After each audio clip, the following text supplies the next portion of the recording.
standard you must meet in life. That's how I live my life. I now know that there is no cap on the human mind. There's no cap. We cap it ourselves. When most people quit, I had just started. Wow. And when you take that mindset and you're going to flip that around, that's what made me powerful. And my body followed. And so I said, I'm going to do this. I'm going to give myself a challenge every single day until the fear goes away. That's right. And I feel like that's what more of us should be doing. I'm hearing that that's how you live your life. That's all it is, man.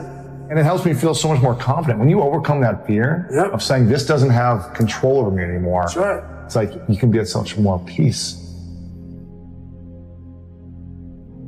A lot of us speak in hollow words. I used to speak in hollow words.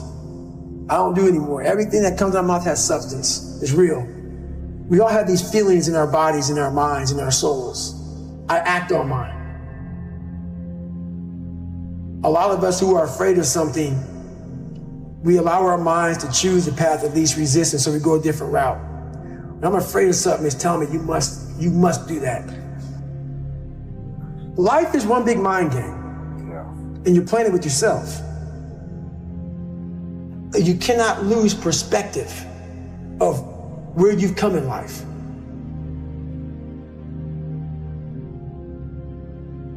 I'm trying to give people a different thought process of life, where failure, hell, disappointment, discomfort is a great learning tool. And many people don't understand that, but it's these few moments in life that you have. Like for me, I always talk about it. Rocky 1, round 14. That 1 2-minute and 13-second clip of Rocky getting up when Apollo knocked him down. That one clip, when I was going through a very bad time in my life, I saw what I wanted to be. And it wasn't a guy that won. It wasn't a guy that won everything he did. It was a guy that kept getting up after being knocked down. So I realized if that 2 minutes and 13 seconds changed my life, that's all it was. I saw something that I needed to be in the world I was living in. Maybe my story will give someone the 2 minutes and 13 seconds they need to change their life. Everybody's got a story. We don't share it on social media. We share our nice life on social media. We all have a dungeon. I'm just willing to talk about mine. Mental toughness isn't something that you sample. It's something that you live in every day. Whenever hardness comes, and you don't know what it is, it may be different for you than it is for me, but you go back to your insecurities. And then when you go back to your insecurities, you then look for comfort within those insecurities. And we all look for that cookie that your mom used to give you when you were sad, when you were sick. We look for our wife or our husband. We look for comfort. It's in those moments you must retrain your mind to think differently in help. The mental standard is you must know how far you've come.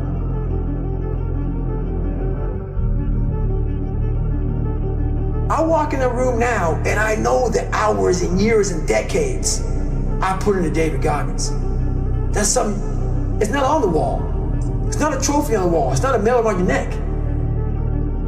I don't care how you perceive David Goggins, because through my journey, I figured out the one piece I was missing. I thought it was cars. I thought it was women. I thought it was money. I thought it was everything. The one piece I was missing was me having the courage to face myself. Where I got my work ethic from was the hours I had to spend learning this. When you sit down and you're not smart, and you have a disability, and you still want to be at the top of your class, I didn't want to just get by.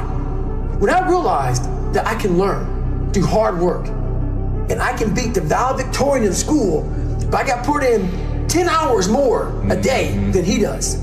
You know what kind of strength comes from that? When you're sitting down, that guy that valedictorian studied for an hour, and you know I caught you.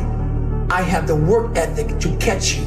That's where David Goggins got really invented. Yeah. Was at a kitchen table with 20 spiral notebooks that were empty, and then they were full. And when you can go through that, I still have them in my storage unit. You go through these spiral notebooks of your life, and you realize, this is how I learned. This is unbelievable. It wasn't until I got real sick and my life got real quiet. I went from running 205 miles in 39 hours to I couldn't get out of bed. My life was taken from me. And that's when I realized I hadn't taken time to think about what I'd done in my life. I'd done all these things, but there was no finish line. I finished a race of life, and I wouldn't even receive my medal. I go on. I get in the car and I go. When I started figuring out life, that I was leaving so much in the tank. Once I realized, my God, man, I was this dumb, fat kid being bullied, and now I'm a 180-pound person who lost 106 pounds in less than 3 months. Learn to read, learn to do this, learn to do that. I was like, I need more. I was fueling my mind with everything. And I never took time to say, my God, you came from this hell, and you're here. I had come 8,000 miles from where I started. But if you never know that, you're still in the $7 a month place. So it's that quiet place. It's that place by yourself. It's those hours and years and decades by yourself in the grip of life. When life has you by the throat and choking you out, and you're sitting there calm because you're trying to figure it out. You're not panicking. You're not quitting. You're not throwing in the towel. You're saying there's a way around this. And when you figure it out, when life has you gripped in a vice, and you can figure that out, that's when you overcome. That's when you overcome. The journey getting there was harder than going through it. Yeah. You know? So that's the whole thing about life, man. It's that journey that makes you who you are. We live in a world now that's so kind. We find the kind way around everything. Like, if you don't look good, I have to find a kind way of saying, I don't like your shirt. Right. That's not the approach. If that's the approach you're looking for, that book is not for you. Can't Hurt Me is not for you. The approach you have to take, at least I took, you take whatever approach you want. The conversation had to be a real, honest conversation in the accountability mirror of, guess what? I was fat. Don't find a kind word to say that, you know what? I've gained some weight. No, you're fat. When I couldn't read, not like, hey, you have a learning disability. No, I cannot read. I have a 4th grade reading level. I'm struggling. And sometimes I call myself stupid. Not in a way to put myself down. So don't take it like, my God, those are so hurtful. Yeah, they're hurtful, dishonest. The conversation has to become an honest conversation of where you're at mentally. Where am I at mentally? I look like I feel like I'm falling behind in school. I'm lazy. My house is a mess. You have to look at what it is and call it what it is. Don't find words to make yourself feel better, because so we hang around people that make us feel better, that tell us what we want to hear, not what we need to hear. And so we stay away from those people. And we stay away from those people, like our internal dialogue becomes that kind, it's okay. It's not okay. So that's where it starts. It starts with that accountability of, it's not okay anymore. This can no longer be okay. And calling yourself out for exactly what you are and exactly how you need to fix it. If you walk into any kind of event, whether it be physical or mental, if you walk in with already putting that block on your mind of, man, this ain't gonna happen. People go, how did you run 135 miles to Death Valley? How did you run 100 miles with no training? Because I went into it not thinking, I can't do this, man.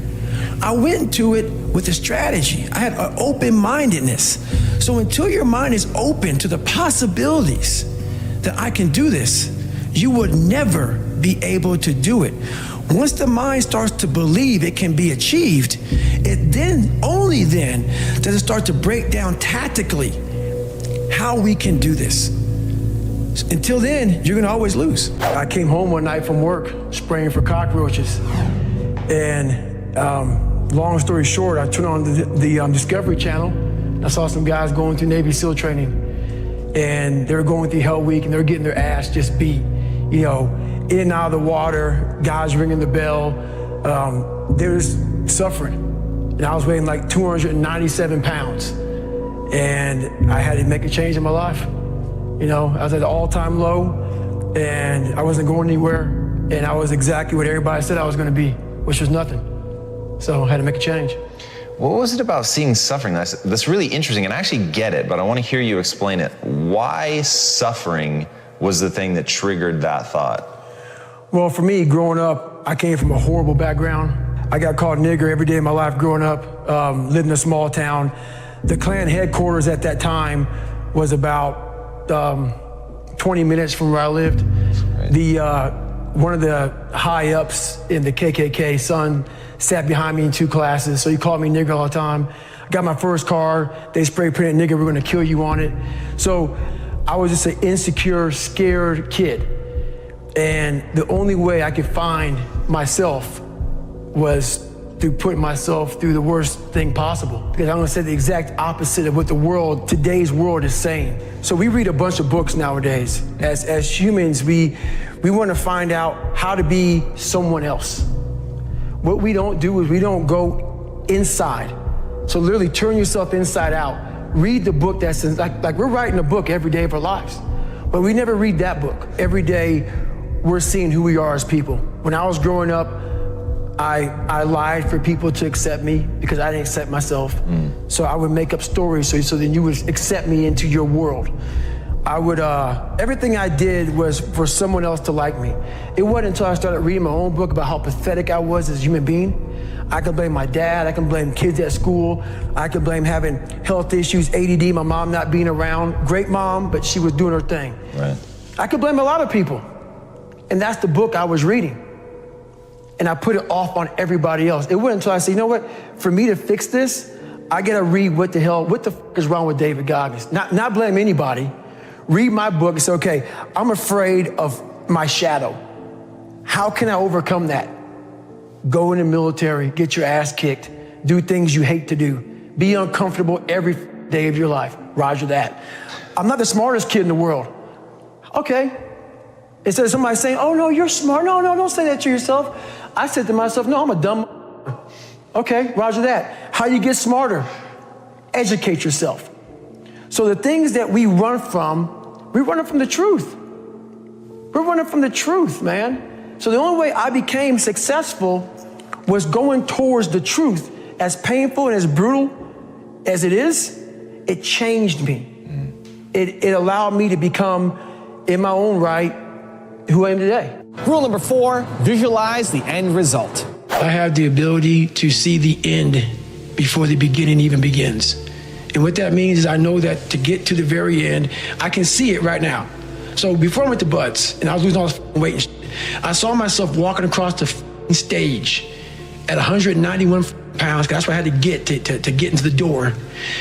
I saw myself 6 months, a year later, whatever's gonna take me to do it, I saw myself walking across that stage, getting that certificate of graduation from Buds. And I was able to be there at 300 pounds. And that feeling, that I was nowhere near that feeling, I was able to put myself there 1,000,000 times every day. And that feeling of like, my God, that is gonna feel amazing. That's what made me suffer. That's what allowed the pain to be real and say, this is worth it. I want to feel for this next 18 months. It took me 18 months to finally become a Navy SEAL, to finally, just get through Buds. 18 months, it's 6 months. It took me 18. That's what woke me up every morning was, I'm gonna put myself through this much pain and suffering for a few seconds. That's all it is. A few seconds of joy. And it's so worth it, man. That's what people don't get. So I'm able to put myself at the finish line, even though I have no finish line, but at the finish line of an event before I even start to say, how are you gonna feel at the end of this? Visualizing is my biggest tool of life. That's why I've been able to put myself in cold water, put myself in a 100-mile race millions of times before I've done it. And I'm able to go through the race and see how I'm going to feel at mile 50. Almost to the exact feeling. Right, so when it comes up, it's no surprise. It's no surprise. I've already done this a million times. Mm-hmm. I prioritize trying to win the battle in the morning. So I always win the battle in the morning. So I get up in the morning time, every morning I go for a run. That's the first thing I do every morning. Haven't taken a day off of running since December 2016. Every day, up in the morning. So I also stretch out every day for about 2 to 3 hours. Every day. I've missed 2 days in about 5.5, 6 years. So that's just my routine. And about 4 days a week, I'm in the gym hitting the weights. Because you can't just be a runner. So this is every single day, the monotony of my life. But this is what builds discipline. And not everybody, I'm not telling everybody to do this, but this is my lifestyle. This is how I build self-discipline. Time, why? Well, I hate to say it, the best way for me to get how I feel across, I can't sit here and say, I went through Hell Week and man, it was really hard. No, that takes your damn soul, rips it inside out, and then they say, now we're going to start. It allows me to express where I was at a point of my life. If I don't give you all of me, why the hell am I here? How will you learn from me? People take so much offense to me. You will never learn from people if we always tap dance around the truth. Oh God, I love that. We tap dance around the truth by finding the right words so I don't hurt you because you have thin skin. No, tighten up, people. It's okay. Trust me, it's okay. You might be called nigger one day. It's okay. You might be called some Jewish word or some faggot or gay word. It's okay. Let them call you that. What are you going to do now? They don't own your life. How are you going to control that now? How are you going to flip it upside down and say, Roger that, now I'm going to harness this and you'll read about me years from now? How? That's the question. How are you going to do that? Thicken your skin. Become more of a human being. Don't be afraid of the reflection in the mirror, because that's all you can be afraid of. Once you overcome the reflection in the mirror, you've done it. You are pretty good about celebrating the victories along the way and celebrating yourself. I talk about it with my fiance every single day. I talked about it with her 2 hours today. I said, we are grinding so hard that we are losing the vantage point of what we have accomplished today. We got podcast, interview, flying, do this, do that. I'm like, stop. It's just me and you and this mom and pop thing that we're doing. Look at where this book is at right now. It's crazy. Look how many people we're touching. Shut up and just think for a second. Let's stop. Because all we did was talk about this and this. We got to keep, no, enjoy this for a second. We have to take time and realize what we've accomplished here. That's an evolution for you, man. Huge, but that's I realized. That's a very different David Goggins than even from a couple of years ago. Huge, because you have to, what is it all about? I'm going to keep on grinding. That's not what I'm saying. What I am saying, though, is you have to respect what you've done. Take a second, not live in it, not sit around and say, I'm good. Sit back and say, let me look at the vantage point now that I'm at. That's why you reset the vantage point. Get the tactical advantage. If you get the tactical advantage too quick and start fighting, you got to take a second to take observation of where I'm at. What have I done? Am I in the right spot? I'm obviously in the right spot right now. Now we can go back to fighting. And rule number 8, the last one before a very special bonus clip, is outwork everyone. Where I got my work ethic from was the hours I had to spend learning this. When you sit down and you're not smart, and you have a disability, and you still want to be at the top of your class, I didn't want to just get by. When I realized that I can learn through hard work, and I can beat the valedictorian in school, but I got put in 10 hours more a day than he does. You know what kind of strength comes from that?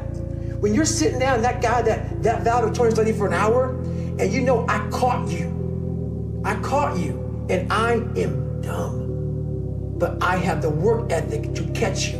That's where David Goggins got really invented. Yeah. Was at a kitchen table with 20 spiral notebooks that were empty. And then 3 months later, they were full. And when you can go through that, I still have them in my storage unit. You go through these spiral notebooks of your life, and you realize, this is how I learned. This is unbelievable. There's no miles. It's not about the miles. It's that, having a discipline every day to say, for me to learn this one math problem, it's gonna take me 10 hours. Wow. And that's where and you realize through hard work, you can outwork anybody, no matter how badass they are. But that's the part people don't want to dive into. So one big thing is the accountability mirror. You have to start with yourself. So what happened in my life was we start to get, I call it like the rucksack. A rucksack is a pack that you carry in the military, and you put all your stuff in it. Your radios, your food, your water, all that stuff you have to carry in the military. That's your rucksack. It's a backpack pretty much.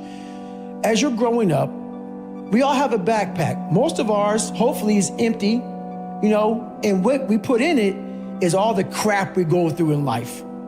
That's what is in the backpack for the civilians, and we carry it around with us. So what you have to start doing is realizing that no matter where you're at in life, I got called nigger a lot. My dad abused me, learning disability, stutters, immaturity, insecurities, self-doubt, so much crap on top of me. So much stuff. I lied a lot to create friends. So much stuff was in my backpack. No one's coming back to help me. So it starts with that person in that mirror. You have to realize you are on your own now. And whatever else you believe in, I don't care what you believe in, but on earth, it's a very lonely journey. And it starts with the accountability mirror of looking at saying, hey, my dad who beat the hell out of me is not coming back. All these things are coming back. I have to face myself. And you have to own all those things that people may have done to you. Now it's yours. You got to own it. It's yours now to fix the problems that people did to you. It makes no sense. It's not fair. I get it. But if you live in that woe is me mentality of guess what? My dad did this to me. My mom just did to me. People who bully did this to me. You're gonna always live right there. You have to figure out ways to move forward because you're not coming back. And it starts with the mirror. And I call it the accountability mirror in the book. My family couldn't even swim. Yeah. You know what I'm saying? We had no athletes in my damn family. And I was a kid who kind of got the bad genes. I had all these little sickly issues, all these allergic to shit. I was a little sickly kid. And it's funny how when people hear my story now, they want to put a title on me.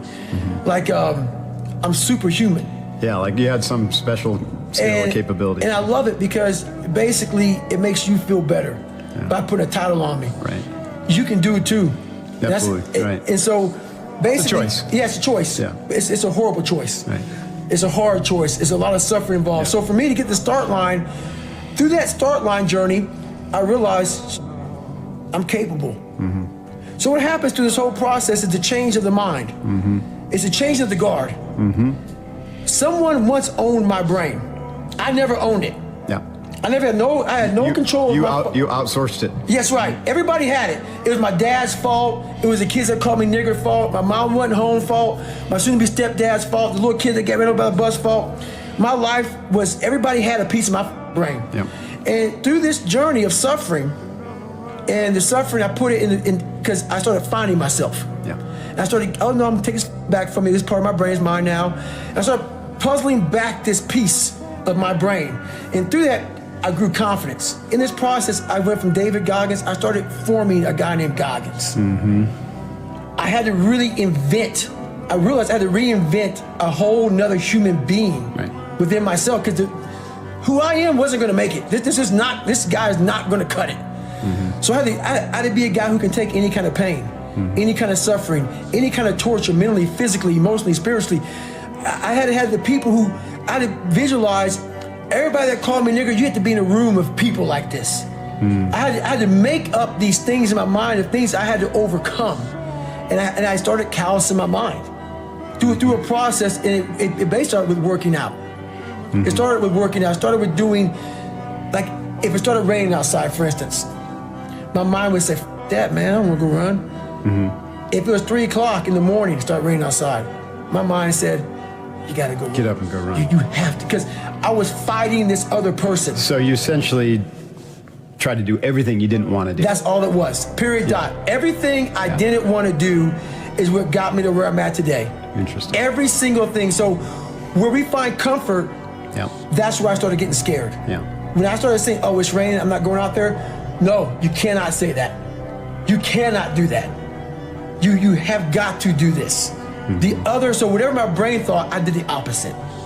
Wherever the comfort was, I went the opposite direction. And over a period of time, boy, it calluses the out of your mind. You start to really develop a whole nother being. I say what if a lot. It sounds corny and it sounds weak, but it's true.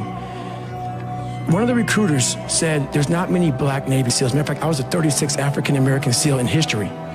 It's in over 7 years. Because the water, you know. Right. I mean, people get mad at me. It's true, just get over it. And so I was like, man, what story would it be if my fat, dumb, lying to be friends with people, insecure ass can overcome this? And that what if mentality, like that dreamer mentality just would always fuel me. It would just fuel me, man, what if I can be a SEAL, man? What if I can go from running a quarter of a mile, now I run 205 miles. What if I can go? What if I can go? And what if, how would that feel if I'm graduating? Because I'll forget at that graduation thing I was talking about, 224, like the video I sat down and watched. This commanding officer stood up and he said to the graduation, guys who are graduating buds, like 18 of them, he said, we live in a society where mediocrity is often rewarded. And he went on to say something about these men detest mediocrity.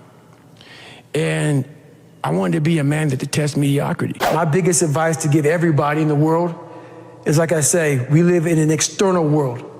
Everything is you gotta see it, touch it, it's external. If you can, for the rest of your life, live inside of yourself, stop listening to people who are calling you fat, gay, transsexual, nigger. Everything that is makes no sense. All these insecure people putting their insecurities on you, you gotta flush it out. You gotta just be whoever the hell God or whoever the hell you believe in. If you believe in nothing but yourself, I don't care what it is. You gotta take everything and throw it away. You have to believe in one thing, and that is yourself. And I'm not saying don't believe in God or what you believe in, but right now, for you to find greatness in yourself, you're not gonna find it by looking in a book or by even hearing me. I may give you the spark, but you've got to go inside yourself to find it. And that means you gotta be quiet. Shut the fuck up, go in a room, stop talking, search your soul, search your mind, search your abilities, and you'll find it. But if you're not looking for it, you won't find it. So you gotta go start your journey. And the journey starts with you finding, why the hell am I here on this planet Earth? Why am I here? And if you don't know that, you will live the rest of your life searching, always asking the question, why? Growing up, being the kid I was, I found strength in different movies. Yeah. So I come home, in one movie I found a lot of strength, and as funny as it may seem, but I visualized this scene. I do it today during the pull-up record. I did 4,030 pull-ups. Yeah. The last time I did it, I actually got it. It took me 3 times. I played one song for 17 hours, pretty much. It's from this movie, Rocky 1, round 14. I related to the person in the movie, but just the one scene when Apollo's beating the shit out of Rocky. He falls in the corner, and everybody, and Rocky, and Apollo turns around, arms up, happy as shit. I got this guy.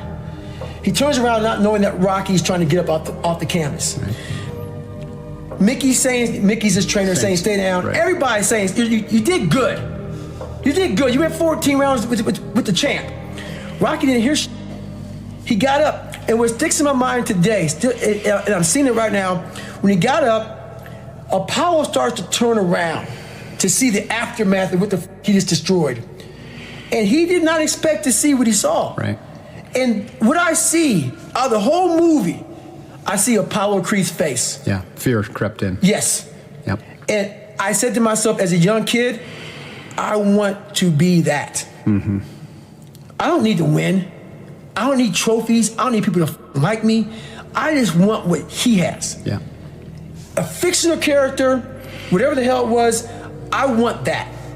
And I visualized that. And I want to become the guy who can get off the canvas and look at somebody who beat the shit out of him. Life. Yeah. I'm talking about life right now. Yeah. In life, even life itself puts their head down toward Says, David "Oh, Goggins. yeah. This is not going to stop. Right. So that mentality became what I wanted. Nice. And that's how it started, with that visualization of the canvas. And all I gotta do is just keep getting up. So I would take it like, who would even think about doing this? So I would sit on my couch saying, who at 297, who can't swim that great, who's scared of the water, would have the balls, to man up, quit a job, and go and just put everything on himself. So it's how I started talking to myself and putting myself in a whole different category, and that would fuel me the next day, and I just kept using that as fuel. No one would do this. No one would do this. You're the best around. You're the best ever live. And I just kept fueling me with the right kind of message that I needed to hear, that I was never telling myself. And through time, it became reality to myself. So you start out on the first day, and then do you start running again the second day? Yeah, the second day I went right back after it again. But I started realizing I can't run that far. Right. So what I did was I became damn near a professional cyclist with the miles I put on the bike. So whenever I watched TV, I had to be doing something. So I was riding the bike. I rode a bike a lot to lose the first initial kind of weight, because my bones were just hurting so bad. My body was just broken. And I learned to get over that also. And I tried to swim a lot. I wasn't a great swimmer, but putting fins on kind of equalized my body. I wasn't so negative buoyant. So I started finning a whole bunch. And I spent hours in the pool, trying to get more and more comfortable. Not because I was going underwater. I was so scared of the water that I had to live in the water. I had to become one with the water. So going to the pool used to scare me. So I went to the pool an awful lot. And then the bike got easier. I was able to run more. I went from like 1 mile. 1 mile was a great accomplishment. 2 miles, and then from 2 to 3 was a big one. Then I went from 3 to 6. And then like they have a warning order that they give people to get ready for buds. And the whole thing was running 6 miles 5 days a week. And that was my goal. And so I failed, I go back to scratch. I use some positive motivation. I have like one day where I'm like defeated. But I started realizing this is part of the process. This is part of the journey. I had to realize this is part of my process versus just saying, like I used to, I'm just not good enough. If I'm not good enough, we always say that I'm just not good enough, and then we try something else. I'm gonna make myself good enough. And that became my mentality. I'm gonna make myself good enough. And so I'm misunderstood a lot, but that's all it came down to. I made myself good enough. And the days I couldn't run that far, the next week, I would do 2-a-days. So like on the running, if I ran a quarter of a mile, I wait a couple hours, it'd haunt me, bother me. I try to run a half a mile the next time, same day. You can do more than this. If I had to walk, I had to walk. It just became just a process of grinding, and grinding is not even a good word for it. It's not even a good word for it. And just going further and further. And then when I got through running, I go to the bike, I go to the pool. If I got tired somewhere, my legs were tired, I go to the gym. And I developed this crazy workout where I was doing volume, like 200-300 reps of like very lightweight. People always say, how come you don't have any like loose skin? My workout routine in the gym became sick. It became sick. I was just doing 200-300 reps, 400 reps on like chest, just like for one simple exercise, the bench press. And I rack it, get back on it, just rep it out, trying to burn as many calories as I can, build that muscle mass. And I just became obsessed with it. You once said that if you were growing up in this generation that you would have a field day because you would take their souls. What did you mean by that? The younger generation quits. Not everybody. So I gotta put that. People get their butt hurt. So not everybody. Most of this generation quits the second they get talked to. You did this wrong, or they get yelled at. It's so easy to be great nowadays because everybody else most people are weak. This is a softened generation. So if you have any mental toughness, any ability, if you have any fraction of self-discipline, the ability to not want to do it but still do it. People have a hard thing understand. I hate to run. And what makes me so crazy, it doesn't anymore, is people go, well, why do you run if you hate it? What are you talking about? I don't want to take showers and eat either. I hate that too. That's life, man.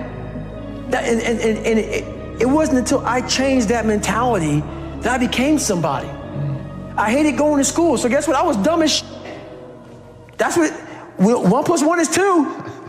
But if you can get through to doing things that you hate to do, on the other side is greatness. That's what people understand. By me running, I am callous in my mind. I'm not training for a race. I'm training for life. I'm training for the time when I get that 2 o'clock in the morning call that my mom is dead or something happens tragic in life. I don't fall apart. I'm training my mind and my body and my spirit so it's all one, so I can handle what life is going to throw at me. Because the life I've lived, it throws a whole bunch at you. And if you're not physically and mentally prepared for that, you're just going to crumble and you're good for nobody. Talk to me about what it takes to be on one side of a door in Iraq or anywhere, knowing on the other side of the door people who are not afraid of you.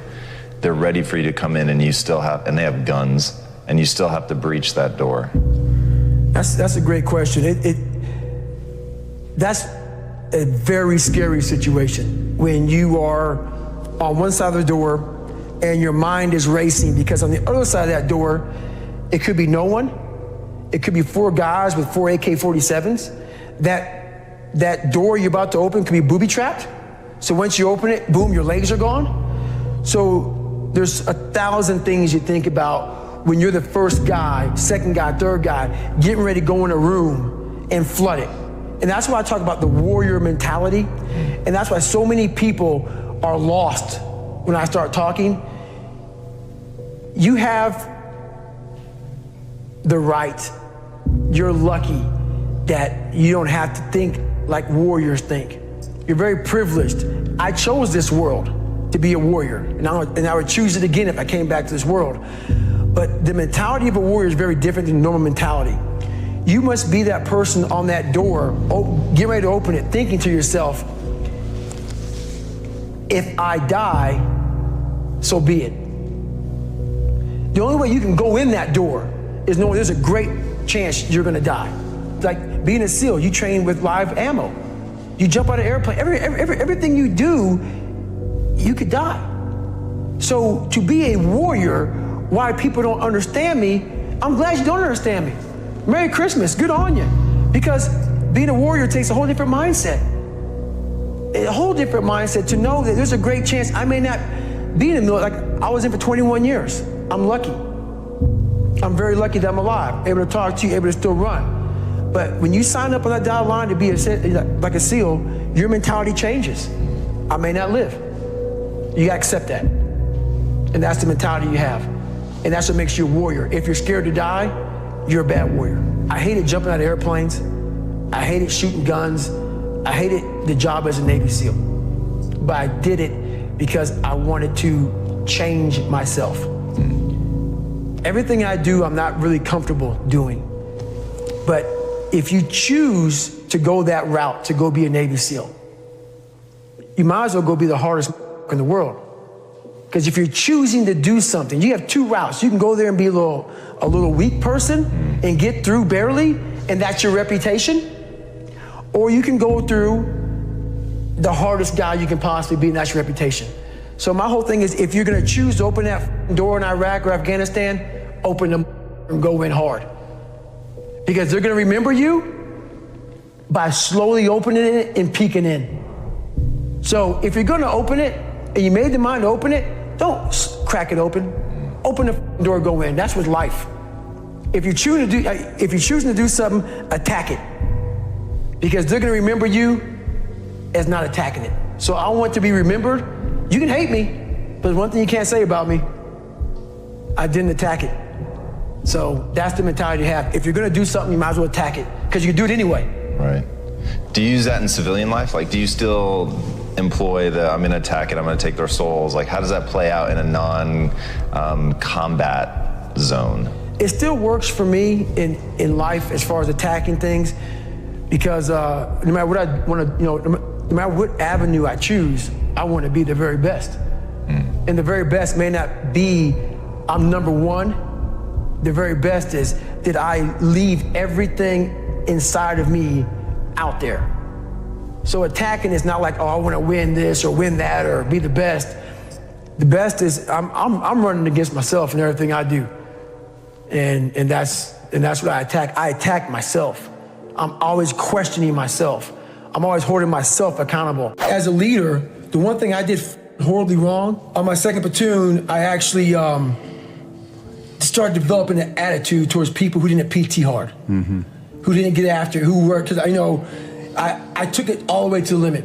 And so I should have been a better leader by knowing, okay, you know what, not everybody wants to be David Goggins. Yeah. Not everybody wants to go run 100 miles. Not everybody, right. Everyone's got different skills. Everybody got different skill sets. Yeah. And not everybody, maybe they want to go to the gym, whatever. The gym is fine, but it was just a different standard. So I couldn't take away my standard for the whole of the group. Interesting. I looked at people like, F you, man.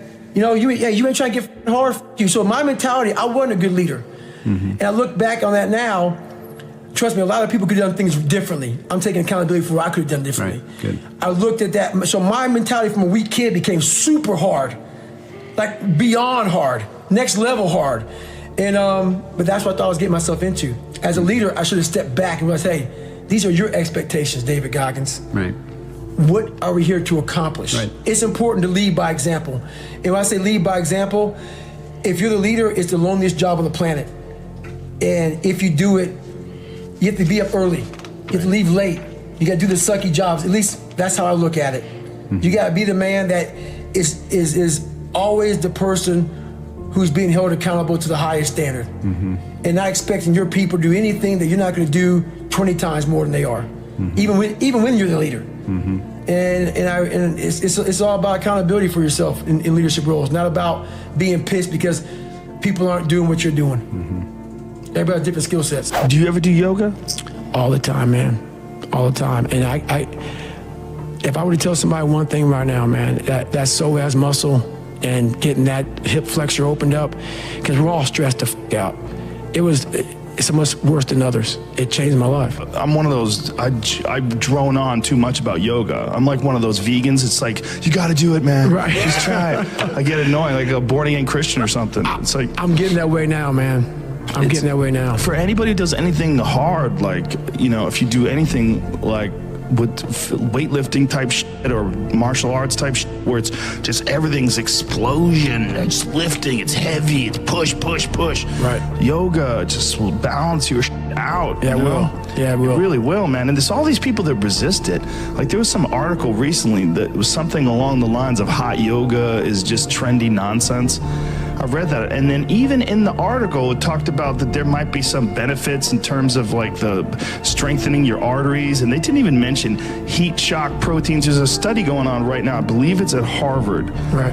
One of my friends was telling me about it, where they're trying to find the benefits of 90-minute hot yoga classes, because they think it might mirror the observed benefits of sauna, which they already know for a fact has big benefits because of your body producing heat shock proteins to deal with the heat. Right. That's why I put that sauna in here, man. I go in that for all the time. Well, no one can tell me it doesn't work. It's big. It's proof positive. It changed my life. It wasn't a medication or this or a drug. It was stretching. Yeah. It was yoga, stretching, all that stuff combined changed it. So when things hit you in life that you're afraid of or you're not good at, the first thing you're going to say to yourself is, why am I here anyway? This isn't for me. The water's too cold. The sun's too hot. I'm getting up too early. Why am I doing this to myself? That's what the normal mind says. I had to start training my mind to think about how the can I get through this? Not giving myself a way out. Never giving myself, creating a wall around all the ways out in my mind. I had to slowly start to build this wall so my mind knew this is not going to give himself a way out of here. In my first hell week, I had a huge setback. I was broken. My legs were broken. I had double pneumonia. I got rolled back to day 1, week 1 of Navy SEAL training. I got through that second hell week. During the second hell week, I actually broke my knee. I continued to limp around for a couple weeks. I couldn't make it anymore. Got rolled back to day 1, week 1. I'll never forget standing there in front of Captain Bowen. He was the CEO in charge of Navy SEAL training at the time. And he had no mercy on anybody. If he believed in managing your expectations, I wouldn't be here today. He challenged me again. I was challenged my whole life, not by the mindset of managing expectations, by exceeding expectations, not by managing them. I'm standing there with crutches. I'm sitting in his office. He looks at me, he goes, Goggins, this is your last time. We're gonna put you through Navy SEAL training. This will be your 3rd Hell Week in 1 year. We're not gonna put you through a 4th. So this is your last time. I'm sitting thinking, how am I gonna get through this? I'm badly jacked up. My legs are broken. My knee is messed up. And he goes, you have a couple of months to get better. A couple of months isn't gonna do it. I won't get healed up in a couple of months. But I realized I'm gonna get through this. I'm gonna find a way to get through it because why? I put barriers in my mind. So my 3rd Hell Week, I went in there with pretty much, I would put a black sock on first. I would get duct tape. And I duct tape my ankles all the way up to my calf every single morning. And then I put another black sock over it.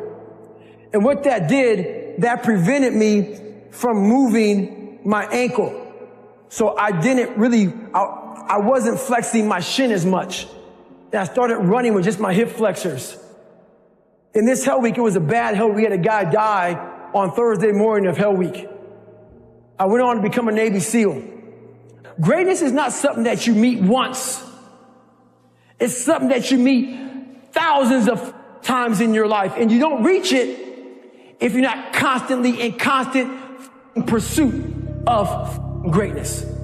So if my mind were to say right now, I'm great, I just lost. We're gonna grow. We're not gonna triple down on our strengths. We're not gonna do that crap. We're gonna work on our weaknesses so we grow. We need friction to do that. Without friction, there's no growth. Without friction, there's confusion. Confusion is, David Goggins, how did you become who you are today? I put a bunch of friction in my life, and I grew.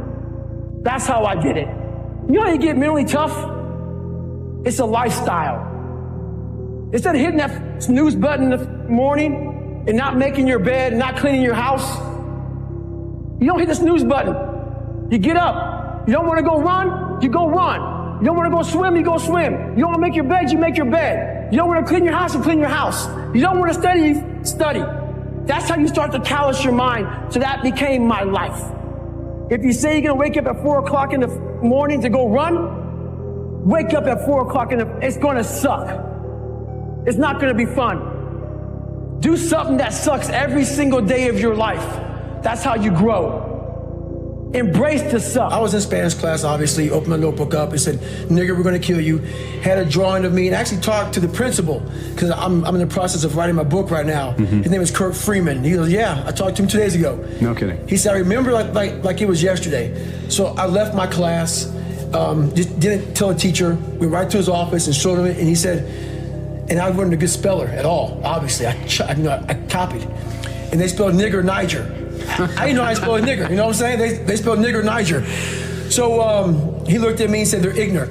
And that was the best advice he can give me. Yeah. My mom was working 3 jobs. I was a latchkey kid. I was on my own. Mm-hmm. I did my own thing, man. I missed almost all of my junior year of high school, never went to school, just did my own thing.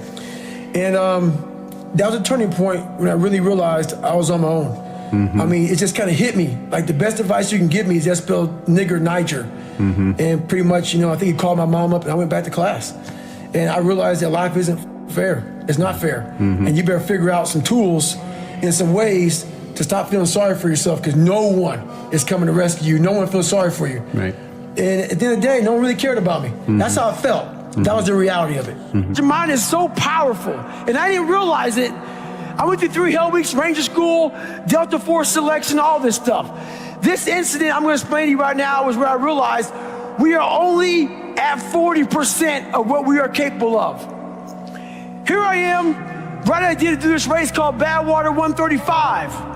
I Googled the 10 hardest races in the world. What came up? Crazy race in Death Valley. Summertime, 135 miles. I knew nothing about ultra running. I thought you would camp out, run 20 miles. Then one day, then run 20 miles again until you got 135 miles. I had no idea what I was doing. Called the race director up. He's like, hey, have you run 100 miles? I was like, what, in a week or what? What are you talking about? He's like, no, in 24 hours or less. I said, no. He goes, you got to qualify to get in this race. You have to run 100 miles in 24 hours or less. He was trying to call my bluff. I call him up on a Wednesday. He goes, hey, there's a race in San Diego on Saturday, where it's a 24-hour race where you run around, a track, a 1-mile track for 24 hours. And if you get 100 miles, I will consider you in my race. It really helps to be smart, people. And I was not smart in this situation. I said, I did the math. It's about a 14-something minute mile. I can do that. Anyway, I show up on Saturday with the blue lawn chair, Ritz Crackers Mileplex, and my ex-wife. And every mile I'm gonna see her, I'm gonna grab some Ritz Crackers and some Mileplex. I don't know what the hell I'm doing, but it's bliss. That whole ignorance is bliss thing. So I get to 70 miles pretty damn fast. I get to 70 miles in like 12, 13 hours.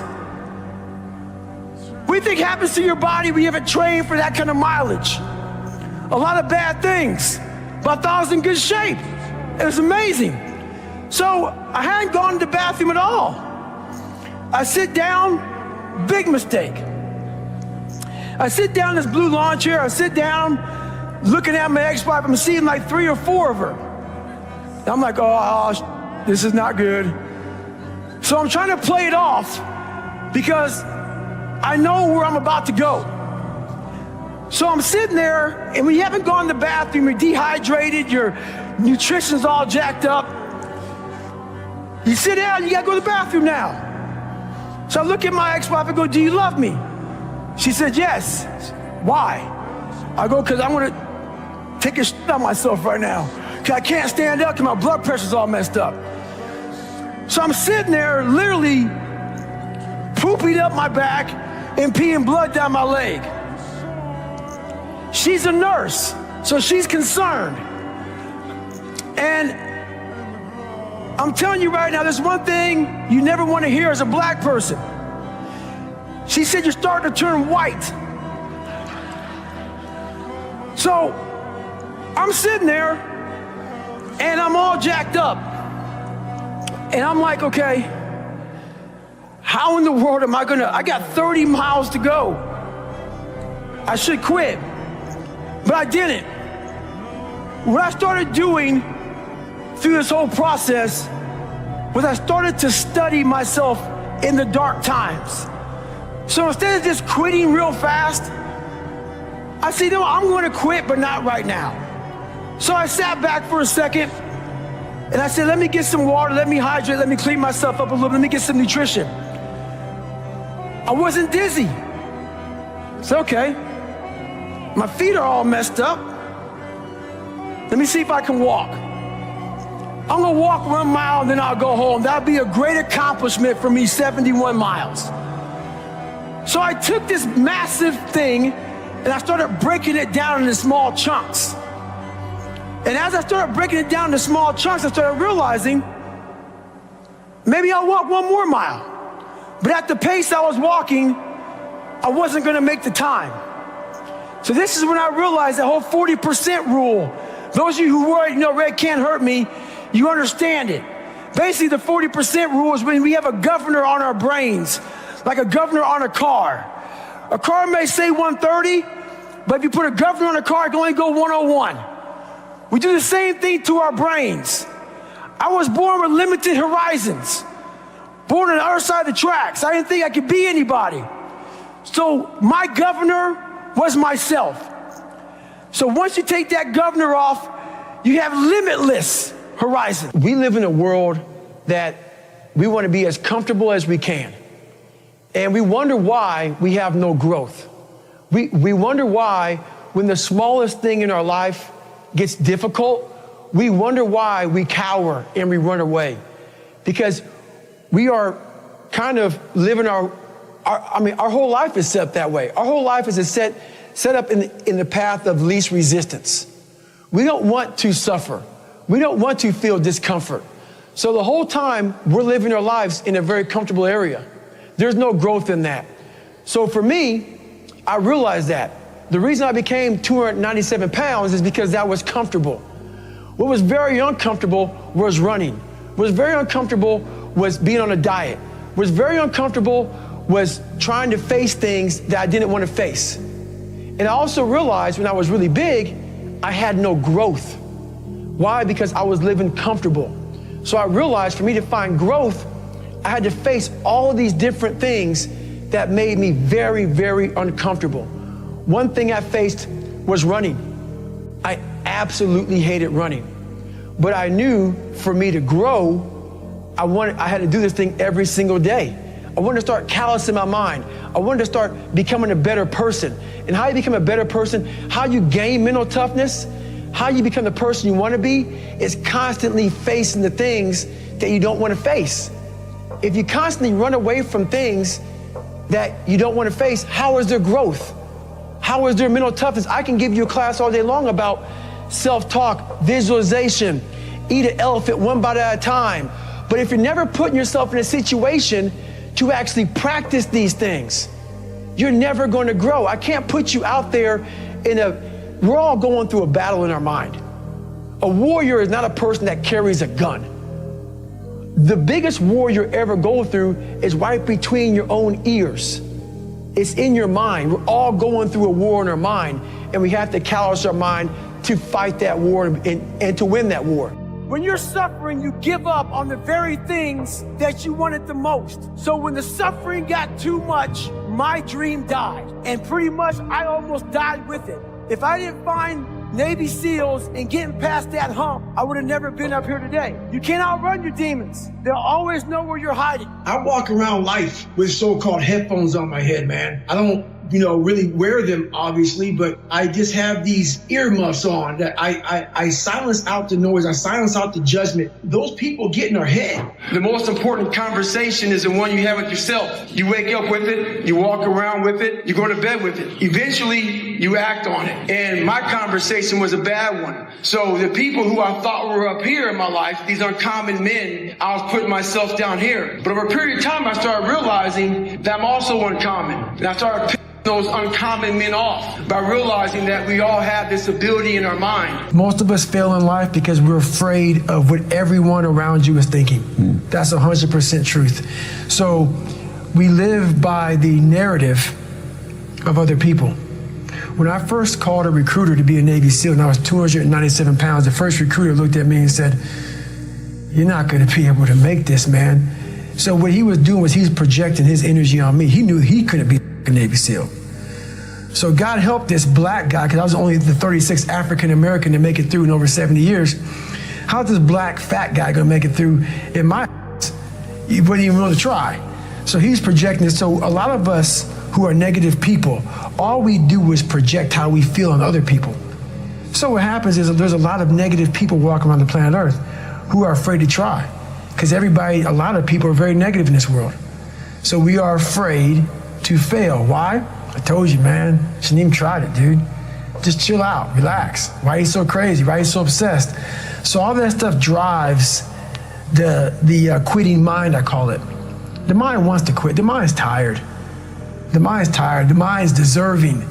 The mind thinks it's very deserving. So yes, the biggest problem in this world is other people, not yourself. It's other people in your head. They are puppet mastering you pretty much on your life. And is that why you've talked a lot in this podcast about getting rid of noise, quiet, alone? Is that part of that equation? It's all a part of it. Yeah. Because I realized once I was talking to myself the right way and all this wasn't in my mind, wow, I went from this piece of kid who thought he was dumb, not successful, insecure, who stuttered when I first saw somebody, to a person who can now do all these things just because I now control my own mind. And I don't care A lot of people say they don't care. But they do. They care like my son says, I don't care. And every time he says it, I don't care, it means he cares. It means he cares. Yeah. When you get to the point where you really don't care, you don't have to say you're dangerous. You become very, very dangerous. I'm not saying don't care like, I don't care if I do that. No, when you don't care about other people and how they view you, about how you walk, how you talk, how you dress, where you want to go with your life. You know, growing up, I didn't want to tell anybody I wanted to be in the military. Because why? Some of my black friends, I was afraid of what they think. You know, why do you want to join the military, man? Why do you want to do that? I was afraid of what other people thought about me. So now, when I go in the military, I didn't know you want to join the military. Yeah, I didn't tell you because I was afraid of what you thought. Once again, man, you're allowing other people to shackle your mind. It's the worst thing in the world. On the other end of suffering is a life that many people don't know even exists. It's a beautiful world because like the 40% rule. We all live in this world where our brains are keeping us in this box. Outside that box, on the other edge of suffering, which is on the other edge of that 40%, is a world that's endless of opportunity. But we are afraid to go outside that box because in that box is comfortable. That's where all of our nice stuff, you know, that's where the nice 4-lane highway's at. I know where the restrooms are at. I know where the gas stations are at. Outside that box, man, God gives you a shovel and says, man, start digging. That's not fun. But when you dig your own path to all kind of stuff that's unknown. And that's why I started realizing, man, like on the other end of this is some beautiful stuff. So I got outside my box and realized, man, 300 pounds, now look at me, I'm 185 pounds. And on the other side of the box was all this stuff. And I didn't know it was over there until I climbed the wall and saw it. So what wall are you climbing now? Man, right now, I've climbed a lot of walls. There's no more walls anymore. The reason why is because I know how to climb. I was trying to figure out how to climb before.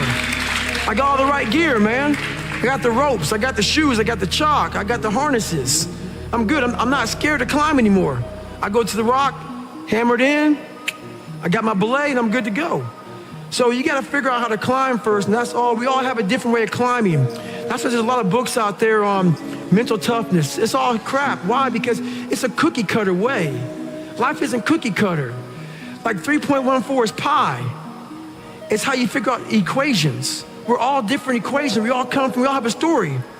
We all have to strengthen our mind to figure out our own equation. Once you figure out your own equation in life, you can then start picking away at how to be better. But you first have to figure out your equation in life. Once you figure that out, man, you can do anything. If you read It Can't Hurt Me, I go into detail about my first 100-mile race, the race I wasn't trained for at all. And I went out there and ran 100 miles on a 1-mile track. When I got to mile 70 and everything went south. I mean, it went south. I've been through 3 hell weeks, Ranger School, some of the world's hardest training in the world, and this was the most pain I've been in my entire life. When I sat down in that chair and went to the bathroom myself and everything went south, when I had 30 miles to go and I was in the worst shape of my life, and I won't get too deep into it, but when I was able to go 30 more miles in the worst shape of my life, that's when I talk about it in the, You Can't Hurt Me, the whole mental governor got removed. And that's when I realized that a human being is able to do some of the most, horrific things out there. We are built very different. Like a lot of us, we're taught everything, how to read, how to write, how to drive a car, how to cook, how to clean. But very few of us are taught how to survive when the rug gets pulled from underneath us and we have to find more. Very few of us are taught how to fight. And at that moment, that 30 miles was about 10 years of life that I lived in 30 miles. And I learned how to fight in the hardest of times, in the worst shape of my life. Do you want to do this or not? Do you actually want to do this or not? Do you actually want to do this or not? Because if you actually want to do it, what's going to stop you? Nothing. And if you don't really want to do it, what's going to stop you? Just about anything that comes up. Just about any obstacle that gets in your way becomes an excuse. It becomes a reason. It becomes a rationale for not proceeding down that path. done if you wasn't trying to impress nobody, if you was just being you. I'm thinking like, how many mistakes have we made trying to be what they want us to be? What if we could just be who we were? Like, what would we be doing if we weren't worried about them? So I'm challenging you. When you walk out of this room, I'm challenging you to do you. I'm challenging you to do you. It's not about being perfect. It's about just every day, one step at a time, trying to be better, trying to do more. And I think a lot of people are struggling to find that purpose, but it's okay. You will find it. Do not give up. Keep getting up, just keep saying those things to yourself and you will eventually find it. It's never going to be given to you. Everything's going to be earned. If you don't go out there and put in the work, you don't go out and put in the effort, one, you're not going to get the results. But two, more importantly, you don't deserve it. You didn't earn it. If you love something, if you have a strong passion for something, you would go to the extreme to try to understand or try to get it. I hate losing, but I have to respect losing because losing is a part of winning. And you never just, win. You got to lose to win. How can I do things different? How can I change? But you got to look at yourself in the mirror because that's how things get started. And you got to be willing to change. Dedication, hard work, dedication, hard work. One-man army. The world can go against me. I'm still come on top. I got God on my side. There's a quote that says, when you know yourself and you know your opponent, there's no need to fear the results of over 100 battles, which means not being naive and saying, oh, I'm better here and I'm better here. You got to know where you suck. Yeah. And you got to know where you're good. Yeah. And I know where Rampage is really good. And I also know where he really sucks. Yeah. I think he's trying to bait me to get in this big kickboxing match with him or boxing match with him. And I'm going to really go out there and just give a solid mixed martial arts display. Sometimes you're right, sometimes you're wrong. At least you're being yourself. We all do mistakes. We learn from the mistakes, but we will still do mistakes. Being perfect, what is being perfect? You build up something that doesn't exist. For me, perfection is being yourself. And I am being myself. People like it or not, I don't care as long as I'm being myself. My view is you can't control the outcome all the time. Sometimes it should go the other people's way. It shouldn't always go your way. So you get motivated by the losses. You stay motivated through the winning. What you can control is your process. You can control those intangibles. You can control the work ethic, the consistent discipline, your attitude, your culture, how much you care. All those things are in you. They just need to be drawn out of you. We live by this and we die by this. We don't retreat. We don't run. Every man must search his own soul. That's why that Martin Luther King quote, that's why I say you don't judge a person by where they stand in times of comfort and convenience. You judge them by where they stand in times of challenge and controversy. And if you ain't work, when you work for something, it gives you a different type of attachment to it. The harder you work, the harder it is to surrender. That's why cats can give up so easy. They ain't got nothing invested. They ain't worked for it. They ain't sacrificed for it. Every time it get tough, they go blow weed. They ain't working for it, right? They ain't got nothing sacrificed into it. But when a cat work for something, when a cat been sacrificed for something, you gonna have a cold day in hell before you take it from them. Because they value it different. Go back to the gym, work, because you have more to show. You understand? Life continue. You cannot live in the past. I'm really good on that. You understand? I learned by the years that, listen, Cristiano, let's go. Because pain, you're gonna have all the time, uncertainty, and constant work. Doesn't matter what's happening. It's gonna happen in your life. You have to continue. This is the way I see the life, and football special. Be the guy who embraces the ugly, the miserable. Be the guy who embraces hard work, the grind. Don't be afraid of being hurt.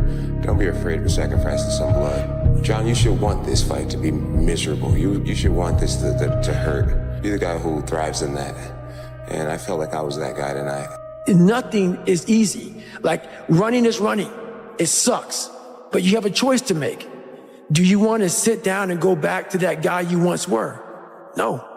So this is what it takes. The barbaric life that I live, that you have to live, the almost obsession that you must have to be great, you can't put that shit in a fucking book, bro. You can't put it in a book. You can't write about it. Every second of the day, he is trying to extract more from something. He's constantly thinking, he's constantly disciplined, never going off the path. It's a conqueror's mindset. I'm almost 50. And And I've been this way for almost 30 years. Stop being driven by outcomes. Stop being driven by, if I get this, I'm gonna do this. Just work. And if you don't get what you thought you were gonna get, show up and still go to work. Because along the process, what's more important, what you acquire or who you become? And a lot of people think what they acquire is the thing that makes them who they are. No, it's who you become in the process of chasing what you want to acquire.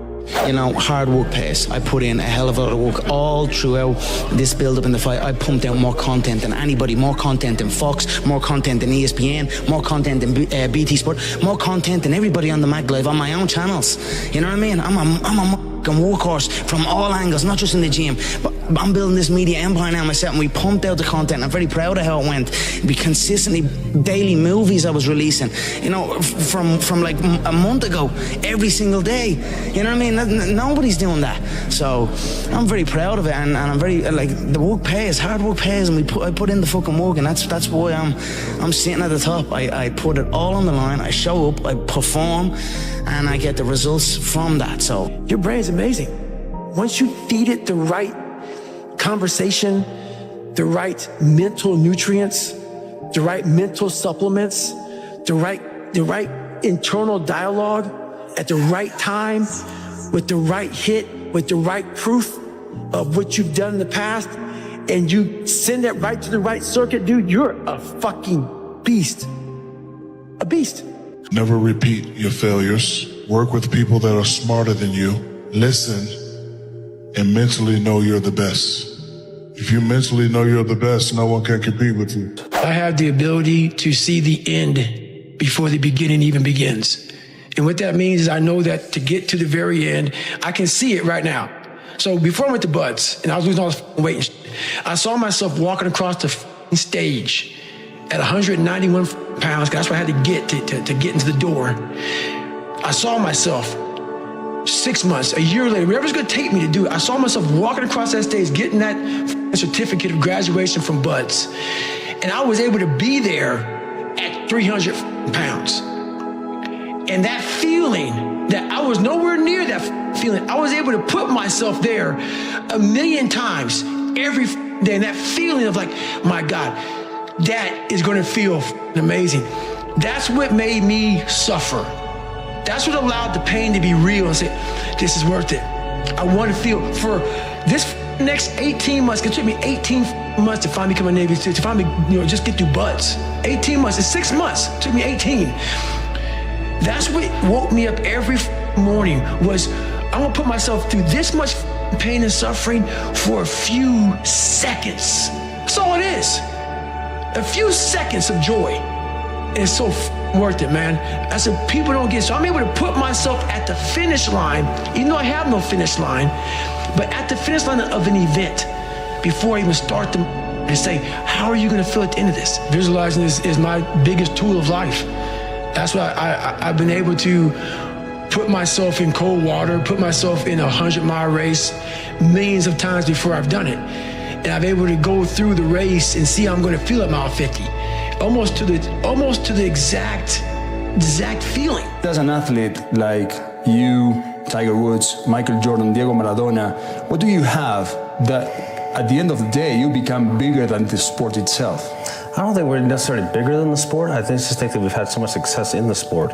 And I think it's in the way we've done it, whether it's through just pure dominance, or maybe someone may have a more flashy personality as well as dominating. Some people are, they may do it differently than anyone's ever seen it done before in the past. And I think that's where I think people kind of gravitate towards. What Messi and Ronaldo are doing now in soccer is just phenomenal, but two different ways of doing it, right? And then you have Jordan coming into the league. He did it completely different than anybody else. And then when I came into golf, I done it differently because no one had ever trained. No one ever lifted weights. No one ever ran miles. No one ever did just wind sprints. No one ever did any of those things in golf, so I did it differently. And I had the success doing it differently. And I think that's what people sometimes see. and have gravitated towards it. Right, so when it comes up, it's no surprise. It's no surprise. I've already done this a million times. I wanted to excel my game and isolate my game from everybody else. That I was more than just, a few dimensional. Even when it came to Magic Johnson, Magic Johnson was a crowd pleaser. He was a good offensive player. He was a great motivator. Average defensive player. I wanted to change that. I wanted to take another step. I wanted to do all those things, that could separate me from Magic Johnson.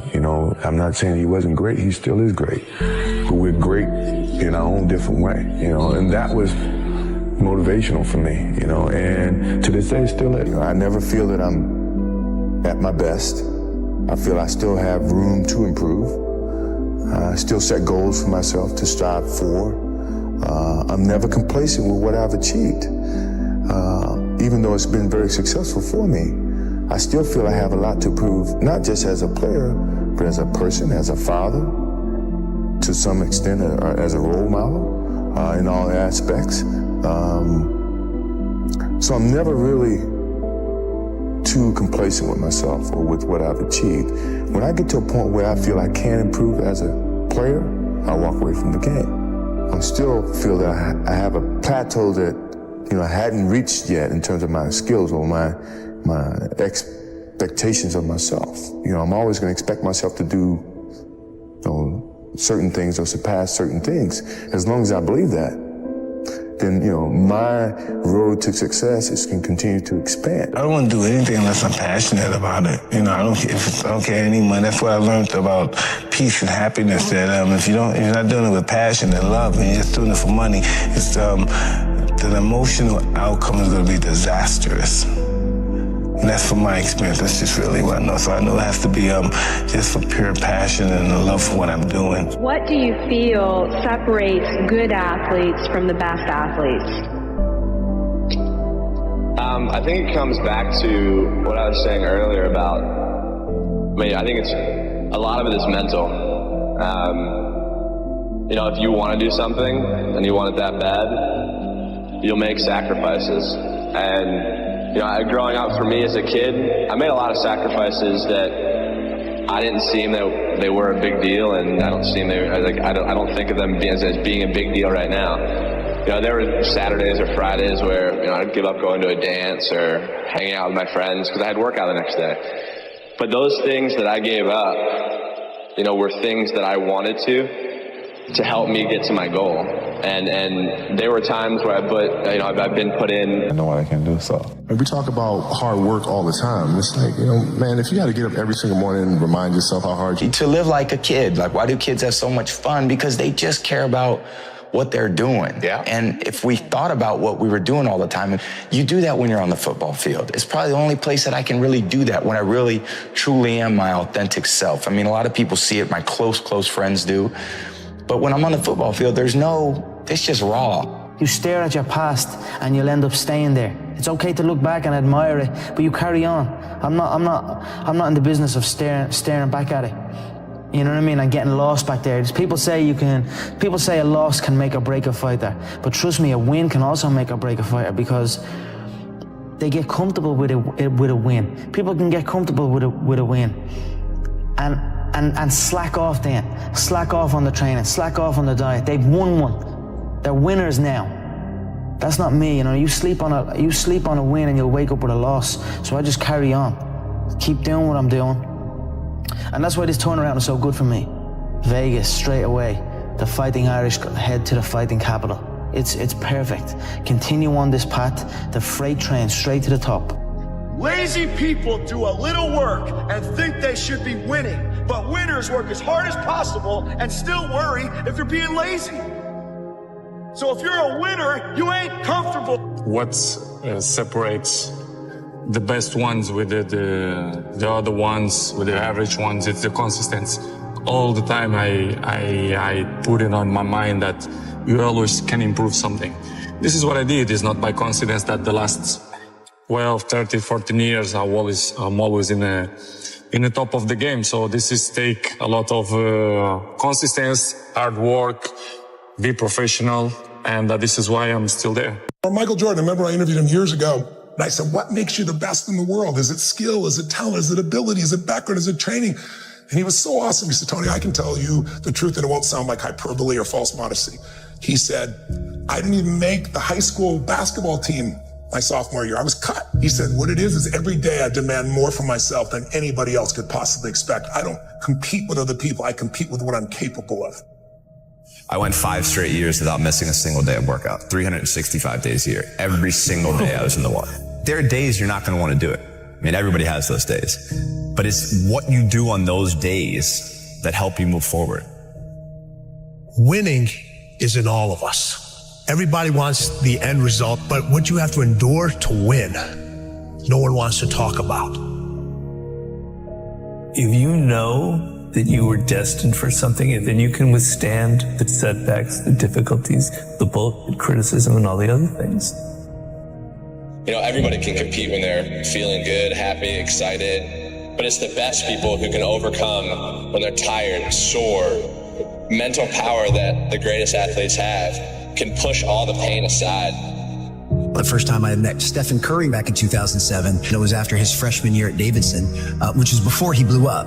No one knew who Stephen Curry was after his freshman year. But I remember there was a few things really remarkable about him. But the most impressive thing was at the end of the first workout, he came over to me and Steph said, will you rebound for me?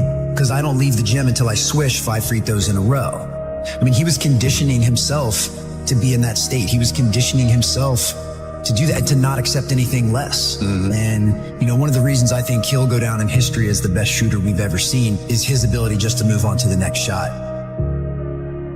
But at the root of it is you want to be the best. You love competing and you want to dominate. The greatest athletes in the world don't make excuses. I wanted to do something that nobody had ever done before. And that started with a dream and a goal. I wanted to be the greatest of all time. And I think I always felt like I wanted to be good at everything I did and be great at what I did. And I never expected to be as good as I was. No matter what you do in life, where you're at, this is what winning takes. And it's in all of us. We all have fear, but if you harness it, it takes you to places that you couldn't even imagine. There's mistakes, there's regrets, there's sadness, there's joy, there's frustration, there's sorrow, there's heartbreak, there's elation. It's all part of it. It's all part of life. You know, I said to myself, I'm going to do this and no one's going to stop me. But I think that's the biggest thing. In order to win, you have to be seen. Winning is everything. It's everything. People are champions when they really see themselves with no limits, when they really see themselves great. Because when you see yourself there, you are much more willing to do the work. You are much more willing to break barriers that others don't break because they don't really see themselves breaking those barriers. And this young guy, Djokovic, is 19 years old and he plays Roger for the first time in a Grand Slam. He's nobody. When Novak Djokovic started, Rafa and Roger were winning everything. It's impossible to win a Grand Slam with those two guys. You can't beat them. They're just way better than everyone. And he's interviewed before the match and he says, I'm going to beat this guy. And I remember the press went really bad against him. Who does he think he is? But he was seeing him there. He was seeing himself there. He was seeing himself better than them, which maybe people saw that as being cocky, but he was just very confident about his abilities. And he ended up being the best of the three. He beat all the records. He beat them on every level because his self-belief was extremely high. His self-esteem, the way he was seeing himself. That's how I know if someone is a champion. And a lot of people fake it, which is better than not faking it, but it's not as good as really believing it deeply inside. You talk to the young players, they will say, I want to be number one. I mean, they wish. Yeah. The ones who really want to, you know, because they're not only saying it, but they're putting on the work. And this is a big difference because when you really believe you can get there, it's much easier. It's never easy to work hard, but in a way, you are willing to do everything to get there.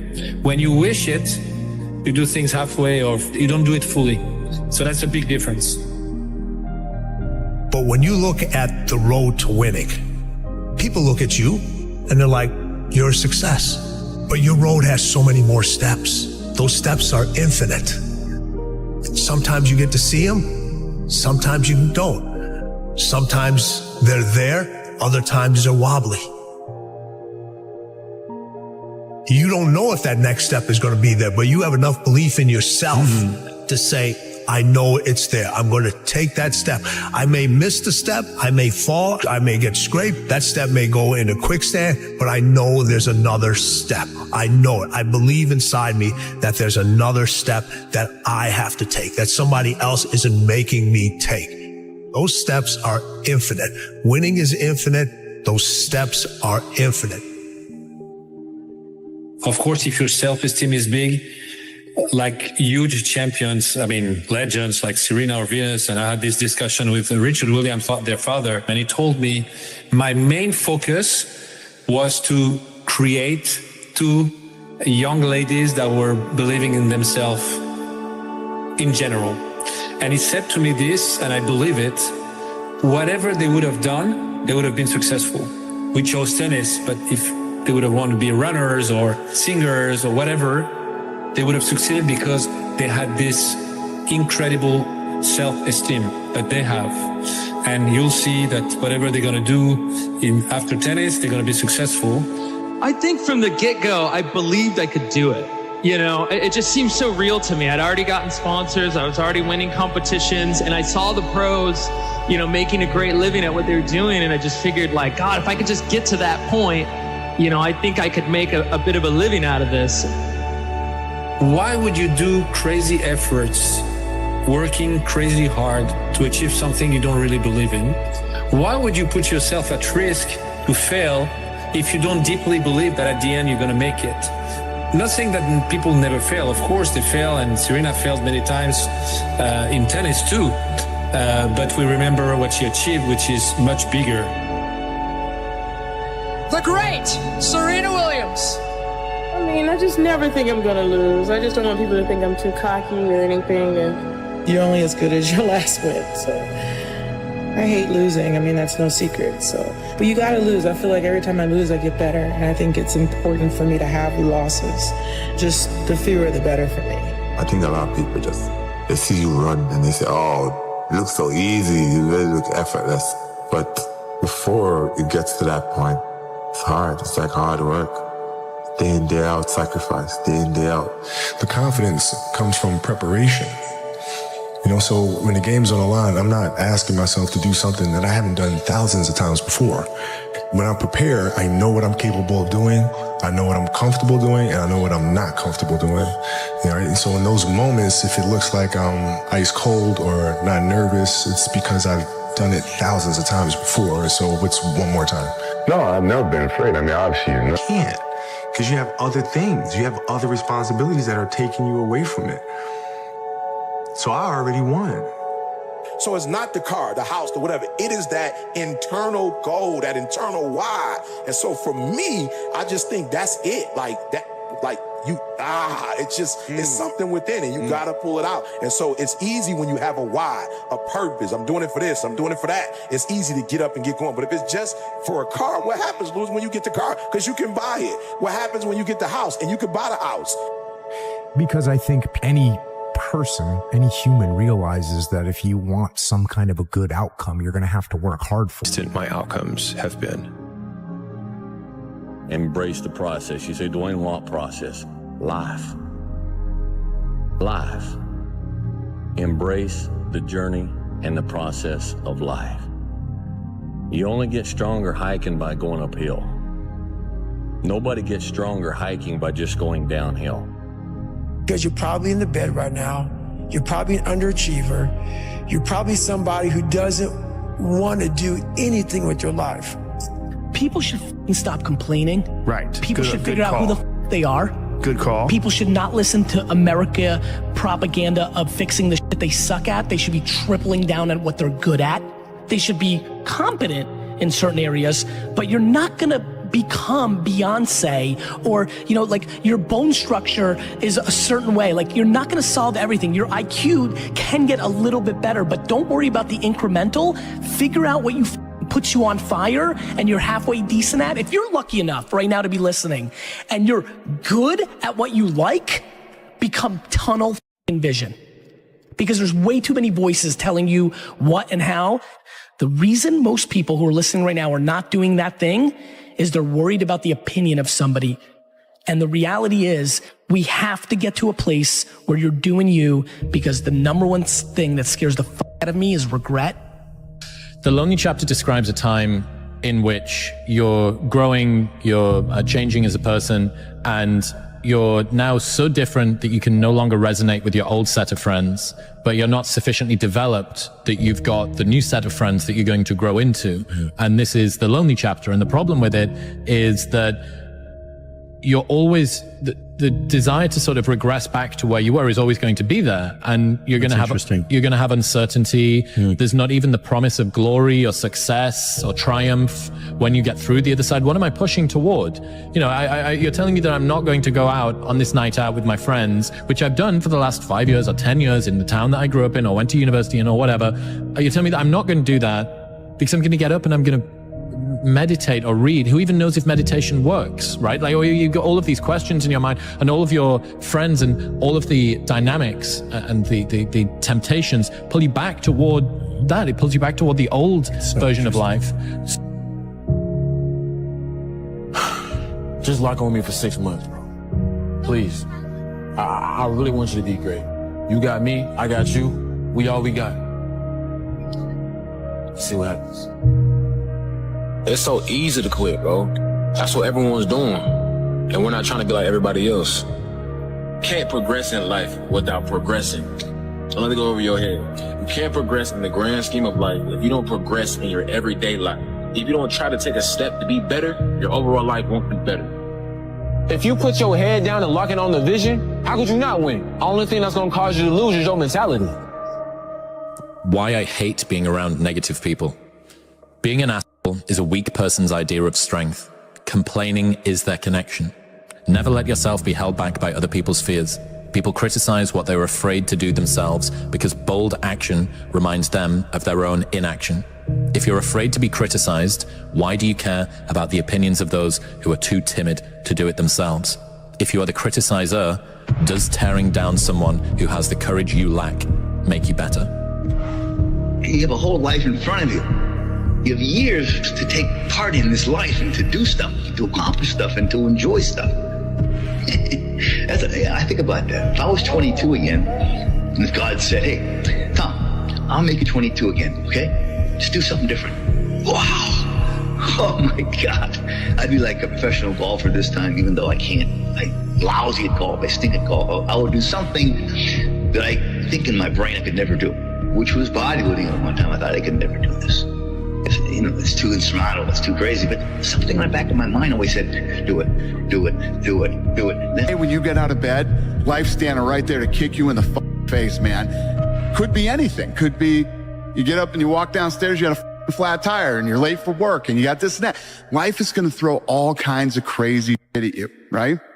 And you have to be ready for it, and you got to deal with it. You can't curl up into a ball. You can't run away from it. You can't hide. You have to take all this shit head on. So this Lonely Chapter is a period through which I think everybody needs to squeeze. Anybody that decides to go from a place they are to a place that they want to be is going to have to let go of people who can't go there with them. It's that if you know that there is something that you're meant to do, if you know that there's something that you're meant to change, you will have to let certain groups, friends, routines, places, activities, recreations that you do, you're going to have to let those go.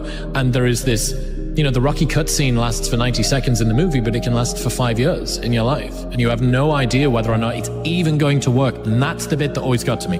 The bit that always got to me was I didn't even know if there was going to be any glory on the other side. It's like, you think, well, I'm just stood here doing the thing, but I don't know if it's going to come out on the other side. And I can promise you, anybody that has done anything, moved from any place they were to any place that they want to be, has gone through this Lonely Chapter. I think you just got to wake up one day and just say, so what? Like, who cares if you don't believe in me? I believe in myself. You don't put too much work to not have this amount of confidence. And if you don't believe in me, doesn't change my success story. I'm still gonna win. But I guess one thing I gotta say is, let me know when that hate starts making you money. You may be right that other people did certain things or you got dealt a bad hand. It also doesn't matter, because the only thing that you can control is obviously the actions that you take. And the only person who's in control of that is you. Nobody is going to understand you, bro. And it's like, I really realized nobody ever believed in me. Like, you have to believe in yourself. If nobody else is gonna understand, then you have to make sure that you understand and that you believe in yourself, because that's where it starts. Control freak is a word people with low standards use to describe people with high standards. You're not a control freak. You just want it done right the first time. You're not anxious. You care. Do not expect mediocre people to support world-class goals. If you go visit the darkness that you've been running from, you'll have the opportunity to leave a better person. You'll have a better understanding of yourself. You'll have a better understanding of your purpose. But if you don't take that trip and the darkness comes visits you, it's a guest that will never leave. You're playing against the Golden State Warriors. Score is 107-109. You guys are close to getting into the playoffs. You know exactly what happens in the game. You go up, you're about to take your shot, and then all of a sudden, boom, Achilles happens. Trying again, going to work, falls down. Again, he's struggling. Right after you were injured, you went on Facebook and you posted a lengthy blog. You know what this is? Oh, yeah. This is such BS. All the training and sacrifice just flew out the window with one step that I've done millions of times. The frustration is unbearable. The anger is rage. Why the hell did this happen? Makes no damn sense. Now I'm supposed to come back from this and be the same player or better at 35? How in the world am I supposed to do that? I have no clue. Do I have the consistent will to overcome this thing? Maybe I should break out the rocking chair and reminisce on the career that was. Maybe this is how my book ends. Maybe Father Time has defeated me. Then again, maybe not. It's 3:30 a.m. My foot feels like dead weight. My head is spinning from the pain meds, and I'm wide awake. Forgive my venting, but what's the purpose of social media if I won't bring it to you real, no image? Feels good to vent, to let it out. To feel as if this is the worst thing ever. Because after all the venting, the real perspective sets in. There are far greater issues and challenges in the world than a torn Achilles. Stop feeling sorry for yourself. Find the silver lining and get to work with the same belief, same drive, and same conviction as ever. One day, the beginning of a new career journey will commence. Today is not that day. If you see me in a fight with a bear, pray for the bear. I've always loved that quote. That's Mamba mentality. We don't quit. We don't cower. We don't run. It's a hurting, but the Lakers down by 2, and they want him and need him at the free throw line. Got it. Yeah. How the hell do you tolerate that kind of pain? I tell this example, and I think this is the best way to explain it. Your kids are upstairs, wife is wherever she may be, it's going down, all right? I'm willing to bet that you're going to forget about your hamstring. You're going to sprint upstairs. You're going to grab your kids. Make sure your wife's good. You're getting out of that house, right? Hamstring be damned. You're not going to feel your hamstring. Right? This is another obstacle. This obstacle cannot define me. It's not going to cripple me. It's not going to be responsible for me stepping away for the game that I love. I'm going to step away on my own terms. And that's when the decision was made that, you know what? I'm doing it. I'm doing it. Disgust. Disgust. Disgust is a negative emotion, but it can have a very positive, powerful effect. Disgust says, I've had it. What an important day that could be. Most people will not understand your obsession, your drive, and your determination. Success is a lonely journey. That's just a reality. And most people are not going to understand why you're so driven, why you're so obsessed. And if you and I definitely don't want to give 100%. And I can cheat. I can kind of half-ass it. I can. But if I don't, and I get through it, when that time is up, and the lady says namaste, and everybody gets up, I'm like, man, I made it. You know, I lost 15 pounds. My yoga mat is drenched to the point where I could literally wring it out and fill a jug up with water. But through that struggle, I will now have a better day, and I better do it again tomorrow. Why you need to go all in. The main reason you need to go all in is because you have nothing to lose, bro. When you think about it, guys, you're already broke, okay? And we know that you're not gonna save yourself rich, okay? And we know that if somebody else is all in and you only have half of your foot in to the water and you're not ready to jump, that guy's gonna beat you every single time. If your job is to try to be the best basketball player you can be, right? To do that, you have to practice, you have to train, right? You want to train as much as you can, as often as you can. So if you get up at 10 in the morning, train at 11, right? 12, say 12, train at 12, train for 2 hours, 12 to 2. You have to let your body recover. So you eat, recover, whatever. You get back out, you train, start training again at 6. Train from 6 to 8, right? And now you go home, you shower, you eat dinner, you go to bed, you wake up, you do it again, right? Those are 2 sessions, right? Now imagine you wake up at 3, you train at 4, you go 4 to 6, come home, breakfast, relax, blah, blah, blah. Now you're back at it again, 9 to 11, right? You relax, and now all of a sudden you're back at it again, 2 to 4, and now you're back at it again, 7 to 9. Look how much more training I have done by simply starting at 4. Right? And so now you do that, and as the years go on, the separation that you have with your competitors and your peers just grows larger and larger and larger and larger and larger. And by year 5 or 6, doesn't matter what kind of work they do in the summer, they're never going to catch up. But I think that's good advice. Don't be a follower, be a student, right? Take advice, but not orders. Take information, but don't let somebody order your life. Make sure what you do is the product of your own conclusion. Make sure what you do is the product of your own conclusion. Not to do what someone else says. Take what someone else says, process it, think about it, ponder it. If it makes you wonder, if it makes you think, then it's valuable. Then when you go take action, make sure that the action is not what somebody told you to do. Make sure the action is the product of your own conclusion.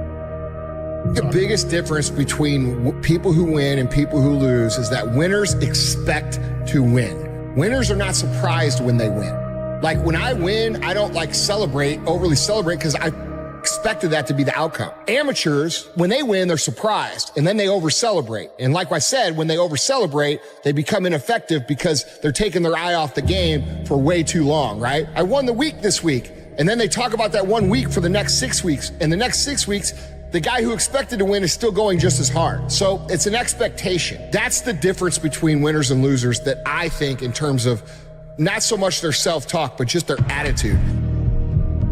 You're gonna know what it's gonna be like to make it personal. Because I'm gonna make it personal. Because it's always been personal to me. You identify with this gift. We all got the gift. This is something that we've all been blessed with.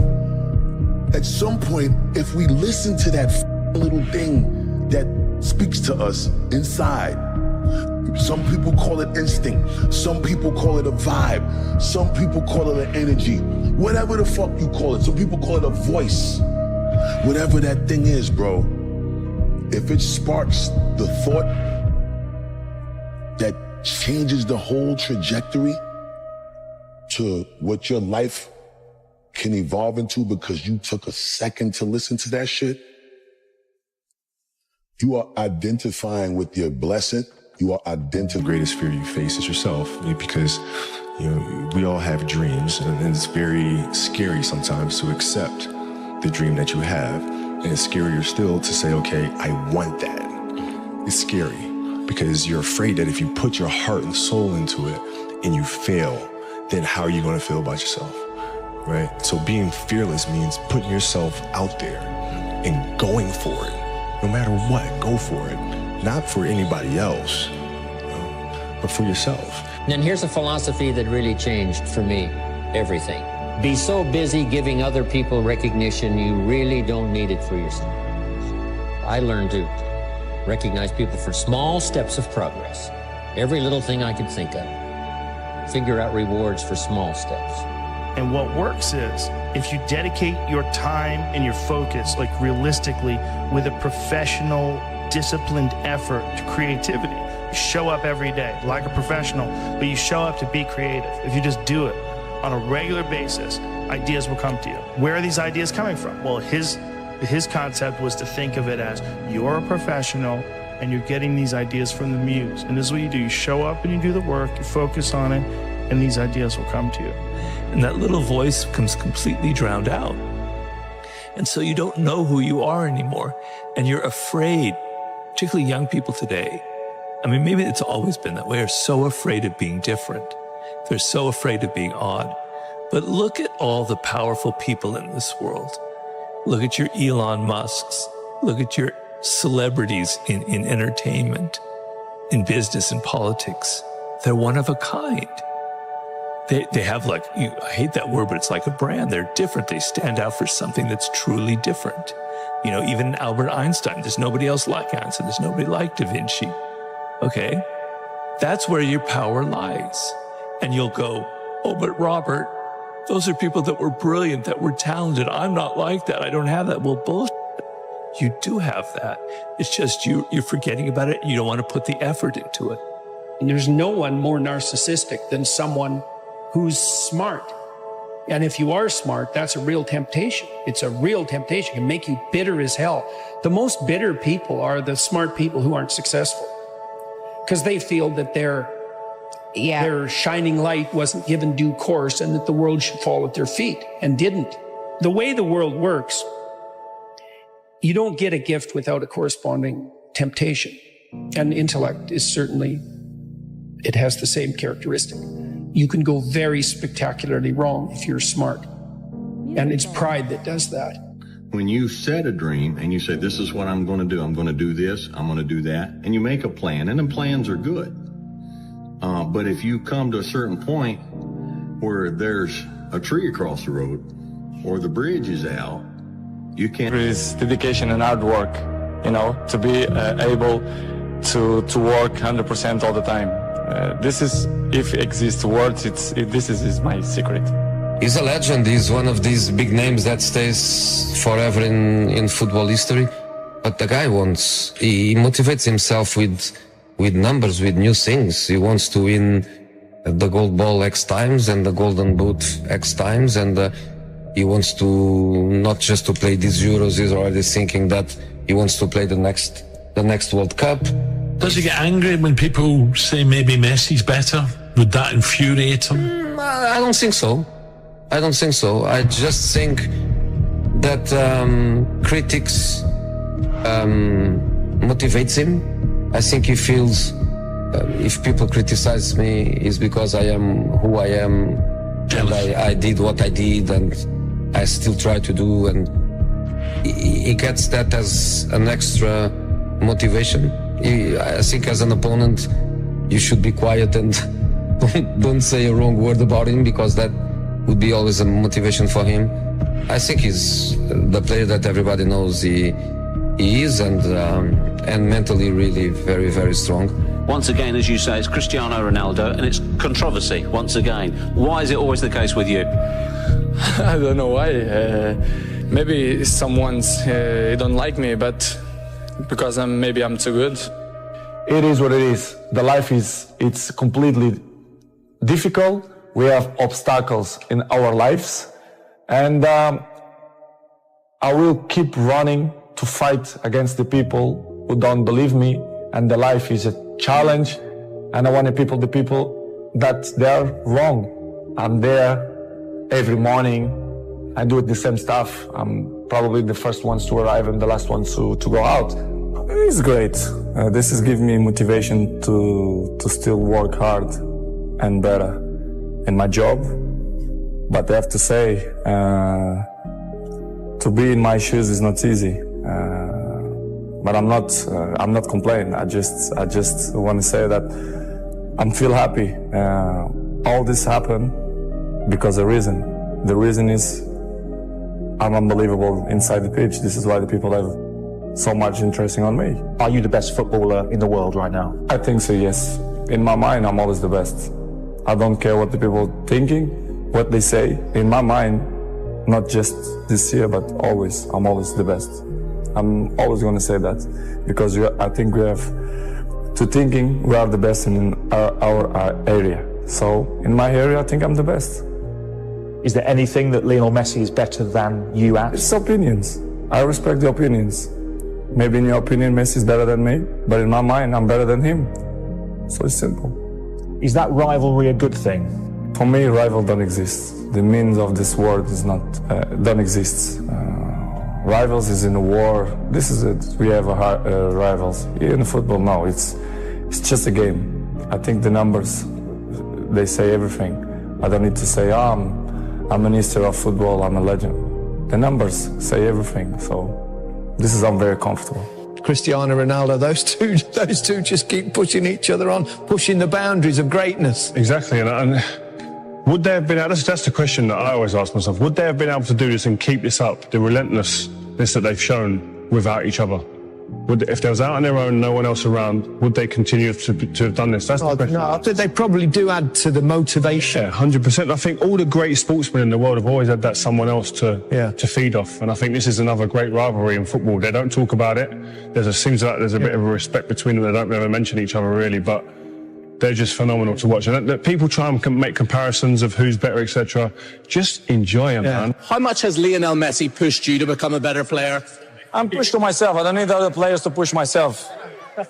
I just work since I was in sporting, so I push myself all the time to be the best. As I say many times, in my opinion, I'm the best because I think we have to think like that, not just in my job, but you have to think in your job you are the best reporter. And I'm thinking like that. If I'm not thinking like that, I'm not going to be stronger than I think I am. But you also love individual awards. They matter to you. It's part of my sacrifice, my obsession to win, to have success. You know, when I say success, it's I work for that. Talent is not enough. I dedicate myself so much that this is part of me. Records is part of me. I don't follow the records. The records follow me, which is different. Are you addicted to winning? Yes, I am. I'm addicted to the success. Because that's the thing that really drives you. Yes, I think so. And I think it's not something bad. I think it's good. It motivates me. If something not motivated, it's better, to stop. We shared this stage 15 years, me and him. I don't know if it's ever happened in football. The same two guys in the same stage all the time. So it's not easy, as you know. And of course we have a good relationship. We have that battle the last 15 years, which is good. He pushed me and I push him as well. So it's good to be part of history of football. I'm there, and of course he's there as well. When I was at Manchester United, and you think, who was that person who had a massive impact on the club while they were there? And you can't look no further than Cristiano. And you talk about mindset. I don't know a stronger, more determined, obsessed player that I'd share the changing room with, because he was just phenomenal. Why we don't believe that we can do it better? You have to believe, you have to be positive to try to change the things. They only give up to the guys who is weak mentally. This is why I mentioned in the beginning, you here, you have to implant that in your mind that we are capable to change things. Well, my best works is dedication and hard work. To achieve this kind of things, you need to work hard and, be a great professional, be serious in your job. And this is what I try to do. Been a great debate over the last few years with him and Messi. But I think over the last 6 months, I think he's gone on to another level. I think he's out there on his own. The way he started the World Cup, the way he finished last season. How many times can we say it about him? His improvement, his attitude. And I think a lot of it is not natural ability for Ronaldo. As brilliant as he is, I think it's just sheer hard work, determination, desire, courage. He's got a lot of courage, wants to get in there, he's brave. I've said it before, the guy's a genius. This difference between making it because of talent and making it because of work ethic. You said to me you felt like an enormous percentage of your success has come from work ethic, and that there's sort of an unfair perception maybe of you of just being hyper talented, and that's where all the success comes from. To be honest, I think both have to work in the same time, because talent without work is nothing, and work without talent is nothing too. So I think the both mix up.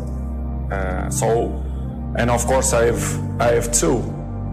I'm not will say that I have more one than the other one, because if you see my whole career for the last 20 years, my level was high, and this is, as you can know, it's really tough. Not only in a football, but in any area. If you are top for 20 years is unbelievable. My biggest motivation is to carry on, to still enjoy, to make people happy, to make my family happy. So for me, I have both talent and work ethic. But the fact is that he has shown that it's not just ability, it is hard work, and he seems to be getting the fruits of all the hard work that he's put in down the years. He looks like somebody who will not put anything that's not going to benefit him inside his body. For example, you arrive home, you had a lunch, you do it a quick nap, and you wake up, you play with your kids, blah, blah, and I have to go to the gym at least 30, 40 minutes, but this will make the difference in the end of the day, you understand? If you not do it that work, you miss one. The next day, it's 2 sessions that you lost. And I know in the end of the day, in the end, they're gonna make a huge difference. This is why I'm 34 and I look 28.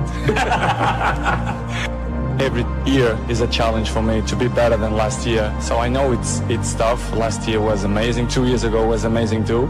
So my job is to continue to work hard and dedicate myself 100% in my job and win trophies, collective and individual too. He said, let's go and having a lunch after training. Go to his house, he was few people on the table. I look at it, it was just some salad, plain white chicken, no juice, just water. So we have a food, quickly a lunch, and after that, he said, let's go in the garden and play two-touch. I said, Cristiano, we just finished. So we go playing two-touch, after that, let's go for a swim. After that, let's have a sauna, jacuzzi. I was like, Cristiano, why we didn't stay at the training ground? So that's why I said Cristiano deserves everything he got right now. So I'm really happy for him, and he deserves. He deserves because he works so hard and he's a machine. He really beat him in front of everyone, so we screamed, and Cristiano was so angry. He sent his cousin by a tennis table. From the gold medal, I'm glad that happened to me. I think that's the best thing that ever happened to me. Because that right there pushed me. I mean, it just pushed me to a limit that I can't even really even talk about. It pushed me. It made me want to be the best. We all go through certain trials and tribulations in life that we have to deal with, and certain things make us stronger. And in 1996, them cheating me made me stronger. If I had to do it all over again, I say do it the same way. You guys are recession-proof also. Find a way. Find a way. Know what y'all want to do. You can be 30, you can be 40, you can be 50. You still got a chance. You got 24 hours in a day. 8 hours you sleep, right? And most people work a 9 to 5. So 8 hours you work. So we have 16 hours. We got breakfast, lunch, and dinner. So we'll be at night, that's 19. It take you an hour to get ready. So we had 20 hours. You guys cannot spend 4 hours going talking about, oh, they lying. Oh, I like this photo. Oh, they faking. Sending photos to other people. Y'all got to get focused. I'm where I'm at because I'm focused. Tunnel vision. I'm focused on what I got to do. You know, this dream that I had started years and years and years ago. You know, no matter what my dad did, you know, because he done whatever he had to do to give me a finer life, to give me a better life, to give me the best life that he could give me. And everything happens for a reason. Even when my dad was incarcerated and he went away, I still will hear his words in the back of my mind. Continue to work hard. Nothing is gonna come easy. Every day I say to myself, after my last fight, I say, this is nothing but organized, legalized street fight. I'm able to make hundreds of millions doing what I like to do in front of the police. Everyone sees us on All Access or when I was with HBO 24/7. They see all the flashiness, all the shit talking, the trash talking. I had a game plan. And when I say TBE, it's no disrespect to no legendary champion. Because every fighter that's in this room has to feel that he's the best. If not, you in the wrong sport. If somebody right now in here hit the lottery, the first thing they're gonna say is give it all to me. Because they don't know no better. Because rich and wealth is two different things. When you're rich for a short period of time. Rich is short term. Wealth is long term. You can have 100 million. But if you don't got no game plan, it's gonna be gone. Being around certain individuals, like even being around my billionaire buddies, you know, every time I got around my billionaire buddies, I was more like, it's cool to come over your house, but I need a house like this. Yeah. It's cool to ride on your yacht, but I need a yacht like this. Yeah. It's cool to ride on your jet, but I want a jet like this. And I said, no, I don't want to ride on yours. You show me how to get it. You can't be my friend if you can't show me how to get it. Because once they show me how to get it, then I can install it in my children. So it's about wealth. You know, I'm no longer rich, I'm wealthy. Well, most people probably have $1 million if their money management skills was right. You know what I'm saying? But they spending the money fast as they get it. You get a couple $100,000, you go buy a $100,000 watch. It's easier to make the money. It's harder to save. You know what's crazy is because coming from where I'm from, we thought all we needed was $1 million. We just wanted to become a millionaire. That means 1 million. Until you get it and you realize it ain't enough. We're living in a generation and a time where like people think it's only cool to be a boss. You know what I'm saying? And it's uncool to be an equal partner with somebody. I just think boss a 4-letter word. Like, what does it mean outside of the action? If you're not doing boss shit, why you want to be a boss? Do you even know what being a good soldier is? Because some people, again, they offended by the idea of being a soldier, not me. You know what I'm saying? Like, I can step into soldier role and back into boss role at any moment. I play every role. You know, I heard a quote one time from Vincent van Gogh that really rang true. He said, he has dedicated his life to his art, and he has lost his mind in the process. When I sat and I thought about that, it sounded very familiar. I have given every single thing, every ounce of my life to this craft, to perfecting my craft, and I continue to do so. And in the process, I have lost my mind to regular society, to people who wake up at 9 a.m., who clock out at 5 p.m. They would look at me and say, I've lost my mind, but me, I have found it almost. My name is Conor McGregor. I'm a professional MMA fighter.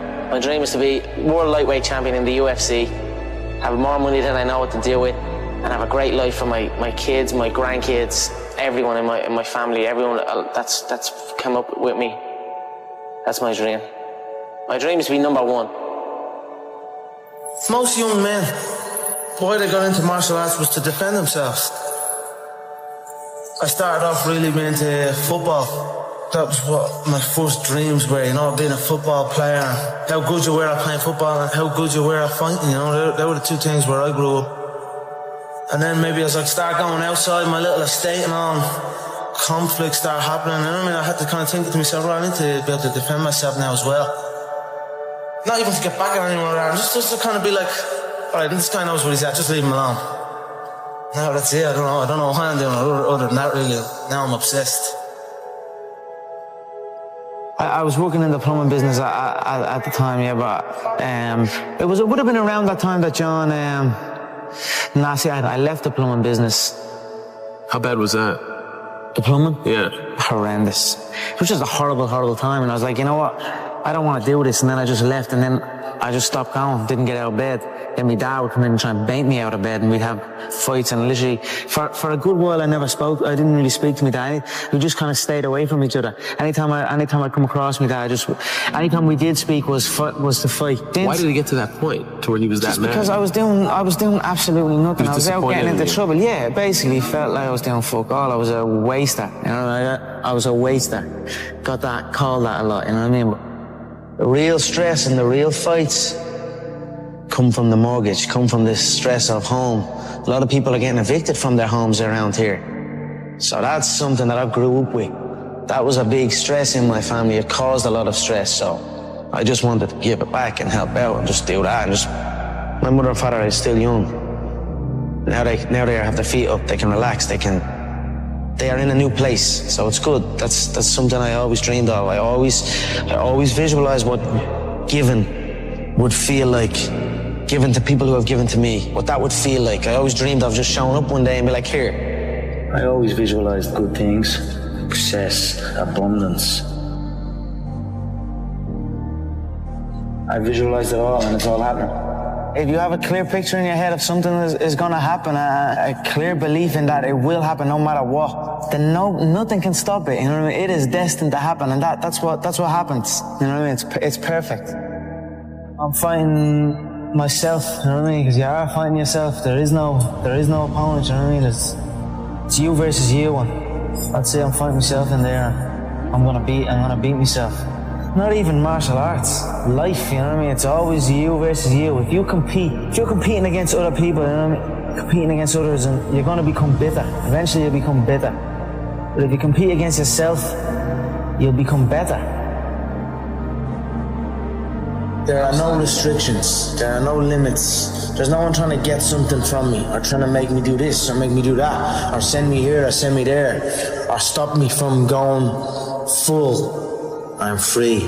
I go in and do as I please. This is my time now. So it's a beautiful experience, and it's almost an out-of-body experience, and it becomes very, very addictive. So that's what you're seeing here. I'm addicted to that feeling, and I will do anything to get in there and get that feeling again. I truly believe we are all equal as human beings. If we are obsessed with something and we truly pursue our passion with everything we have, regardless of anything else, if you are obsessed, work hard, put in the time, you will succeed. And that is a philosophy that I carry, my coaches carry. And to see LeBron James, who's like a mega superstar over here and a phenomenal athlete, share that belief is inspiring right back to me. It shows that we are thinking correct. You know, this is hard work. This is an obsession. Nothing can beat hard work. If you're doing something and you're not interested or you have no passion for it, you should truly follow your passion. I'm not doing this for this. I'm not doing this for fake acting and pretending I can, you know what I mean? Trying to give emotion to some guy that wants emotion from me for a shot. I can't do that. I don't do this for that. But I understand that it's a double-edged sword and you must do that. I do it for the competition, to step foot inside that octagon. I have that feeling of freedom. So that is why I say I don't feel pressure in there. I do not. I feel free in there. Sounds like you are the last person that would ever give an excuse why you lost. No, there is no excuse. You know what I mean? Like I've been beat before. You know what I mean? I've lost MMA fights, I've lost boxing fights, I've lost so many fights in the gym, you know, I lose all the time, you know what I mean? So it is what it is. If you, any true martial artist will know, in order to succeed at this game, you must lose a fucking shitload of times, you know what I mean? You must lose many times, you know what I mean? So it is what it is. We all have we all have the same emotions. We have all won and we have all lost. It's a sport. It is what it is, you know. Just get on with it. Look to learn from it, you know. The day you stop trying to learn is the day you start losing, you know what I mean? So I'm always going to learn regardless of the result, you know what I mean? Win or lose, I will take something from it all. And you know the way people say you learn more from your losses and things like that. That is true. You learn a lot from your losses, but as well as that, you learn from your wins. People can say, let's say you beat a guy, and you're at the beating that guy. You're a winner now. You know what I mean? You're a winner. So now I get to take the foot off the pedal. I don't need to learn so much. I'm at the beating this guy. I'm a winner. You know what I mean? That's gonna stop you. That can take over people, especially in this game. When you're signed to the UFC and there's all media things going on and there's people looking for pictures and shit. That can take over. That can make you feel like you're bigger than you are. You know what I mean? That happens to guys. You ever see guys that I see guys all the time coming in that are around this company since day one. Their performances just stay the same. They stagnate. Their performances stagnate. Then they get even worse. You know, they arrive for the fight out of shape, not looking in shape, barely made weight, sluggish. You know what I mean? That's not going to be me. I stay ready. I'm always in shape. You know what I mean? You're not going to catch me out of shape. Win or lose, I'm going to be ready to go. No ego. You know, you can't have an ego in this game. We've all won. We've all lost. It is what it is. Just keep going, keep doing your thing, keep working hard. I'm a cocky motherfucker, but if you come in and you get me, I'll stand before you and I'll stand before everyone and say, you got me. I'll get you next time. And that's it. Every human being, everyone in here at some stage, we face loss. We've all lost something. You know, we all know how a loser on the night feels because we have all lost at one point or other in our lives. You need to stop putting your hand out. Everyone wants handouts. Everyone wants things for free. Or everyone, you know what I'm saying? You've got to put in the work. You've got to grind. You've got to go through the struggle. And you've got to get it. If you deserve it, go get it. You know, don't complain. Don't cry. Get the fucking work and go get it. I've been listening to laughter all my career. I've been listening to them laugh my whole career. They've been laughing. What? An Irishman win a Cage Warriors world title? Hell no. You serious? An Irishman win a fight in the UFC? Hell no. Laughs all around. Okay, you gotta win. Now he wants to win a world title? Hell no, he's all talk, he's all hype, he's a joke. Laughter all around at the Joker. Then the Joker goes and wins the world title. Now he wants to win a second world title. More laughter. Listen, the sound of laughter and the sound of doubt motivates me. So I'm enjoying that. I see that. I don't feel no doubt. I don't feel that going and fighting any of these other UFC bums right now. They need to rise up. Right now they're down there. I've got this situation where people are truly doubting me like they doubted me at the very, very beginning. And that's motivating for me. That's what's going to drive me to the gym when I need to go to the gym and to put in that work to get that win. Stripping that all back to start your career, a man with a dream, you know, training in the gym day in, day out. If somebody said to you, you'll have or you'll be as successful as you are now, what would you had said back then? I believe you. That's what I would have said. Because I did believe. Yes. I believed in it. I had very few people who told me that. I had a small group of people that would tell me something like that. Other than that, it was just me telling myself. Yep. So if someone came up to me and told me that all the way back then, I'd say you're right. I was a waster. Got that, called that a lot, you know what I mean? But like, and then when I start getting that focus and realize, you know, I'm gonna make this happen. And then now that has happened, I'm making it happen. It's depressing times for a lot of people in Ireland. There's a lot of bad stuff going on in the country. A lot of people are struggling. Everybody's struggling. But now since them seeing me chase this dream, it's giving them an energy and I see a new lease of life in them. And that alone spurs me on even more. So it's all just a perfect storm that is happening for me. And that is why I have this tunnel vision, and that is why I'm willing to kill every single man in my path and get that belt, you know what I mean? To secure the future from my family's future, you know what I mean? That's what I'm doing it for. Well, I'm doing it because for the love of movement, and I'm also doing it to secure because I recognize that it will secure my family's future. So why not take full advantage? Something that I love can actually secure my family's future and make us live a good life for the rest of our days. You know what I mean? And it's not work. I don't work. I live. You know what I mean? I don't have a job. I just have a life. No matter what was going on, some deep situations, I always had the belief that I was going to get here. I was going to get to the UFC. I was going to get, because I just knew I was different. I know I'm different than these people. I'm enjoying the fruits of my hard work. Nobody works harder than me inside the octagon, outside the octagon. I am a workhorse, so I'm going to enjoy the benefits of this life. I'm going to get myself a big mansion in Las Vegas. I'm going to get the soft top cars. I'm going to bring my whole team out. I'm going to spoil them and give them this life. We're eating good, we're living good. It's human nature. Some people will sit and take positivity from that. They will look at that and take inspiration and inspire. It will inspire them to go and push for that. Others will shell up and critique it and be negative towards it. But one thing is sure, those people will stay where they are. The people who take inspiration from it will rise up and also one day experience that life. So this is human nature. Some go one way, some go the other way. But I am enjoying my money, my hard-earned money that I have dedicated my life to. I can be a product of my environment, you know what I mean? If I'm in with the wrong crowd, I just kind of become wherever, you know what I mean? So that's why I like to be isolated. And that's why this has helped me coming out here and being locked in an apartment on my own, building back up my leg, going from rehab to home, because there was no outsiders. It was isolation, it was visualization, it was motivation, and it was dedication. There was nothing else going on in my life, you know what I mean? To get to the pinnacle, it needs to be like that. It needs to be no outsiders. It needs to be, you need to have your team and your focus, and that's it. I don't need friends that aren't involved in this game or that aren't on the same path, you know what I mean? Because it doesn't make sense. I know nobody can tell me that I move the same as any of these guys, because I don't move the same. I move differently. I move unique, and I know I move unique. Not only that, I speak unique. I act unique. I'm just different than these people. You know what I mean? So I dress unique.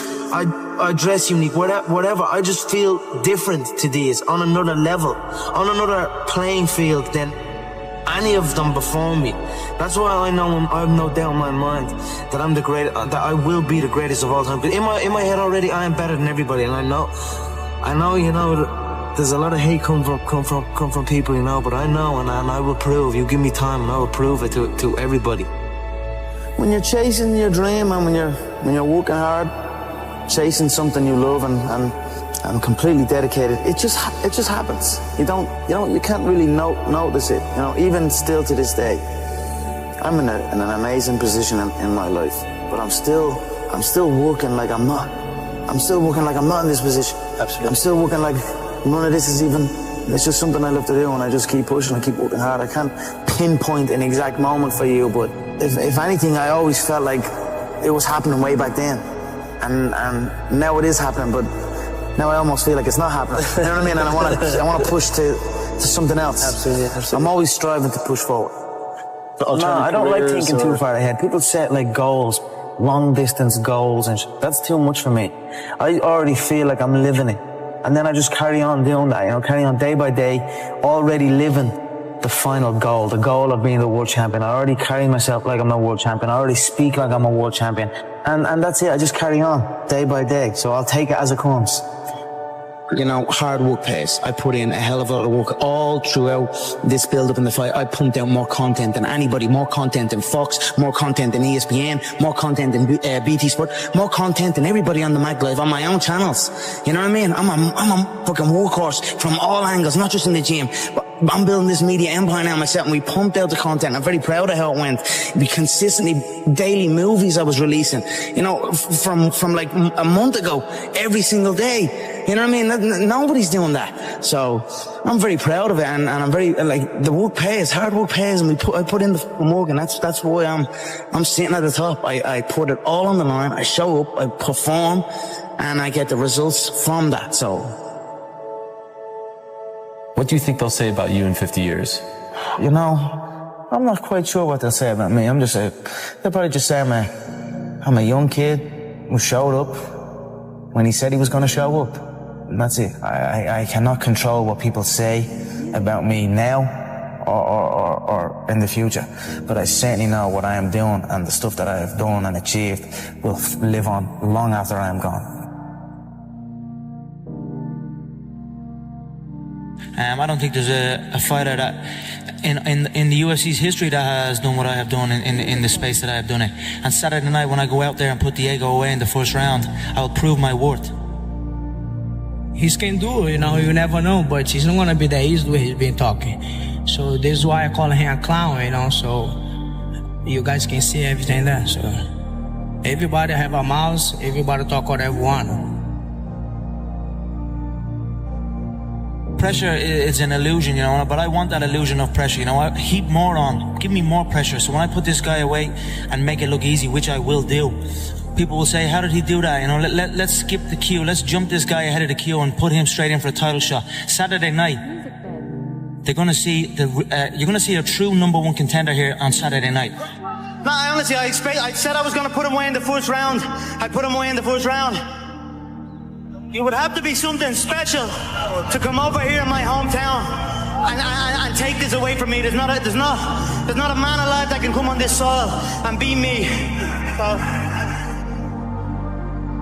Dustin thinks it's all talk. But when he wakes up with his nose plastered on the other side of his face, he's gonna know it's not all talk. I'm gonna crack him with a jab and he's gonna wobble and I'm gonna put him away early. It's gonna be a first round KO, mark my words.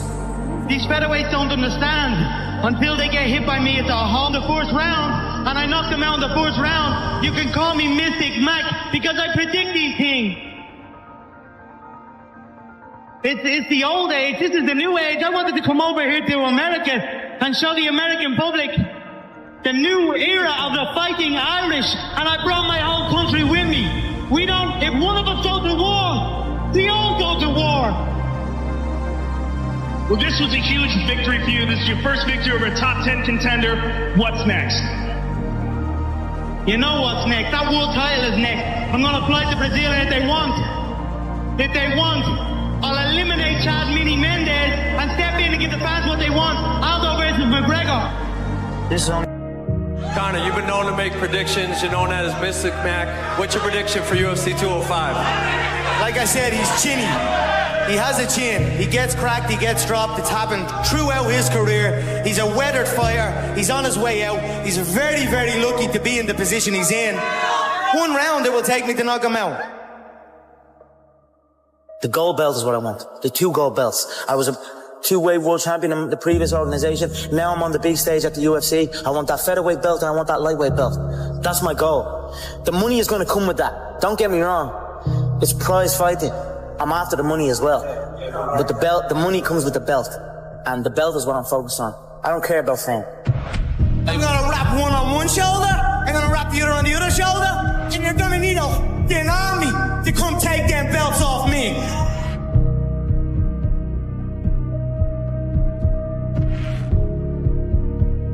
But I'm sure everybody here would appreciate the Mystic Mac prediction of how exactly you get this thing done. It's hard not to respect Donald right now at this stage, and he has my respect. And although there will be blood spilled, it will not be bad blood. And for the Mystic Mac prediction, it will be a KO. Let's test the overall mysticism of Mystic Mac, of the notorious Conor McGregor. You said under 60 seconds for Dustin Poirier. What is the strike that most often puts Dustin Poirier away in your mind?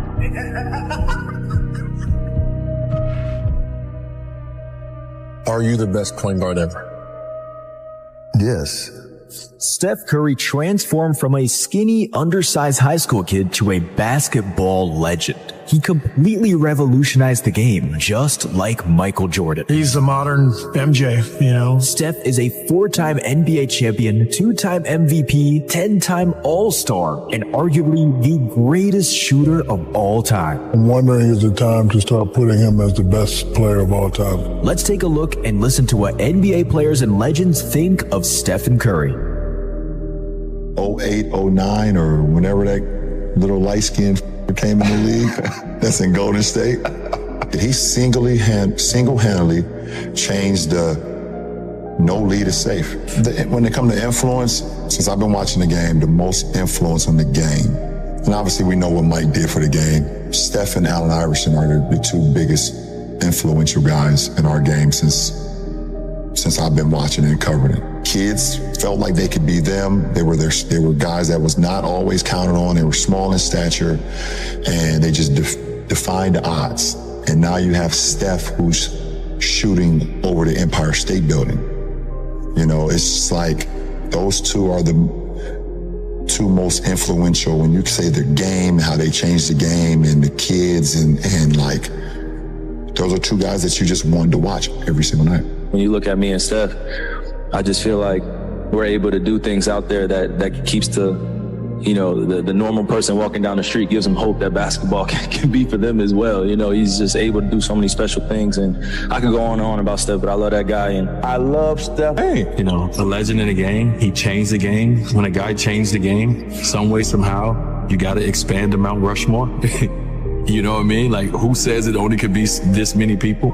Like, Steph Curry changed the game. His face needs to be up there in the Mount Rushmore. Steph Curry is messing the game up. I'm on the internet now, see a bunch of little kids dribbling, shooting 100-footers. To get warm, to start the game. But he's doing something for them. He's giving them a chance. You know, Steph, it probably is the most influential player when it comes to little people. Yes. Right? Because I see a lot of little guards, like little kids. I'm going to these tournaments today. They're doing stuff I can't even do. Right. Mm-hmm. And it's good and bad. I love Steph, man. I mean, the guy has completely revolutionized the game. He messed up the game in a good way, you know? Like, you think he messed it up in a good way? Yeah. I think he hurt the youth because the youth just loves threes. And that's all they think about doing, shooting threes. You know, him and Clay and their whole team, I think, just changed the game in a good or bad way. Each other on the golf court. You didn't know what was coming. You didn't, because you'd never seen it before. I was there when he broke the record, right? The first record. And you didn't think, like, I think it was like 250 maybe or something threes. You didn't think that the next year was going to shoot 400, make 400 threes or whatever. They crushed it, but no one saw it coming. No one saw it coming, and no one truly knew how to stop it when they got going. That's why they won 73 games. When you came to the Garden and I let Raymond Felton's pride get in the way, and he had 50, I feel like that's when you decided you was just gonna rape the league. Bro, you know what? I ain't mad at you. That was the moment? Bro. I think so. Bro, Raymond said, Chump, no, like, stop letting dude do this, but he really be doing this to us. I'm like, the confidence is changing, G. He going back to Davidson on us, bro. Nah. You feel me? I'm like, he doing the shit that we was like, you can't do that in the league. He started doing it. I'm not. Yeah, you going too fast shooting that jumper now. That's too much. You ain't even holding it up no more. Falling and shit. No, bro. Now he talking to the crowd. He pointing at fans. I'm like, Steph don't even do that. So I really felt like in my heart, like we are birthing an animal, bro. Yeah. I really think of that moment. I'm like, bro, I think we ignited that confidence that came, because after that game, bro, he got very disrespectful. Yeah, he took off. He got disrespectful. He started trying shit. And then the next game, we play the Warriors at home, and this is 2015-16. And my first matchup is Steph. And I'm like, bro. Your man in front of you from the perimeter, bringing a big man away. And Curry hits a 40-footer. You know me. I walk in, I chest him up as soon as I get in the game on the inbound. I'm just pushing him. I'm like, yeah, you're not doing that tonight. Not on me, brother. About 36 minutes later and 42 Steph points later. That happens to a lot of people too. Yeah. I'm in the locker room like, nah, this can't be what it's like. I'm taking my stuff out like this ain't it. And Steph Curry, I'm going to bed at 8 o'clock. Mom, don't call me. My girl, don't call me. I'm locked in right now. Every night. Yeah. It's honestly hell. Be honest with you, I'm not gonna lie to you. I mean, the way he moves without the ball is the worst part. But just the way he moves without the ball, the weight, I mean, it's honestly their system too. It fits him to perfection. You literally can't ever relax. And I remember game 1 and 2, chasing him and Clay around, and I couldn't make a shot. Everybody's looking at me like, why can't you make a shot? I'm like, I ain't got no legs. But you know, his approach to the game too is special. Just the way that he, sees the game and the way he goes about the game. It was a lot of fun to play them. Obviously happy we won. Beat them too, yeah. But it's hell to guard him. They're actually understanding how to play with him now, like how he operates, how he moves when he gives up the ball. It like continues to just run in circles until you fall asleep, and then he shoots it from 30 feet basically. It's borderline at times. It's unguardable. he's tough. And I'm a part of the losing side of history, but I remember watching it, bro, and I was like, yo, he was absurd to watch then. And I played against him. I was like, he's different, bro. He's different, bro. But Steph Curry is the most impactful player on a team in the league. Because the gravity. Bro, the gravity. You have to guard him as well on the ball as you do off. Like, once he gets off the ball, you're probably more scared of him off the ball than you are on. He's the, he's the modern MJ. You know, I used to see this playing with the Bulls. You know, half the crowd's got, you know, red 23 jerseys on, and, you know, now half the crowd's got blue and yellow 30 jerseys. Steph is, he transcends the game. He elicits an emotion from people. I think because he's so awe-inspiring with his play that no matter where we go, there are people who are cheering for him and can't wait to see him perform because we've never seen anything like him. Michael did everything in the Air Jordan. He revolutionized the game. He changed the way we thought. The baggy shorts, the black socks, obviously the Air Jordans. Stephen Curry has taken shooting in the art form of it and moving without the ball to a different level. The first thing kids do, they know they can't dunk and fly like Michael Jordan, but they all believe they can shoot like Stephen Curry. And that's the first thing they do is start hoisting up threes to try and be like their hero, Stephen Curry. So you have heroes to most in Michael Jordan, and you have a lot of heroes in Stephen Curry. I see the comparison. And it's like, that's how we feel with you. You know what I mean? And Evan, you can kind of speak to it in terms of like the funny story where it's like, you hear those MJ stories, you see people on the bench. Like, when I watch him and he do stuff, I watch the other team bench. Dudes be like, oh! I told you one time, he told the story before, we were playing one time, you got so hot in a certain instance, I'm like, damn, like, you didn't hit 3 straight, when you hit the 4th, I wanted to like, turn up and be like, yo, go crazy. Go crazy. Like, no, because like, when you're a fan of basketball, you're a fan of the game, you start to comprehend what you're seeing. As a fan and as a player, you always appreciate it. So it's always been that part where you can, really remove yourself with the game. And, we're all, at one point, we were all high-level basketball player and, big-time athletes. So, you can really appreciate what you do. Consistently the best shooter his whole career. I'm wondering, is it time to start putting him as the best player of all time? Best player? I'm saying. Oh, you put him over you? In the conversation. I'm asking you. Yes. You put him over you. You yourself put Steph Curry over you. Yeah, this is why he's my favorite player. Cause I'm not saying favorite. He might be my favorite too. I played 20 years, watched 20 years before that. I've never seen a guy like him. And he's doing it consistently. And he has championships. For all the chitter-chatter, is it time to just put him in the conversation? I think he's a... I'm asking the fans, is it time to, start putting him in the conversation as one of the best players ever? When it's all...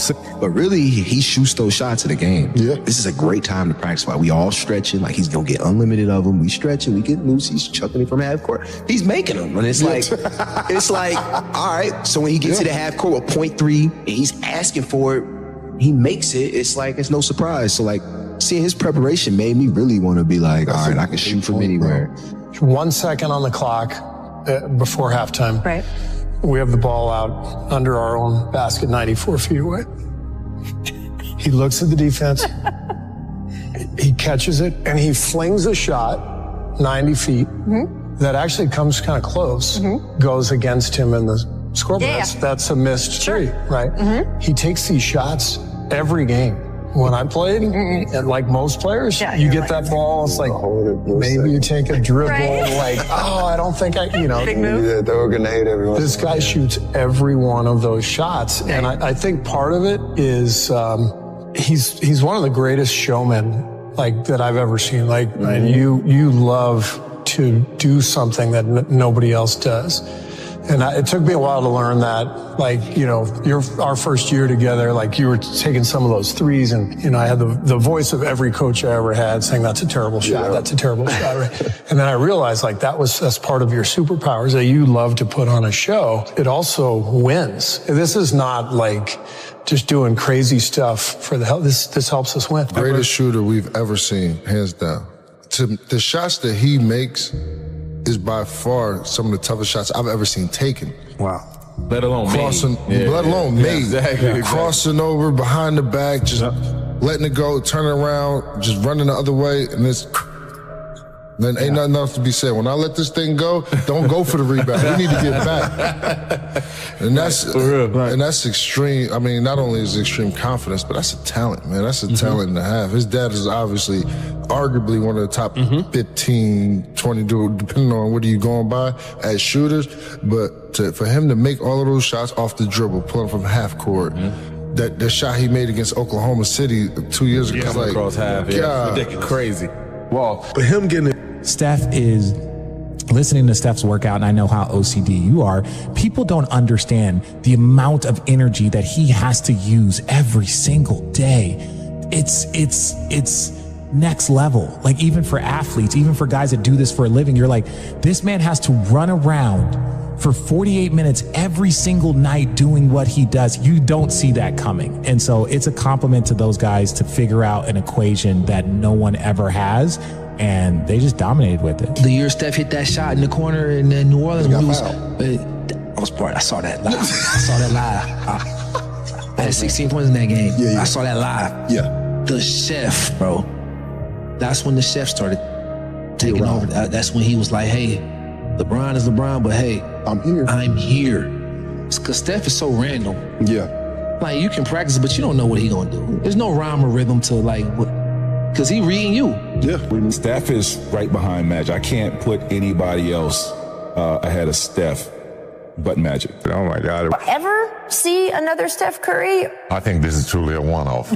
He's been a game changer. I mean, Ray Allen probably is getting 3 to 5 a game, whereas Steph is probably getting 10 to 15 a game. So I don't see any players in the league that can really change this landscape unless him and Clay get on separate teams. And to see that he do not get the respect that he deserves from the way that he plays the game of basketball. He's not just a great shooter. He's not just a guy who handles the ball before the games and pregame. Like, he plays the game at a level that I haven't seen anyone play the game. Steph's done economical. Steph's unbelievable. I can't believe the kind of shape he must be in as fast as he runs. The whole game, every game. That was said. Yeah. That's what amazed me playing him in the finals. One of the things I said over and over in that series was like, I know they're running fast, but you got to run fast too. We got to run fast too. Keep chasing them, like play tag and keep chasing them because it's like nonstop. We'll give him 6'3". He's a 6'3" guard who has never had the pop and the burst and the leaping ability of some other incredible guards of this era. He won the MVP in 2015. He won the MVP in 2016 in his 20s. He's 35 now. I think Steph Curry is better now than he was back then. That is remarkable. Yeah. Let's not take it for granted.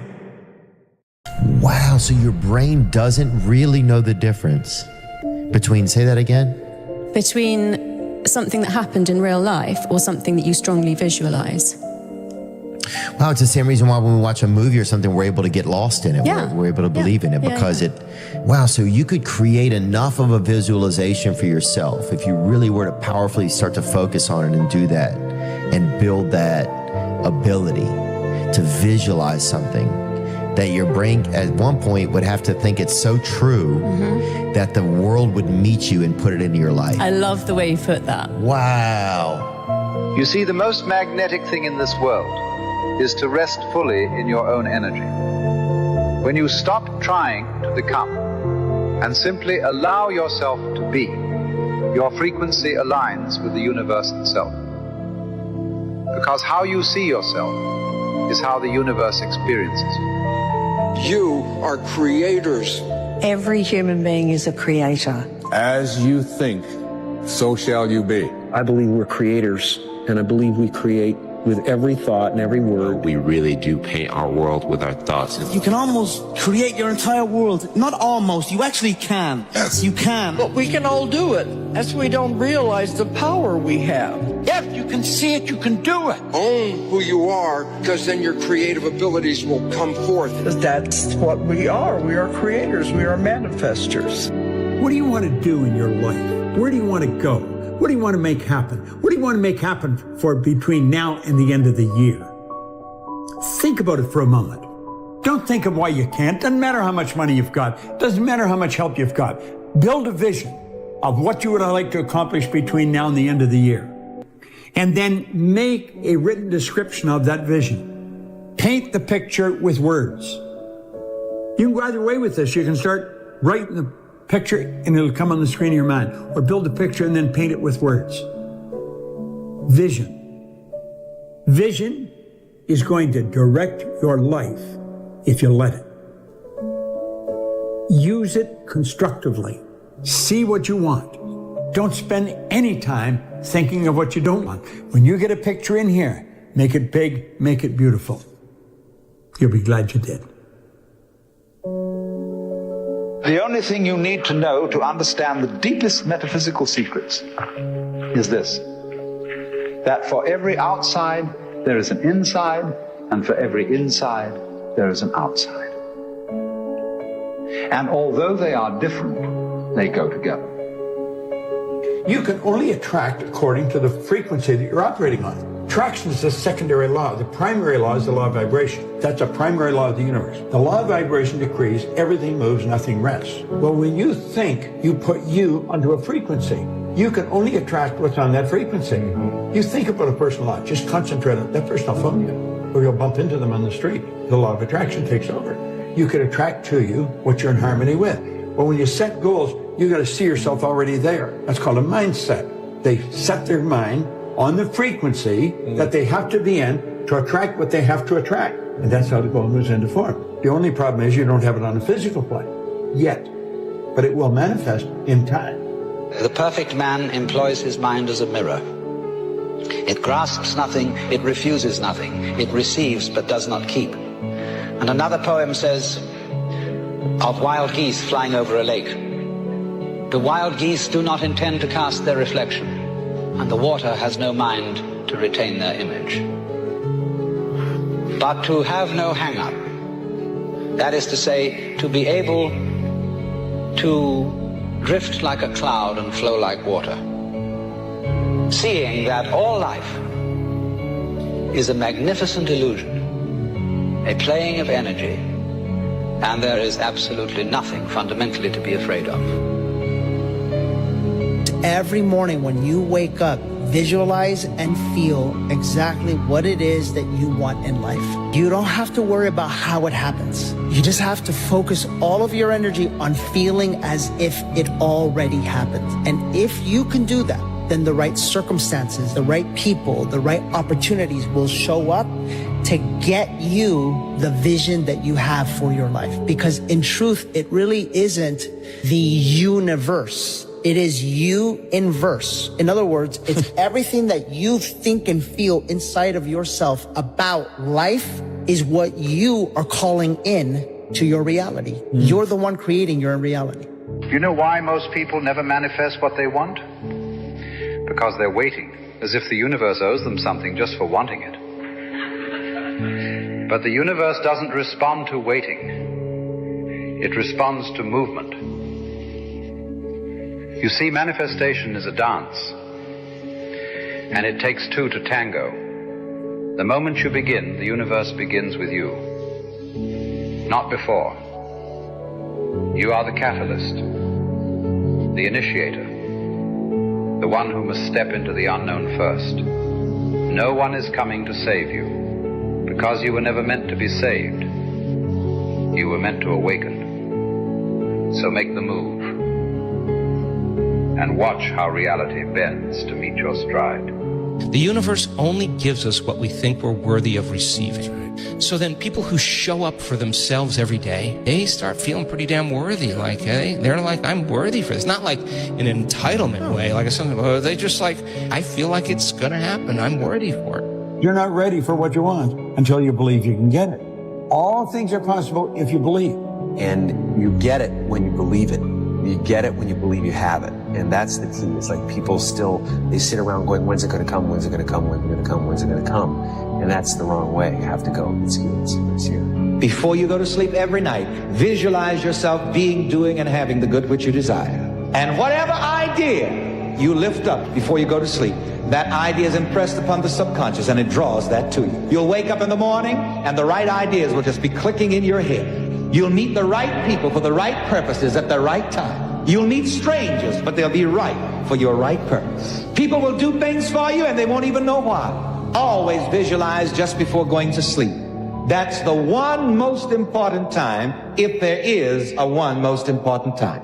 Every time you say, I am not, I cannot, I have not, you are, whether knowingly or unknowingly, throttling that great presence within you. Every single time that you use the words, I am, you are citing the name of God. You must be conscious of how you use these words. I am strong. I am well. I am content. Putting the words I am in front of something into your mind and imagination is a very powerful way to attract into your life. Well, gratitude is one of the most strongest forms of power in attracting good things. You know, if you truly feel grateful for the things in your life, I always felt grateful for even the small things. I always used to celebrate the small things. Now I might be celebrating the bigger things, but I always celebrate every little good thing that would happen to me in my life. Even before I had any kind of money or any of that, I would celebrate and I would feel grateful for it, and it just gave me more. The law of attraction says this.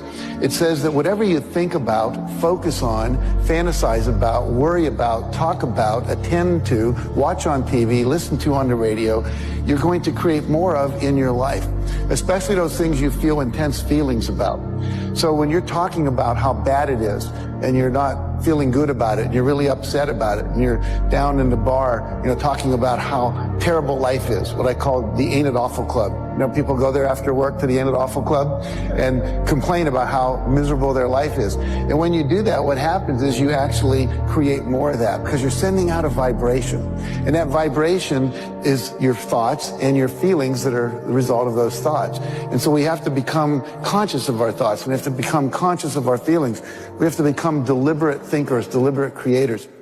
If a person would sit down and let their body relax, totally relax, okay, and then start to visualize in their mind, see themselves the way they want to see themselves. See how you'd like to live your life. See yourself living it that way. Take that picture and describe it. Write it out in the present tense.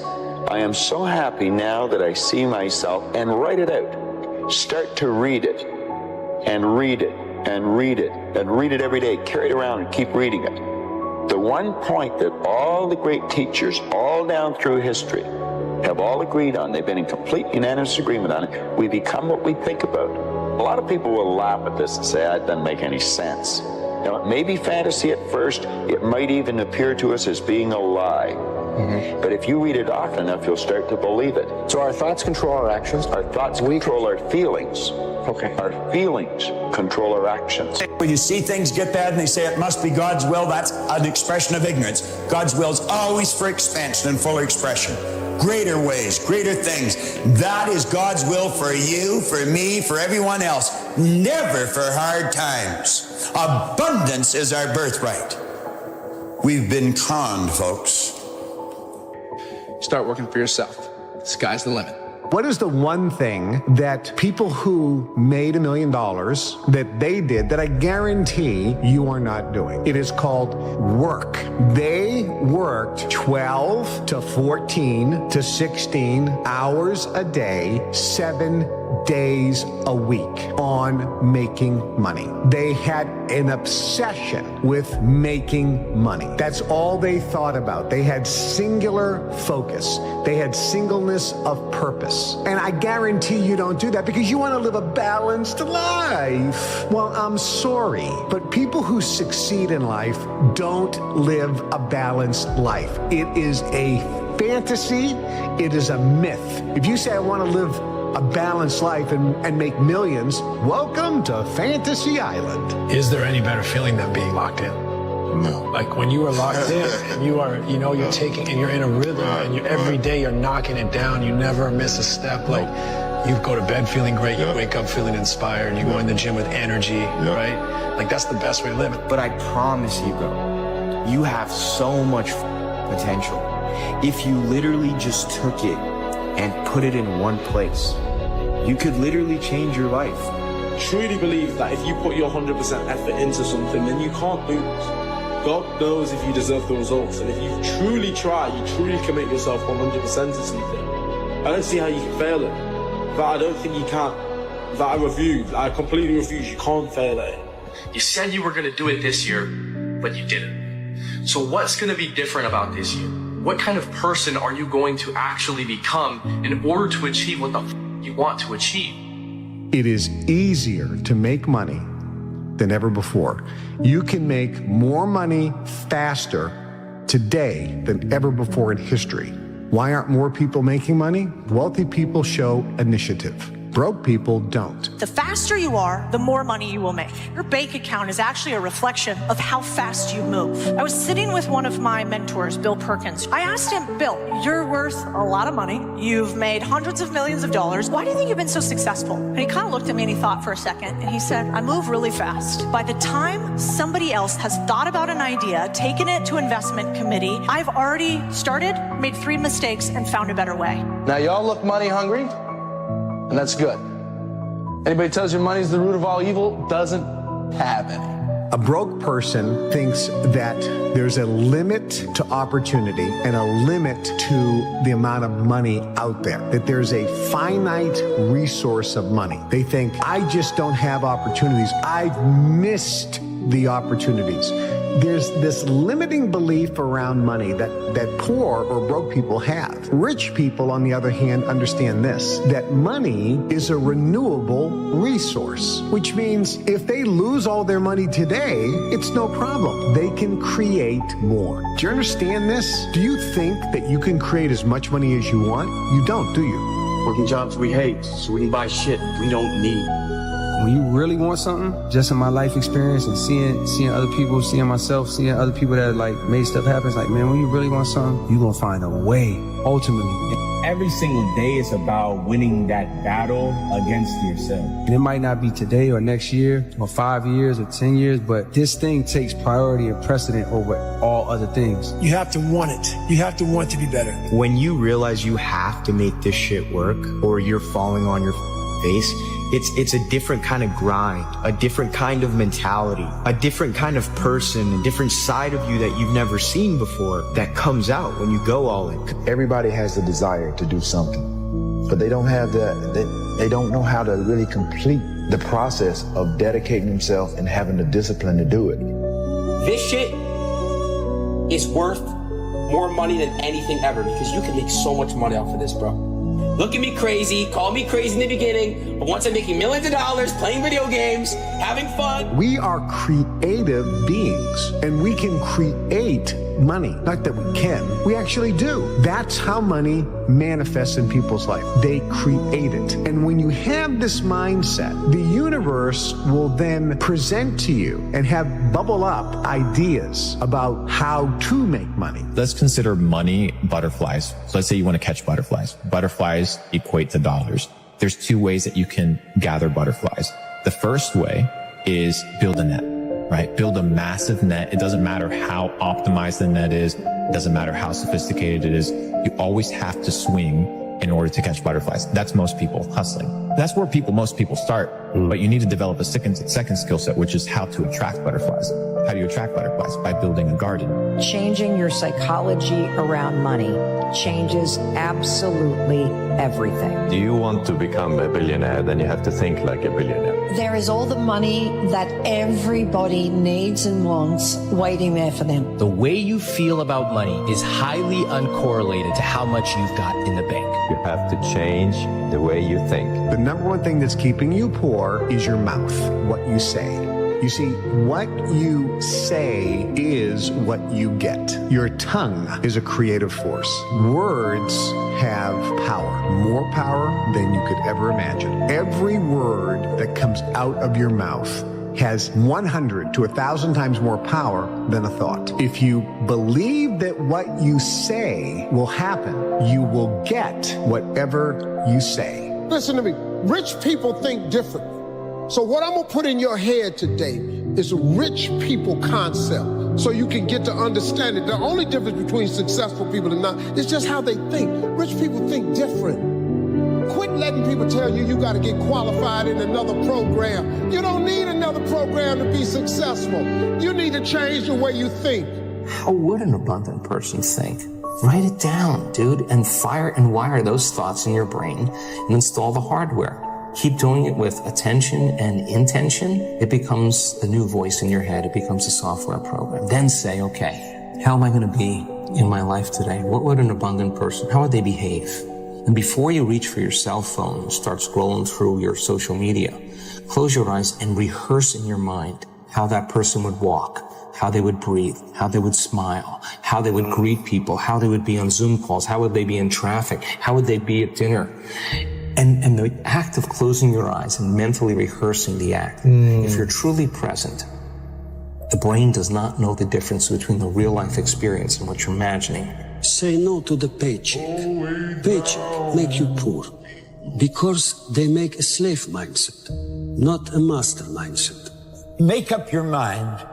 That's this idea of you got to be realistic, that you got to be logical is a bunch of nonsense. You don't have to be logical at all. I've been totally illogical many times, and it's helped me earn a lot of money. When you speak of your poverty and lack of education, you are simply directing your mind power to attract these undesirable circumstances. Because it is true that whatever your mind feeds upon, your mind attracts to you. Now you see why it is important that you recognize that all success begins with definiteness of purpose, with a clear picture in your mind of precisely what you want from life. You are on your way to making your fortune. You can do it. You have greatness within you. Remember, you were born to win. You were engineered for success. You were designed for accomplishment, and you were endowed with the seeds of greatness. Do you want to become a billionaire? Then you have to think like a billionaire. Billionaires do not think about pennies and cents and dollars. They think big, and they think of ways of getting there, not of ways of not getting there. There is all the money that everybody needs and wants waiting there for them. And there's only one reason it's not in their lives, and that's because they're stopping it from coming into their lives. Really? Oh, yeah.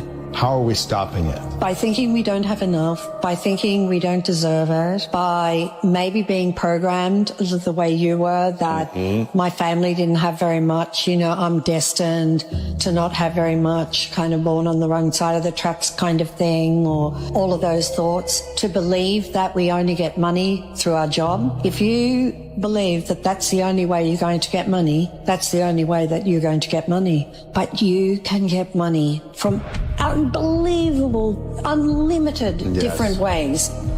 If you decide you want to be rich, all you gotta do is start. Why not? Who gonna stop you? Unless you tell it to the wrong person. Mama, listen to me. I'm going to be rich. Anybody rich in this family? Go in there and sit down somewhere. Get yourself a good job. Oh, mama, you must be right. No, mama could be wrong. Because what you have in your imagination, God didn't show it to your mama. I'm sorry. He showed it to you. Know what you want and believe that you can and will get it. Give expressions of gratitude many times daily for having received that which you want, even before you actually get physical possession of it. Possession starts first in the mind. Please remember this. Remember, there can be no application of applied faith without action. When overtaken by defeat, as you may be many times, remember that man's faith is tested many times before he is crowned with final victory.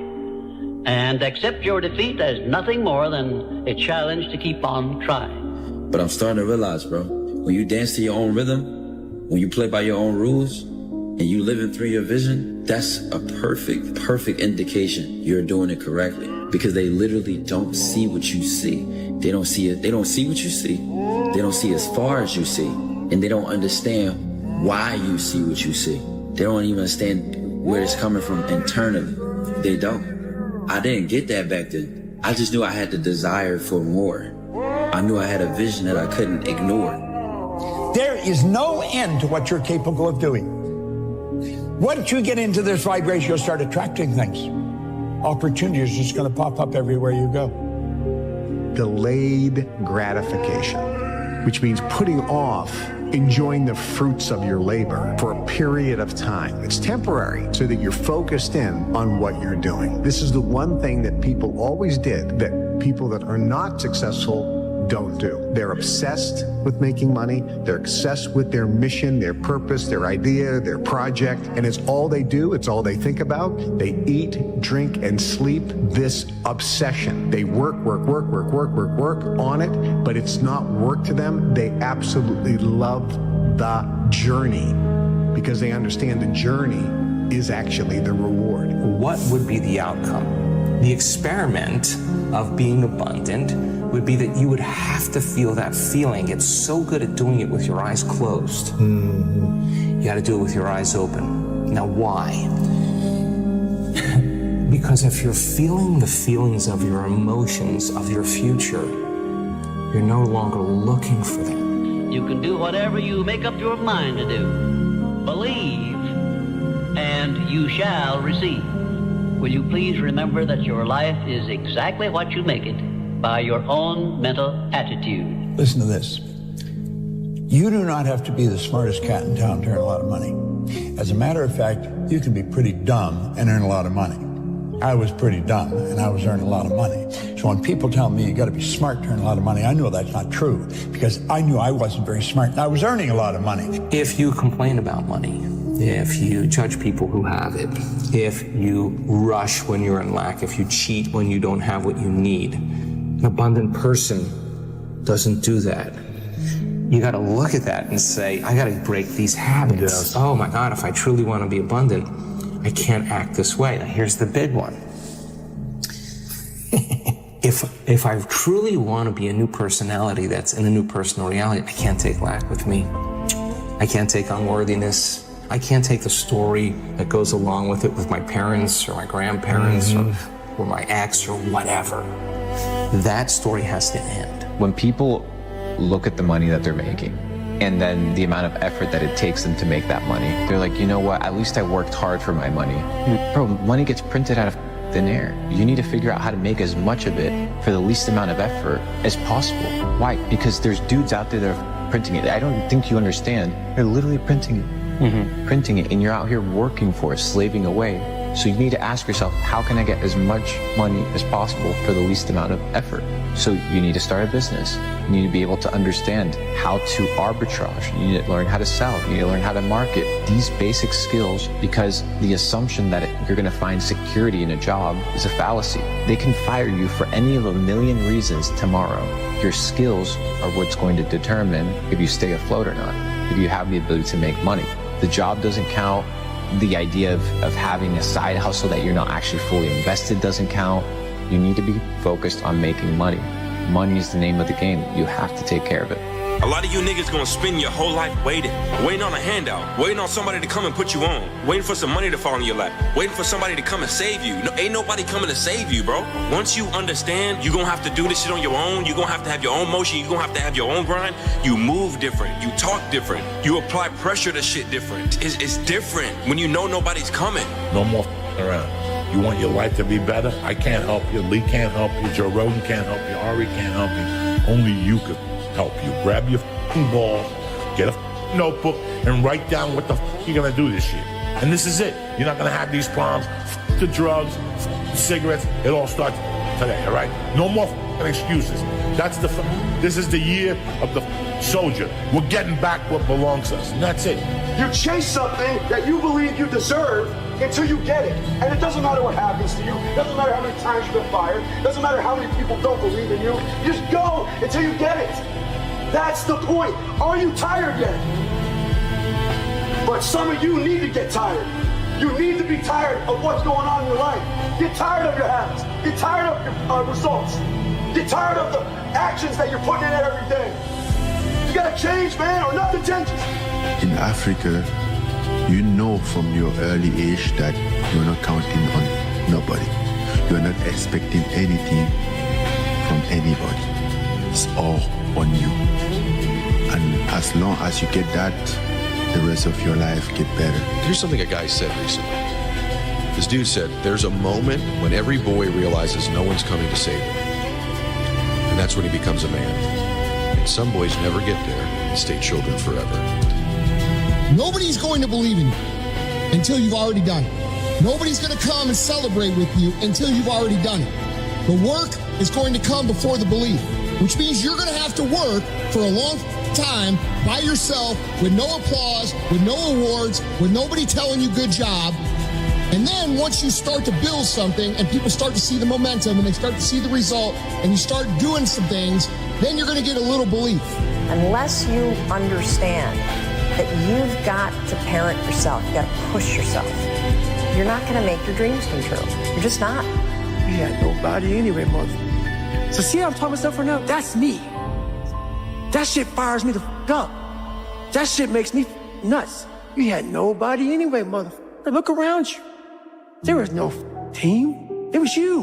What's your most brutal life lesson? Nobody's come to save you. It's also the best one. The best day of your life is when you realize nobody's come to save you. And when you can realize that, and you can kind of cynically smile because you know you want the ball in your court, then you're well on your way to being successful. When you take full responsibility of everything, good or bad, even if you don't do the actual task, if you take responsibility fully, you're free. There's a tremendous amount of liberation that comes when you accept the fact that you're always going to need to give yourself a push. The first two words of getting out of poverty are my fault. And the thing is it doesn't actually matter if it is your fault, but it is your problem. You have to solve it because no one else will. That allows you to actually do something about it. Until you win, effort always goes unnoticed. Get used to it. No one roots for you until everyone roots for you. That's just how it works. You're going to lose sleep. You'll doubt whether it'll work. You'll stress to make ends meet. You won't finish your to-do list. You'll wonder whether you made the right call and have no way to know for years. This is what hard feels like. Everything worth doing is hard. And the more worth doing it is, the harder it is. The greater the payoff, the greater the hardship. If it's hard, good. It means no one else will do it. More for you. At some point, everything's going to go south on you. Everything's going to go south, and you're going to say, this is it. This is how I end. Now, you can either accept that, or you can get to work. That's all it is. You just begin. You do the math. You solve one problem, then you solve the next one. The bottom line is, no one's coming. No one. No one's coming to push you. No one's coming to tell you to turn the TV off. No one's coming to tell you to get out the door and exercise. Nobody's coming to tell you to apply for that job that you've always dreamt about. Nobody's coming to write the business plan for you. It's up to you. There is no perfect time to start. You gotta start now with changing your life. You gotta do your best work when you're the least motivated. So those days you don't want to do it, guess what you gotta do? You gotta second the up to do it. Stay hard. I just don't see the point. This idea you have that there's a way to be safe, it's childish and cowardly. It stops you from experiencing anything, including anything good. Once you've already won, people are like, he's amazing, he's so good. But like, that's the time when you need it the least. You always have to be the person who roots for you before everyone else does. And it's usually a single clap in the auditorium for a very long period of time. It is a slow clap that's just you. The difference between should and must is reasons. Reasons come first, answers come second. If you got strong enough reasons, if you got a big enough why, you can figure out how to do anything. Why the don't you want to be in better shape? Why don't you want to be more successful? Maybe you can't find your why because you're lazy. Maybe you can't find your why because you have zero in ambition. Regardless, you need to go out here and find it. If the why is powerful, the how is easy. But if the why isn't strong, if your goals aren't powerful, if the vision isn't clear, the old prophet said, without a vision we die, without a vision we perish, without a dream we're nothing. What's the chance of you making $1 million this year?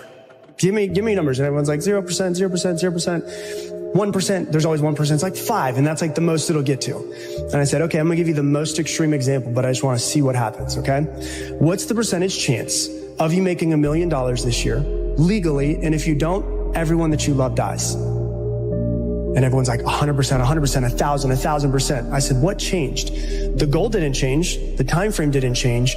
Why you're doing it changed. Would you wake up in the morning if everyone that you love's life depended on it and be like, yeah, well, maybe I should scroll on TikTok for a little while? No, you'd be like, I'm going to take action immediately. And so it doesn't need to be like a fear of losing everybody, but what's really behind that is like, why? So you never wanted a regular type life, right? Is that barbecues and ball games? Yeah. If you want to feel like your life has meaning, if you want to go to bed and sleep with a clear conscience, if you want to wake up in the morning looking forward to the day, purpose is a more meaningful, more reliable category than happess. How do I know? A lot of people, when they think of the phrase, how do I know, they always want to put the what behind it. How do I know what I'm supposed to do? The question that you really should ask is, how do I know why I'm here? Because when you know your why, your what becomes more clear and more impactful. In order to be successful, you need to have a powerful why. Why do you want to be successful? Why do you want to achieve great things? Why are you doing the shit that you're doing on a daily basis? Why? I ask people this on a daily basis and everybody gives me these generic answers. Because I want to help people. Because I want to give back. Because I want to live a happier life. Why? What's the why here? Why do you want to do these things? Why do you want to feel this way? Why do you want to help people? Why do you want to give back? What's the reason? If you don't have a powerful reason, you're never going to reach your goals because you don't have something that's pulling you towards them. You don't have something that's going to wake you up before your alarm goes off. That why is everything. My why is very simple. I want to be remembered forever and I want to inspire one person a day because I know what it's like to struggle with the drugs and the alcohol and feeling like you're alone in life, having nobody to help you. What's your why? You know, when you're built different than everybody else and you have this desire for more and this desire for achievement and this desire to win, everybody else looks at you like you're, and they'll tell you that too. You know, what's wrong with you? Like, why can't you just relax? Why can't you just do this? Because I'm just not built that way, man. How do I manage all this misery and suffering and futility? It's like, well, I need to figure out what I would have to do in order to make that clearly worthwhile. And so then you have your goal and then you think, well, I need to move towards that incrementally because I'm kind of useless and can only do so much and maybe not even that. But all I have to do is be a little bit better than my miserable self yesterday. And that'll propel you forward very rapidly. If you don't have a strong enough why, if you don't know your compelling future, if you're not ready to climb through every brick wall, then go upstream and find that desire. Find it so when you're facing, oh my God, the money didn't come through, the bank fell through, the bank called their loan, or whatever you go through in different markets. If you're just thinking, I just want to make more money to get the Ferrari. You have a reason for that Ferrari. You have a reason for your success. You have a reason for your future. That's when you say, oh, this failed. Let's try again. That didn't work. Let's try again. And how many times do you have to try again? Who knows? Could be 100, right? It's the people who give up on the 60th one and don't realize that your 61st time of getting past that failure was your next level. Well, the purpose is you. We forget that. Every day I wake up and I don't want to do some shit. I'm like, okay, man, do you want to be today? Do you want to feel like do you want to walk around all day knowing that you could, but you didn't? The main purpose in life is you. So if you wake up in the morning and you don't want to do something, you don't care enough about yourself. And that's what you need to really research is, man, why am I not doing this for myself? Because that is the number one purpose in life, is to better oneself. What's your rabbit? So what you focus on each day? What you running after? What you chasing after? You may not apprehend it, but what gets you out of bed without an alarm clock? What gets you going when you don't feel like it? What makes you go get it when everybody say you can't? If you don't know where you want to go or who you want to be, you eventually just float around and you eventually crash. Most people walk around with no goals, no ambition. They don't know where they're going. It's like a ship with no destination. If you don't know where you're going, you'll never get there. Once you know where you want to go, then you direct your time, your energy, and your attention to the execution and the achievement of that goal. It's all about intention. But most people walk around in life thinking that life is just a big fat lottery.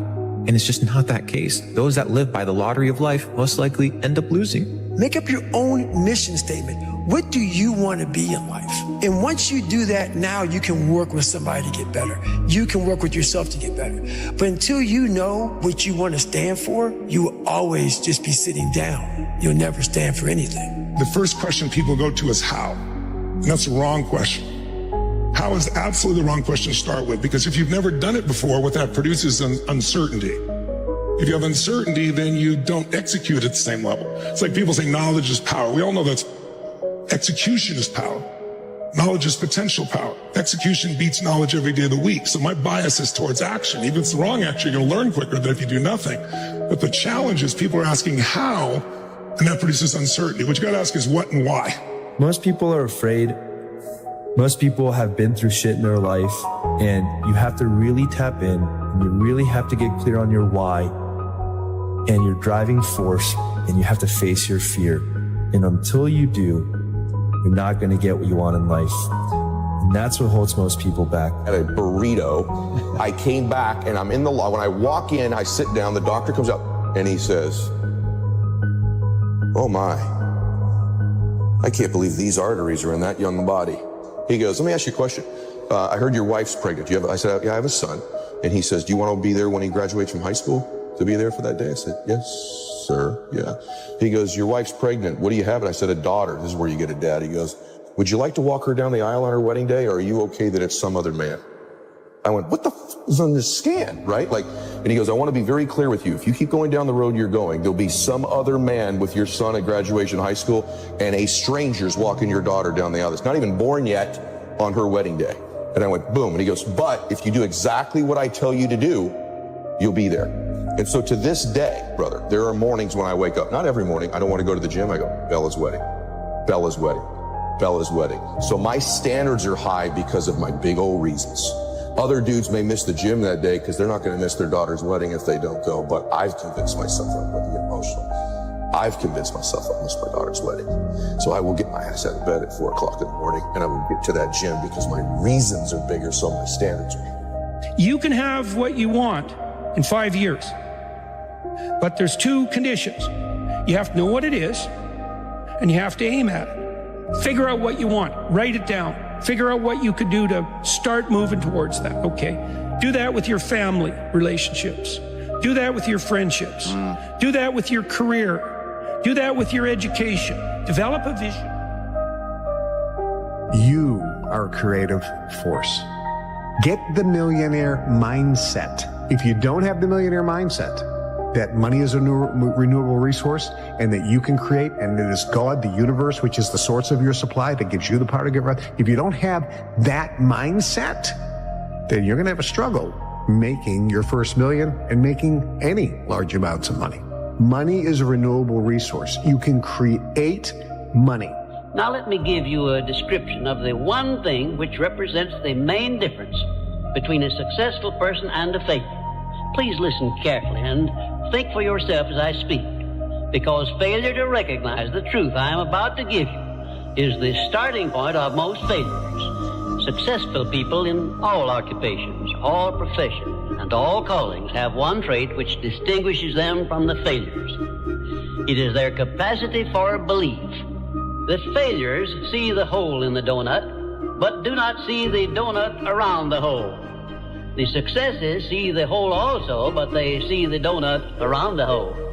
Changing your psychology around money changes absolutely everything. The way you feel about money is highly uncorrelated to how much you've got in the bank. The way you feel about money is highly uncorrelated to how much you've got in the bank. We're going to go back to childhood and we're going to go to the future. What conversations do you remember your family having when you were young about money? What phrases? Here's some examples that might sound familiar. We can't afford it. Here's the consequence of that. This person, hopefully, they end up in a pretty nice job. Maybe they've done well. They have some decent amount of money. They come to me and they go, why do I still feel guilty ordering a salad when I eat out? And my partner is saying, we have the money. Look at our checking account. Why? Well, trace it all the way back to conversations you had starting at age 6. Wow. It's not about wealth. It's who you become. Isn't it a strange fact that most people make a negative application of their great power of faith by thinking about and believing in poverty, ill health, fear, failure, and defeat, when it would be so easy for them just to change their thinking over to the circumstances and things they desire? If you aim for success above mediocrity, you will need to learn to act on your own personal initiative, because your success is something which you must achieve for yourself without someone telling you what to do or how to do it. There are two kinds of men who never amount to much: those who cannot do as they are told, and those who can do nothing else. Most people learn how to fail and not to succeed. It's a mindset. It's a mindset. When they developed Tesla, everybody thought, not a new idea. But they were persistent, they were convincing, and they could see something that most people did not see.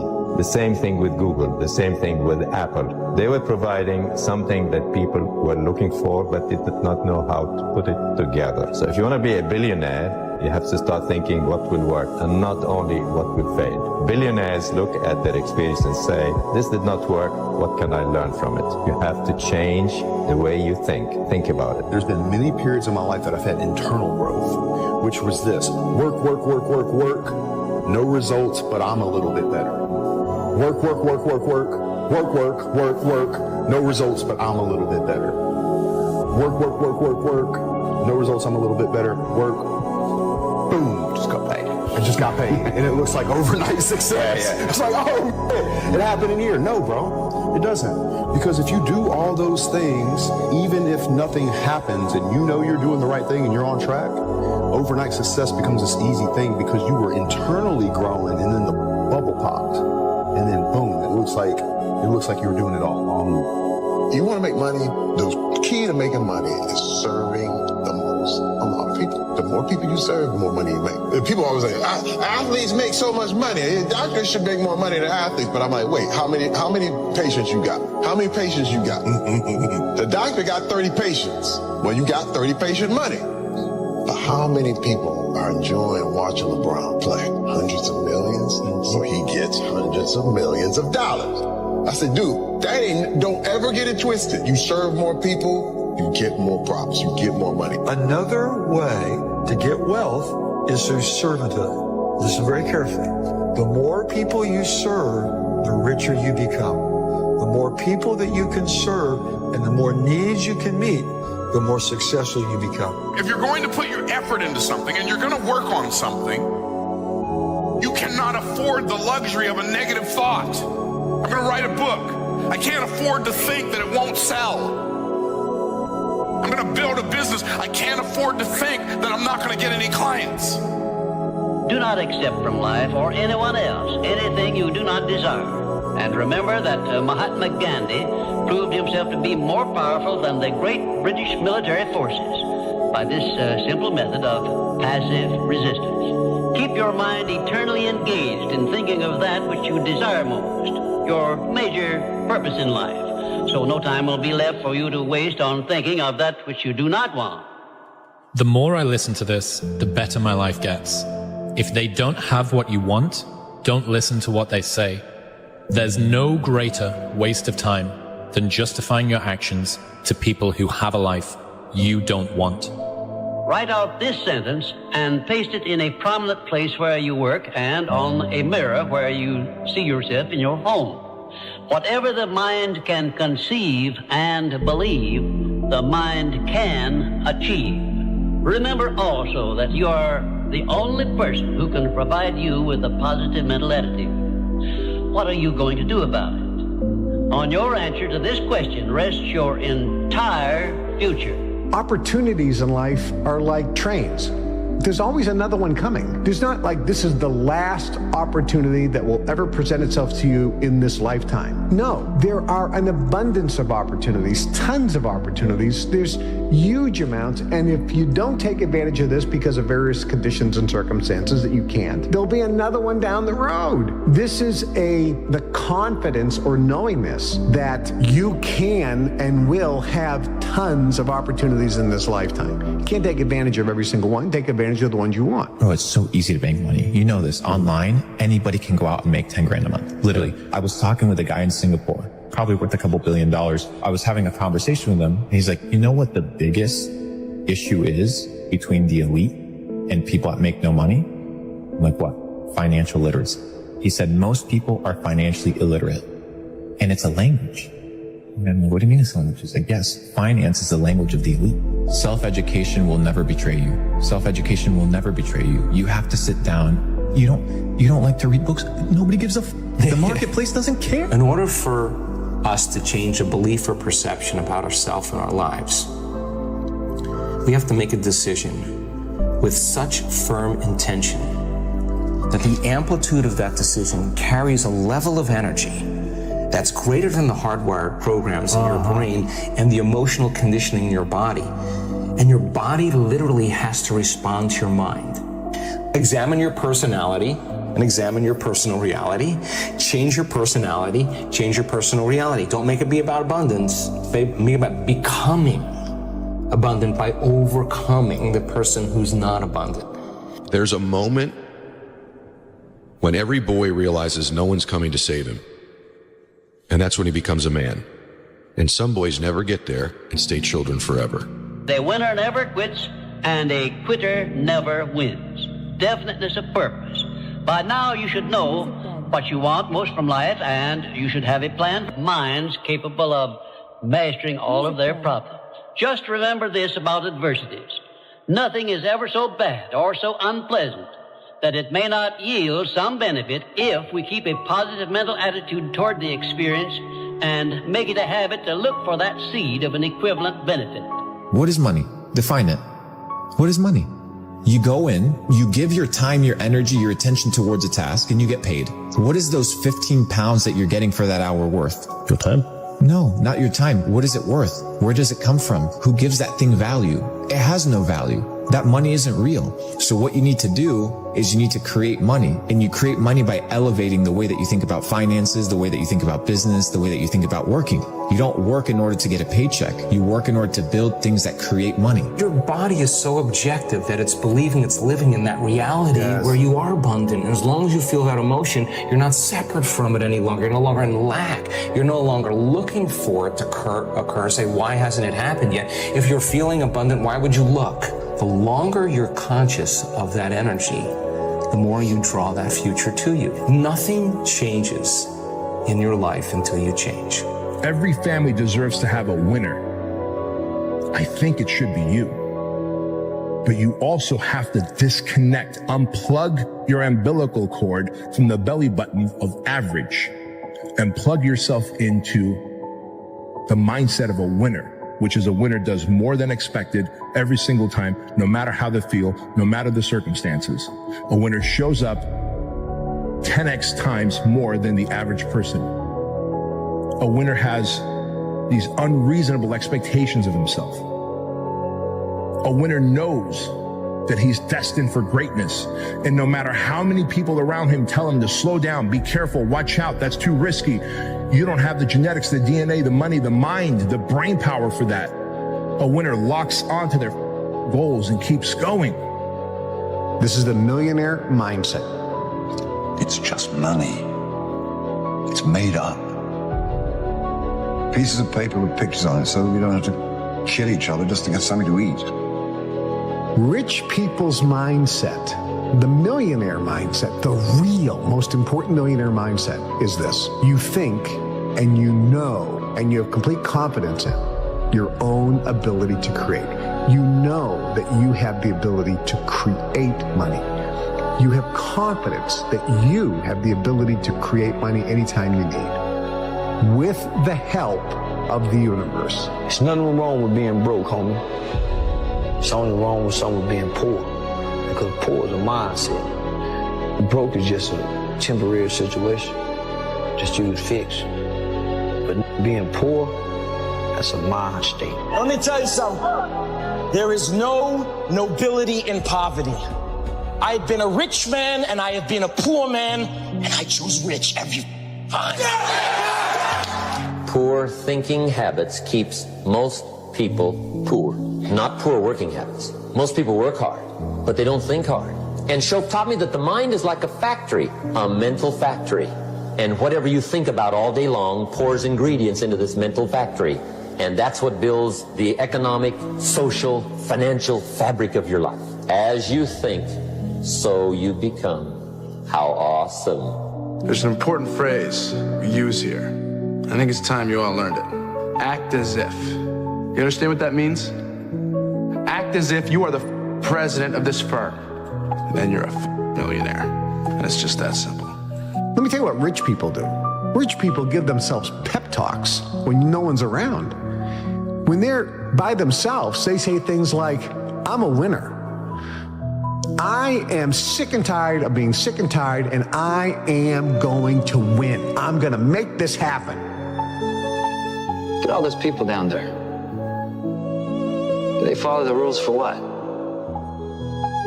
They're letting fear lead them. What happens if I don't? Life's simple. You make choices and you don't look back. Stay small enough, long enough, you'll be big enough soon enough. See you at the top because the bottom is too crowded, but we never look down on anybody unless we're willing to help them up. Believing that you can is way more profitable than believing that you can't. Successful people are always too busy doing what the other guys are still talking about. Successful people are always willing to do what the other guys are not willing to do. Your friends are shit. And tell them you made 25 grand last month, they're not gonna believe you. F them. Parents don't like the life you lead? You, mom and dad. See how it feels when you're making their excess payments. Set a goal to become a millionaire. Here's why. For what it will make of you to achieve it. Set a goal that'll make you stretch that far. For what it will make of you to achieve it. Today, it's easier to make money than ever before. You are on your way to having your first $1 million in the bank and all of your bills paid. Think and grow rich. Think and grow rich. Success is something you attract, not something you pursue. Success is looking for a good place to stay. So instead of going after it, you work on yourself. Personal development. Why is it that people are successful? It's simply this. The rich get richer, the poor get poorer. Why? It's because the rich think about wealth and affluence all the time. And what do the poor think about? The poor think about lack, loss, and limitation, risk, danger, fear, failure all the time. Think and grow rich. Think and grow rich. Think and grow rich. You become what you think about. And here's the interesting thing. You can choose. Choose what you think about. Choose. With your business, choose what you're aiming at. With your leadership, choose what you're aiming at. With your team, choose. Help them choose. The act of intentionality is so freaking powerful. It's unbelievable. Henry Ford said, if you think you can, or you think you can't, you're right. I am amazed at the things we don't do because we have this little tiny bit of fear that offsets all the other data and all the other evidence in our life that causes us to not go do something. Because we just don't believe. And it's weird. When you start to believe, you become what you think about. Never say you can't do it. Say, I haven't done it yet. I haven't done it yet. And that's true with everything. It's like, there's nothing that you can't do. You may not have done it yet. We don't know if you can do it or not until you really crack this. And then you find out if you can do it or not, or how well you can do it. Money is not our issue. The mindset of money is our issue. If you don't have a mindset for money, then trading stocks and options wouldn't be the game for you because you're not going to know how to manage your risk. You're not going to have the discipline to be able to stay out of the market when necessary. You're not understanding money in its totality. So when you got the mindset of money coupled with the skill of making money, this is what equals a wealthy person. This is what allows a person to be able to build wealth throughout their generations. You cannot have what you're not willing to become vibrationally. If you do get it, you'll lose it. This is why people that win the lottery, they lose everything. They'll get a modicum of success but can't hold on to it because inside they weren't vibrationally aligned. They really hadn't become it. So you can temporarily manipulate and get things, but to have it completely, you have to lift your vibration and become that. You can have more than you've got because you can become more than you are. And of course, the other side of the coin reads, unless you change how you are, you'll always have what you got. I have found in my experience that income does not far exceed personal development. development. Now, sometimes income takes a lucky jump, but sure enough, unless you grow out where it is, it'll usually come back where you are. Life has strange ways. If somebody hands you $1 million, best you become a millionaire quickly, so you get to keep the money. Otherwise, sure enough, it'll disappear. Somebody once said, if you took all the money in the world, divided it up equally among everybody, it would soon all be back in the same pockets. Incredible. Money does not exist. Did you know that? I learned that years ago from a very wealthy man. I was free from money that day. He says money is an idea. It's in your head. It's an idea. You are supposed to work for purpose, not money. If you find your purpose, money will find you. If you're not in your purpose, you haven't found your purpose, you're still working for money. Money's your boss. Think and grow rich. If you can focus on building something for you, your life will be way better. So I started down that journey because at the end of the day, thoughts are things. What you think about truly becomes your reality. One of the most magnificent things that I've discovered in the 46 years I've been on this earth is that genuinely whatever reality you create in your mind, you can eventually walk towards and exist it. That's amazing because I believe we're creative. I believe that we can co-create. A lot of people think that's hocus pocus, but like my mentor said, he said, no, it's hocus focus. Wow. So if you focus on it for real, like really focus on a particular destination that you want to get to, and then you're willing to put in the work every day, consistently, eventually you can get there.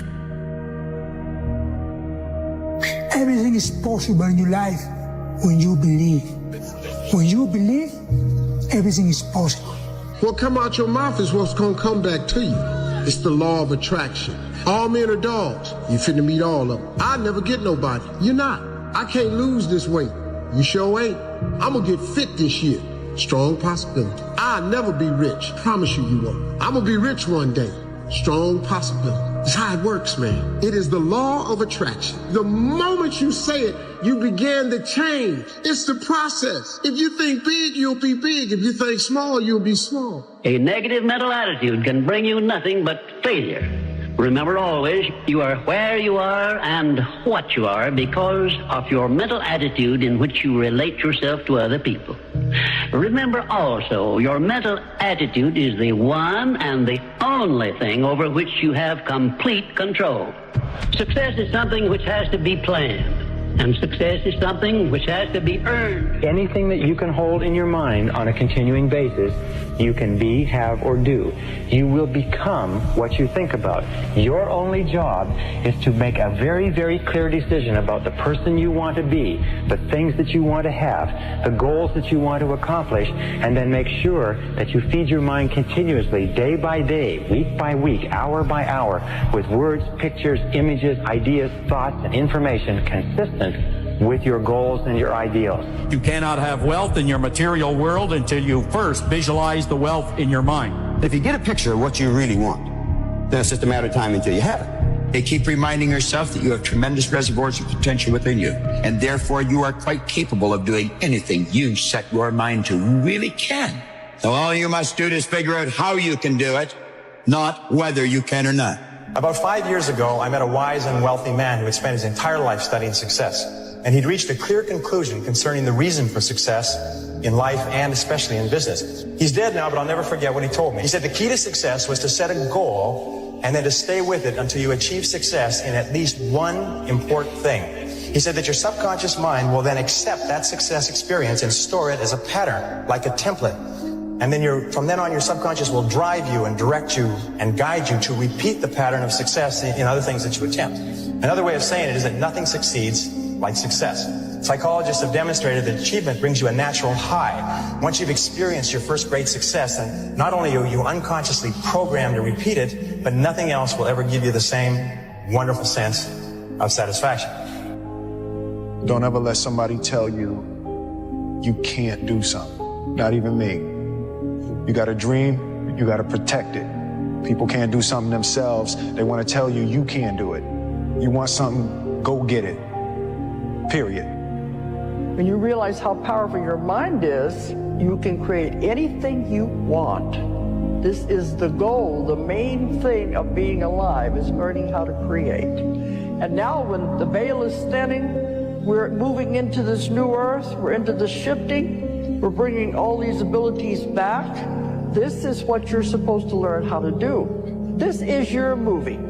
So you are the producer, director, an actor in your own play. You're also the script writer, but the script isn't written. It's written as you go along. You can change it anytime you want. You can create anything. You know the only difference in steam and ice is the state of vibration of the water or the H2O. Do you know the only difference in where you are versus where you want to go is your state of vibration? Do you know that everything to get you there is already here, and it always has been? You know, when you take an idea and you impregnate it over and over again, you impregnate that idea into one cell. When you impregnate that idea into the cell, that cell is dividing 1 into 2, 2 into 4, 4 into 8, and the process goes on at the rate of 50,000 cells per second.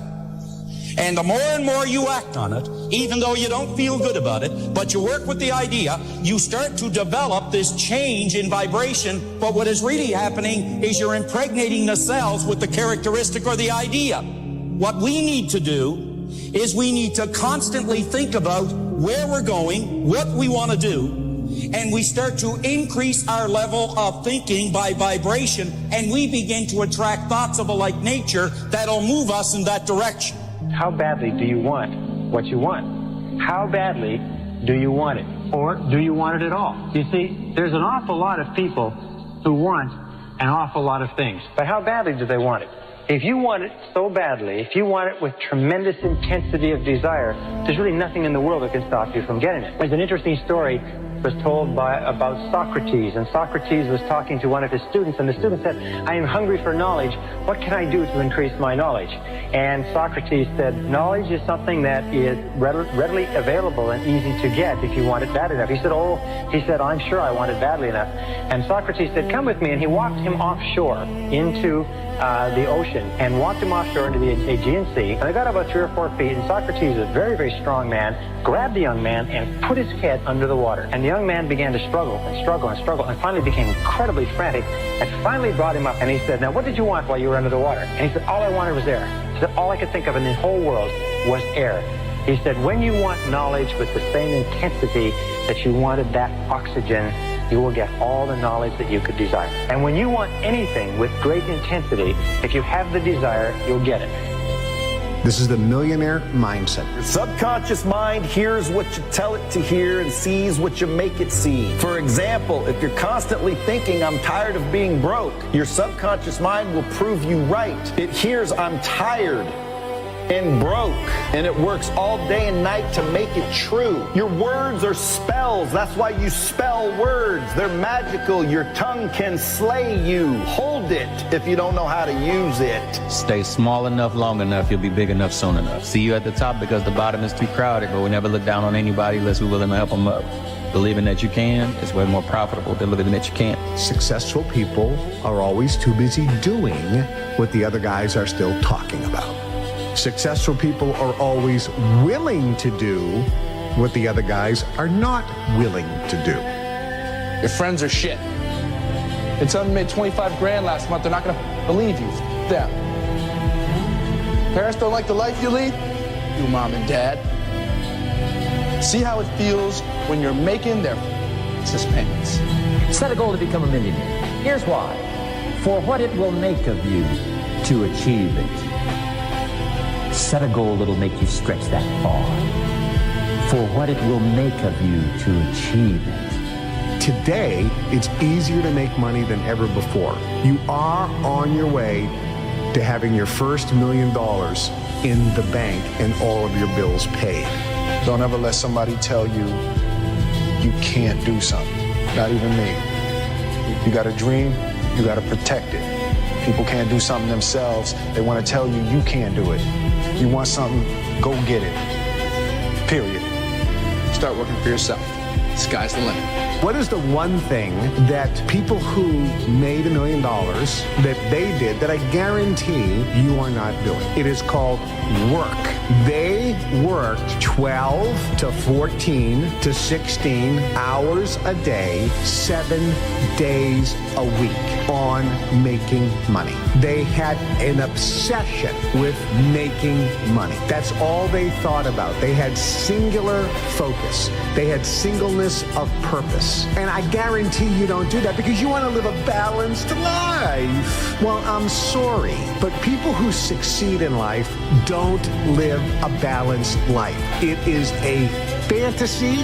It is a myth. If you say, I want to live a balanced life and make millions, welcome to Fantasy Island. If you want to unlock your potential, if you want to go straight to the stars, you have to use the law of substitution to keep your mind on what you want.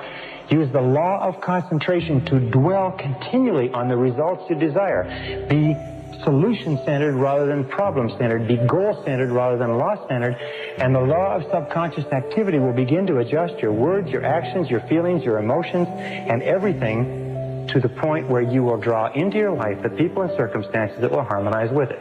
Now, what's the most powerful thing you can do? It's very simply this, is success begins with taking purposeful, systematic control of the content of your conscious mind. Purposeful, systematic control of the content of your conscious mind. Everything comes back to the law of control. Is there any better feeling than being locked in? No. Like when you are locked in and you are, you're taking, and you're in a rhythm and every day you're knocking it down. You never miss a step. Like you go to bed feeling great. You wake up feeling inspired. You go in the gym with energy, right?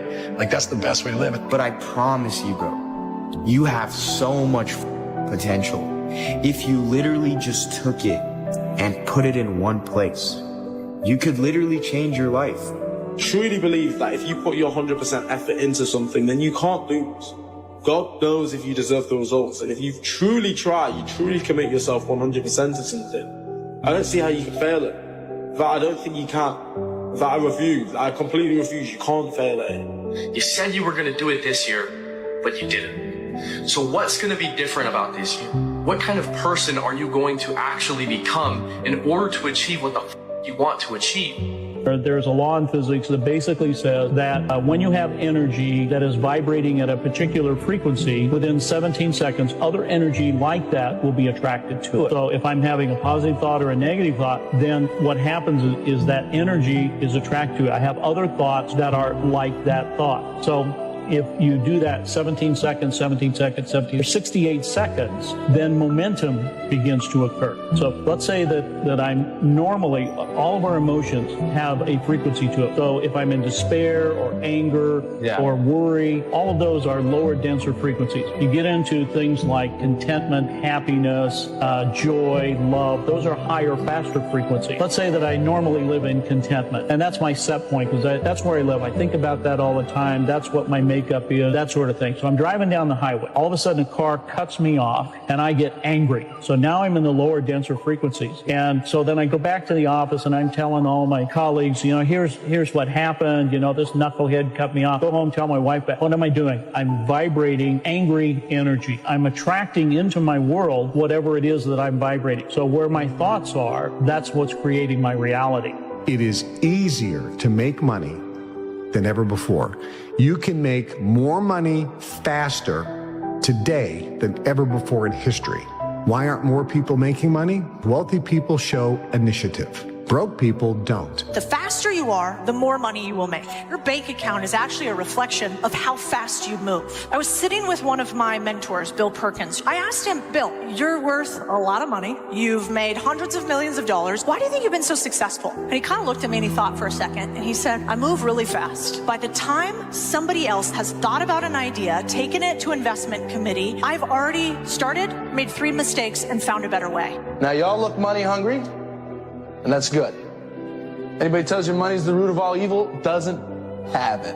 A broke person thinks that there's a limit to opportunity and a limit to the amount of money out there, that there's a finite resource of money. They think, I just don't have opportunities. I've missed the opportunities. There's this limiting belief around money that poor or broke people have. Rich people, on the other hand, understand this, that money is a renewable resource, which means if they lose all their money today, it's no problem. They can create more. Do you understand this? Do you think that you can create as much money as you want? You don't, do you? Working jobs we hate so we can buy shit we don't need.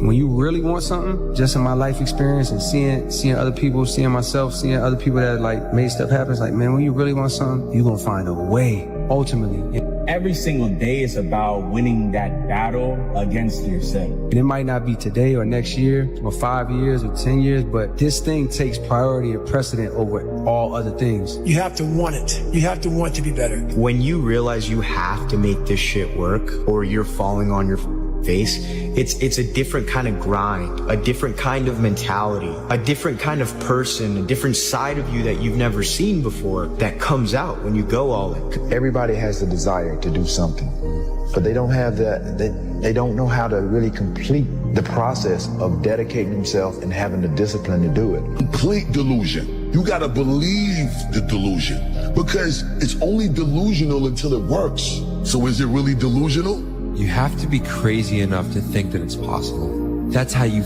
do something worthwhile.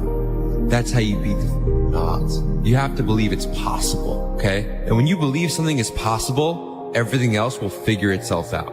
If you can see it here, and you have the courage enough to speak it, it will happen. The power of the mind, people don't understand. We still don't understand. I still don't understand how powerful it is. I'm still learning. But I know one thing is I can make things happen. We don't get in life a reflection of what we want, because what we want we lack, but we always get a reflection of who we are being. And who we are being is representative of our vibration, how we're thinking, feeling, and acting.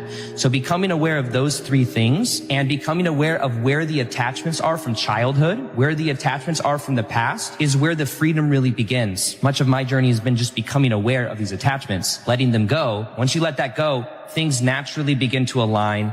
And as a result of that alignment, there's more synchronicity. You're in the right place at the right time. You're feeling higher vibrational emotions where you could literally feel high a majority of the time without using substances. And once you're aware that that's a potential, then becomes a game of what can I let go of? This shit is worth more money than anything ever, because you could make so much money off of this, bro. Look at me crazy, call me crazy in the beginning, but once I'm making millions of dollars, playing video games, having fun. We are creative beings, and we can create money. Not that we can, we actually do. That's how money manifests in people's life. They create it. And when you have this mindset, the universe will then present to you and have bubble up ideas about how to make money. Let's consider money butterflies. So let's say you want to catch butterflies. Butterflies equate to dollars. There's two ways that you can gather butterflies. The first way is build a net, right? Build a massive net. It doesn't matter how optimized the net is. It doesn't matter how sophisticated it is. You always have to swing in order to catch butterflies. That's most people hustling. That's where most people start. But you need to develop a second skill set, which is how to attract butterflies. How do you attract butterflies? By building a garden. Changing your psychology around money changes absolutely everything. Do you want to become a billionaire? Then you have to think like a billionaire. It's just money. It's made up. Pieces of paper with pictures on it so we don't have to kill each other just to get something to eat. Rich people's mindset, the millionaire mindset, the real most important millionaire mindset is this. You think and you know and you have complete confidence in your own ability to create. You know that you have the ability to create money. You have confidence that you have the ability to create money anytime you need, with the help of the universe. There's nothing wrong with being broke, homie. There's only wrong with someone being poor, because poor is a mindset. Broke is just a temporary situation, just you would fix. But being poor, that's a mind state.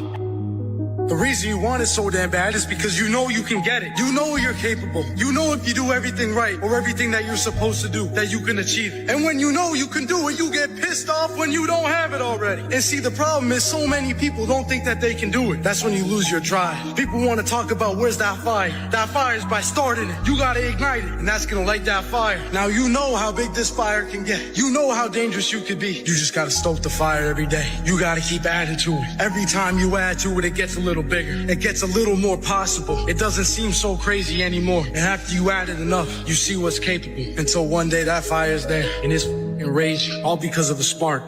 Nothing ever just happens by luck. but every effect has its definite cause, albeit we often observe effects, the causes of which we cannot isolate or understand. Now, there's three types of people in this world. Those who watch things happen, those who wonder what happened, and those who get up and make it happen. And it's easy for you to figure out what type of person you are. Do you wait to start doing it until you feel like doing it? Or do you get up and get after it until you feel like doing it? Come on now. It starts with the dream killer button. Don't hit it. What you doing? You gonna snooze yourself or choose yourself? Don't confuse yourself and lose yourself. How you gonna start your day with a nap? You ain't even done nothing yet. You had plans on waking up last night when you set that alarm. What happened since then? Your dreams got smaller, so you stay in your bed.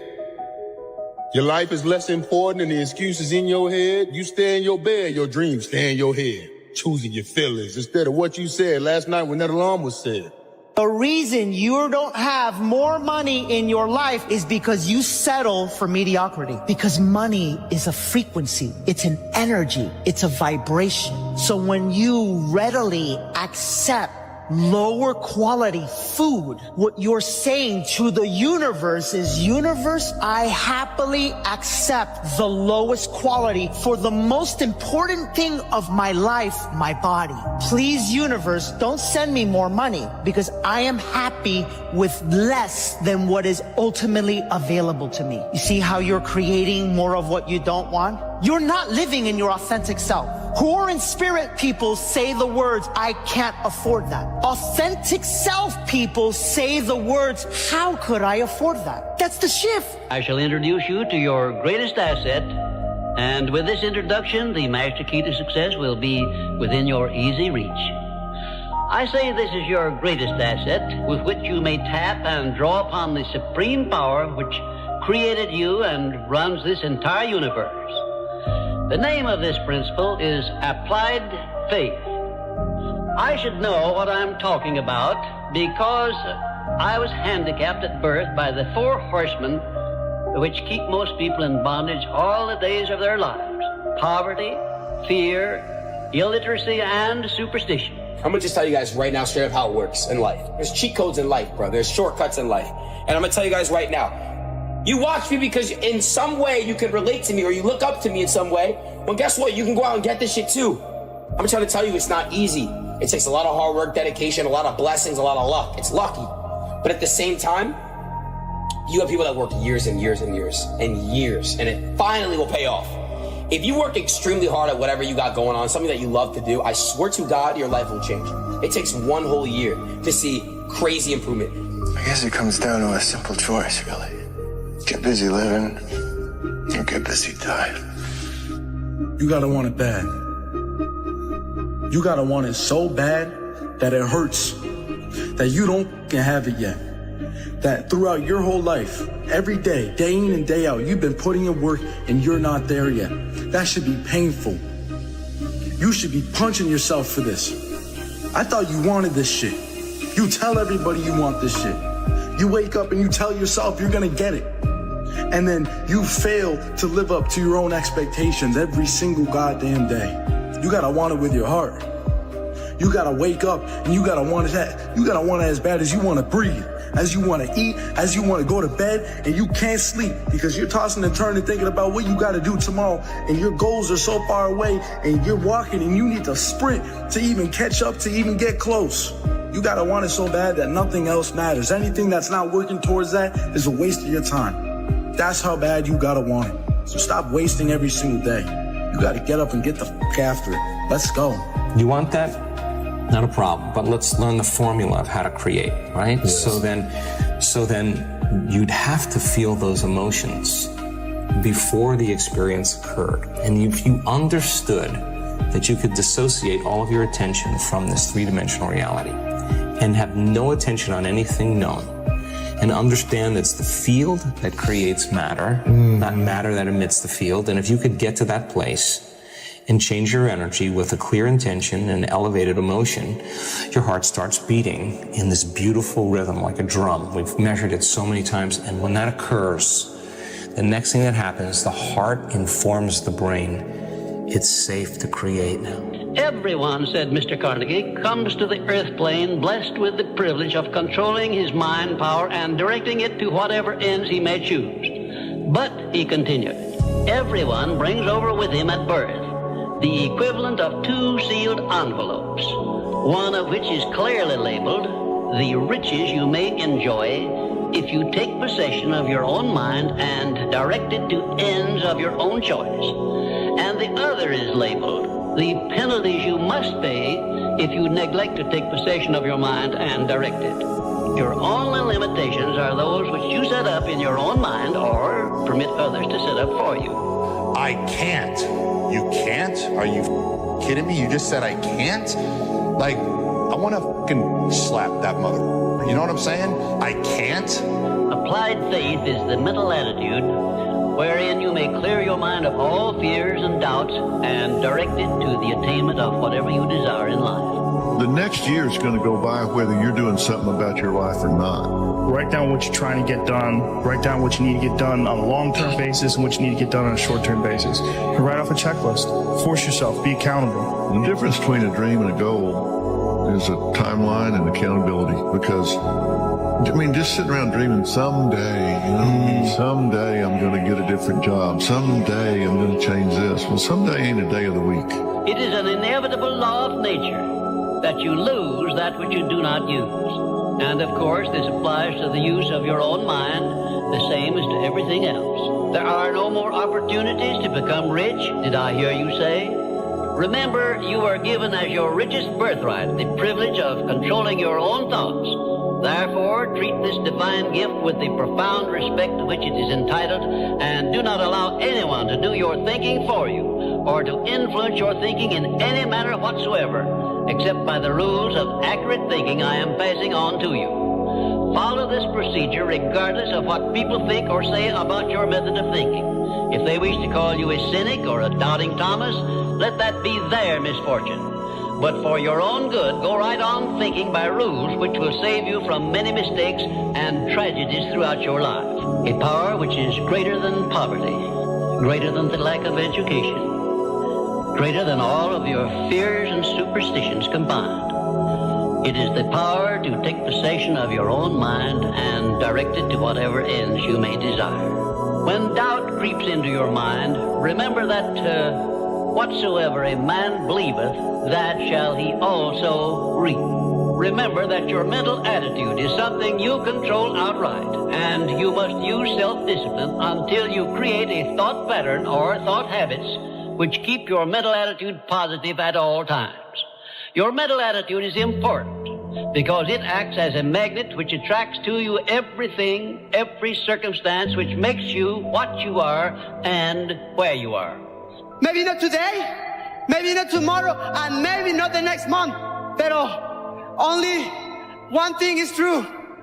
I will be champion one day. I promise. I promise. One thing is certain. No one ever becomes very wise without the aid of self-discipline.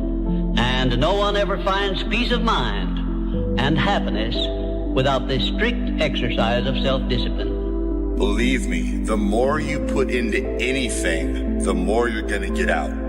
The more you put in, the more you get out. So stop making excuses. Get out there and do whatever the it takes to reach your goals.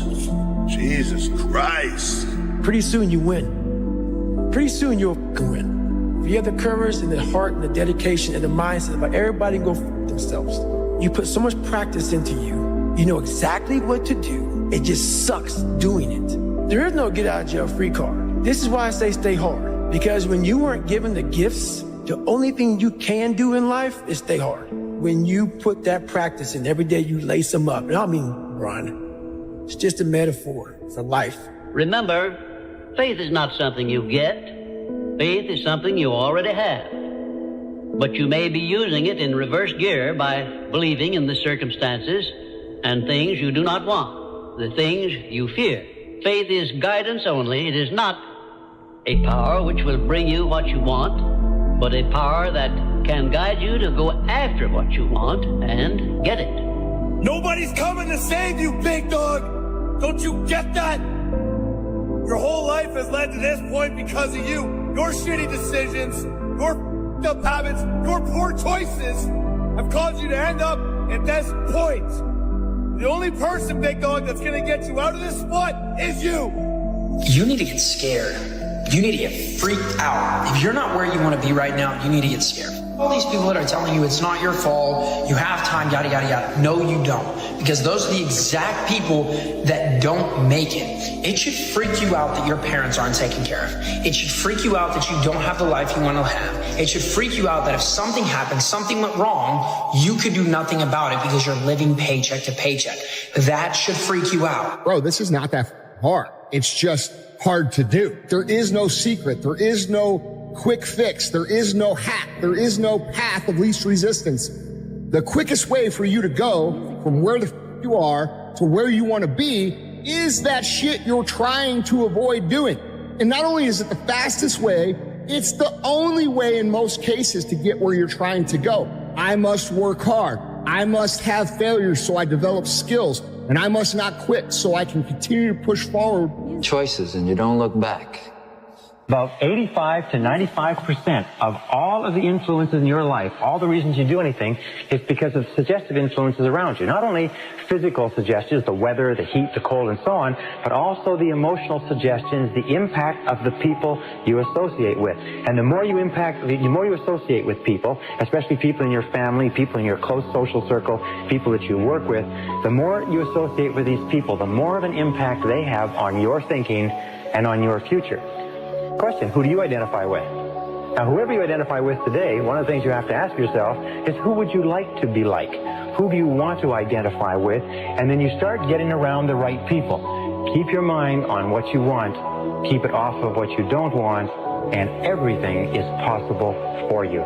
Here is a terrible word almost everybody uses concerning money that you need to wash right out of your vocabulary. Never again say spend money. Spend means it's gone. I've gotten rid of it. I'm not going to see it anymore. As long as the thought is formed in your mind, spend money, you are dismissing money from you. I prefer circulate. To circulate means what? Return to point of origin. See, this way you've always got a hold of your money. It never gets away. It circulates. It goes over there and pays your light bill and comes back and brings more with it. All of the money that I use returns to me multiplied in a never-ending cycle of increase and enjoyment, thank God. If I want to attract a lot of money, I got to see myself with a lot of money. I got to mentally accept I've already got it. I don't let my bank account dictate that.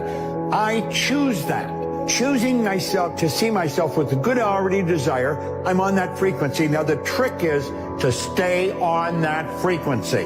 Most people look at the results and they let the results dictate the frequency they're on. That's why they keep getting the same results. They have the image in their mind. They're already reached the goal they want. They're already successful. And somebody else comes along and says, well, you haven't got those results. In my mind, I have. But they're not looking in my mind. They're looking at my present results. And then pretty soon I start listening to them. I think, God, they're right. I look at my results. I haven't got it. Do you see why we keep getting this poor result? You've got to see yourself with the good you desire. You've got to hold that image in your mind. You've got to know it's going to come. One of the fastest ways to create something in your physical reality is to reverse the normal process by which we create things. Usually we create things first by thinking about it. I think I'll go to that party. And then we say something about it, as in, Matilda, I'm coming to your party tonight. And then we do something about it, as in showing up at the party. Here I am, just as I said I would be, because I thunked the thought this morning. Okay? That's generally how we produce things in our reality. In fact, everything in this room was once a thought in someone's mind. There is nothing that was not once a thought in someone's mind somewhere. But if you want to really play tricks with the universe and create magic with the stuff of life itself, reverse the thought, word, deed paradigm. Turn it upside down and start with the deed. That is to say, act as if. If you want to experience abundance, be abundant and do as abundance does. Therefore, if you have only $5 left to your name, go to a store and get a transferred, made into singles. And take 5 singles and walk down the street and give a single to each of 5 people who have even less than you do. And by the way, you will find those people very easily. It's crazy because I used to tell myself at 14, 15, like, I'm gonna be a millionaire, like, I'm gonna own it. Like, I used to, like, going, like, not even hype, like, thoughts for hours, like, if I had money and shit, like, what I do, how I do this. And it's crazy because, like, now it's like, that's my life. It's scary almost. Like, real deal. I remember, like, being on the train going to school, like, I'm gonna be a millionaire, I'm gonna have a car, I'm gonna be driving down that street, I can see myself. Then I actually, like, came and did it, like, crazy. There is all the money that everybody needs and wants waiting there for them. The way you feel about money is highly uncorrelated to how much you've got in the bank. You have to change the way you think. The number one thing that's keeping you poor is your mouth, what you say. You see, what you say is what you get. Your tongue is a creative force. Words have power, more power than you could ever imagine. Every word that comes out of your mouth has 100 to 1,000 times more power than a thought. If you believe that what you say will happen, you will get whatever you say. Listen to me. Rich people think different. So what I'm gonna put in your head today is a rich people concept so you can get to understand it. The only difference between successful people and not is just how they think. Rich people think different. Quit letting people tell you got to get qualified in another program. You don't need another program to be successful. You need to change the way you think. How would an abundant person think? Write it down, dude, and fire and wire those thoughts in your brain and install the hardware. Keep doing it with attention and intention. It becomes the new voice in your head. It becomes a software program. Then say, okay, how am I going to be in my life today? What would an abundant person, how would they behave? And before you reach for your cell phone and start scrolling through your social media, close your eyes and rehearse in your mind how that person would walk, how they would breathe, how they would smile, how they would greet people, how they would be on Zoom calls, how would they be in traffic, how would they be at dinner. And the act of closing your eyes and mentally rehearsing the act, if you're truly present, the brain does not know the difference between the real life experience and what you're imagining. Say no to the paycheck. Paycheck make you poor because they make a slave mindset, not a master mindset. Make up your mind. That's this idea of you got to be realistic, that you got to be logical is a bunch of nonsense. You don't have to be logical at all. I've been totally illogical many times, and it's helped me earn a lot of money. When you speak of your poverty and lack of education, you are simply directing your mind power to attract these undesirable circumstances. Because it is true that whatever your mind feeds upon, your mind attracts to you. Now you see why it is important that you recognize that all success begins with definiteness of purpose, with a clear picture in your mind of precisely what you want from life. You are on your way to making your fortune. You can do it. You have greatness within you. Remember, you were born to win. You were engineered for success. You were designed for accomplishment, and you were endowed with the seeds of greatness. Do you want to become a billionaire? Then you have to think like a billionaire. Billionaires do not think about pennies and cents and dollars. They think big, and they think of ways of getting there, not of ways of not getting there. There is all the money that everybody needs and wants waiting there for them. And there's only one reason it's not in their lives, and that's because they're stopping it from coming into their lives. Really? Oh, yeah. How are we stopping it? By thinking we don't have enough, by thinking we don't deserve it, by maybe being programmed the way you were, that my family didn't have very much, you know, I'm destined to not have very much, kind of born on the wrong side of the tracks kind of thing, or all of those thoughts. To believe that we only get money through our job. If you believe that that's the only way you're going to get money, that's the only way that you're going to get money. But you can get money from unbelievable, unlimited different ways. If you decide you want to be rich, all you gotta do is start. Why not? Who gonna stop you? Unless you tell it to the wrong person. Mama, listen to me. I'm going to be rich. Ain't anybody rich in this family. Go in there and sit down somewhere. Get yourself a good job. Oh, mama, you must be right.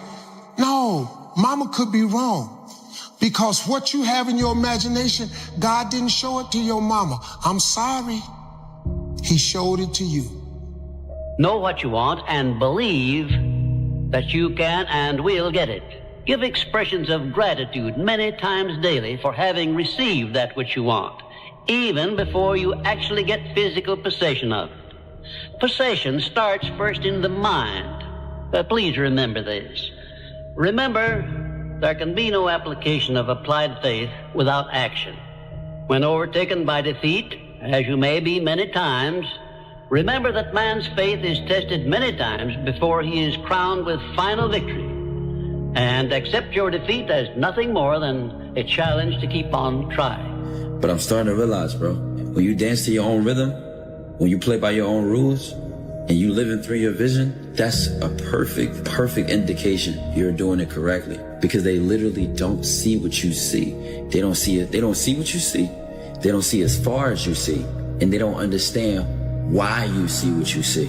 They don't even understand where it's coming from internally. They don't. I didn't get that back then. I just knew I had the desire for more. I knew I had a vision that I couldn't ignore. There is no end to what you're capable of doing. Once you get into this vibration, you'll start attracting things. Opportunity is just going to pop up everywhere you go. Delayed gratification, which means putting off enjoying the fruits of your labor for a period of time. It's temporary so that you're focused in on what you're doing. This is the one thing that people always did that people that are not successful don't do. They're obsessed with making money. They're obsessed with their mission, their purpose, their idea, their project. And it's all they do. It's all they think about. They eat, drink, and sleep this obsession. They work on it, but it's not work to them. They absolutely love the journey because they understand the journey is actually the reward. What you say is what you get. The tongue is a creative force. What do you say when you talk to yourself? Do you call yourself names or do you give yourself a pep talk? Wealthy people give people pep talks. If you do these things, you can be on your way to putting $1 million cash in the bank. And I have to tell you, making money today is easier than ever before in history. It's not harder, it's easier. And you get it when you believe it. You get it when you believe you have it. And that's the key. It's like people still, they sit around going, when's it going to come? When's it going to come? When's it going to come? When's it going to come? And that's the wrong way. You have to go, it's here, it's here. The person who's living in lack is waiting for their wealth to feel abundant. They're waiting for their success to feel empowered. They're waiting for their healing to feel gratitude. They're waiting for their new relationship to feel love. They're waiting for their mystical experience to feel awe. That's the Newtonian model of reality of cause and effect. Waiting for that event to happen to take away this separation or lack. Nothing wrong with it. It's the way most people create. But what we've discovered is actually something else. The moment you feel gratitude, your healing begins. The moment you feel worthy and abundant, you're generating wealth. The moment you're empowered, you are moving towards your success. The moment you're in love with yourself and you're in love with life, you'll create an equal. The moment you are in awe of life, you're going to have a mystical experience. And so that's causing an effect. If you want it, don't just think you want it, go out and f***ing want it. But you're not looking like you want it. You look like you're feeling sorry for yourself. And nobody wants anybody that's feeling sorry for themselves. Isn't it strange that so often people have to be cut down by failure and defeat before they learn that they have minds capable of mastering all of their problems? Just remember this about adversities. Nothing is ever so bad or so unpleasant that it may not yield some benefit if we keep a positive mental attitude toward the experience and make it a habit to look for that seed of an equivalent benefit. What is money? Define it. What is money? You go in, you give your time, your energy, your attention towards a task, and you get paid. What is those 15 pounds that you're getting for that hour worth? Your time? No, not your time. What is it worth? Where does it come from? Who gives that thing value? It has no value. that money isn't real. So what you need to do is you need to create money, and you create money by elevating the way that you think about finances, the way that you think about business, the way that you think about working. You don't work in order to get a paycheck. You work in order to build things that create money. Your body is so objective that it's believing it's living in that reality where you are abundant. And as long as you feel that emotion, you're not separate from it any longer. You're no longer in lack. You're no longer looking for it to occur. Say, why hasn't it happened yet? If you're feeling abundant, why would you look? The longer you're conscious of that energy, the more you draw that future to you. Nothing changes in your life until you change. Every family deserves to have a winner. I think it should be you. But you also have to disconnect, unplug your umbilical cord from the belly button of average and plug yourself into the mindset of a winner, which is a winner does more than expected every single time, no matter how they feel, no matter the circumstances. A winner shows up 10x times more than the average person. A winner has these unreasonable expectations of himself. A winner knows that he's destined for greatness. And no matter how many people around him tell him to slow down, be careful, watch out, that's too risky. You don't have the genetics, the DNA, the money, the mind, the brain power for that. A winner locks onto their goals and keeps going. The reason you want it so damn bad is because you know you can get it. You know you're capable. You know if you do everything right or everything that you're supposed to do, that you can achieve. And when you know you can do it, you get pissed off when you don't have it already. And see, the problem is so many people don't think that they can do it. That's when you lose your drive. People want to talk about where's that fire. That fire is by starting it. You got to ignite it, and that's going to light that fire. Now you know how big this fire can get. You know how dangerous you could be. You just got to stoke the fire every day. You got to keep adding to it. Every time you add to it, it gets a little bigger. It gets a little more possible. It doesn't seem so crazy anymore. And after you add it enough, you see what's capable. Until one day that fire is there and it's raised, all because of a spark. Nothing ever just happens by luck, but every effect has its definite cause, albeit we often observe effects, the causes of which we cannot isolate or understand. Now there's three types of people in this world. Those who watch things happen, those who wonder what happened, and those who get up and make it happen. And it's easy for you to figure out what type of person you are. Do you wait to start doing it until you feel like doing it? Or do you get up and get after it until you feel like doing it? Come on now. It starts with the dream killer button. Don't hit it. What you doing? You gonna snooze yourself or choose yourself? Don't confuse yourself and lose yourself. How you gonna start your day with a nap? You ain't even done nothing yet. You had plans on waking up last night when you set that alarm. What happened since then? Your dreams got smaller, so you stay in your bed. Your life is less important than the excuses in your head. You stay in your bed, your dreams stay in your head. Choosing your feelings instead of what you said last night when that alarm was set.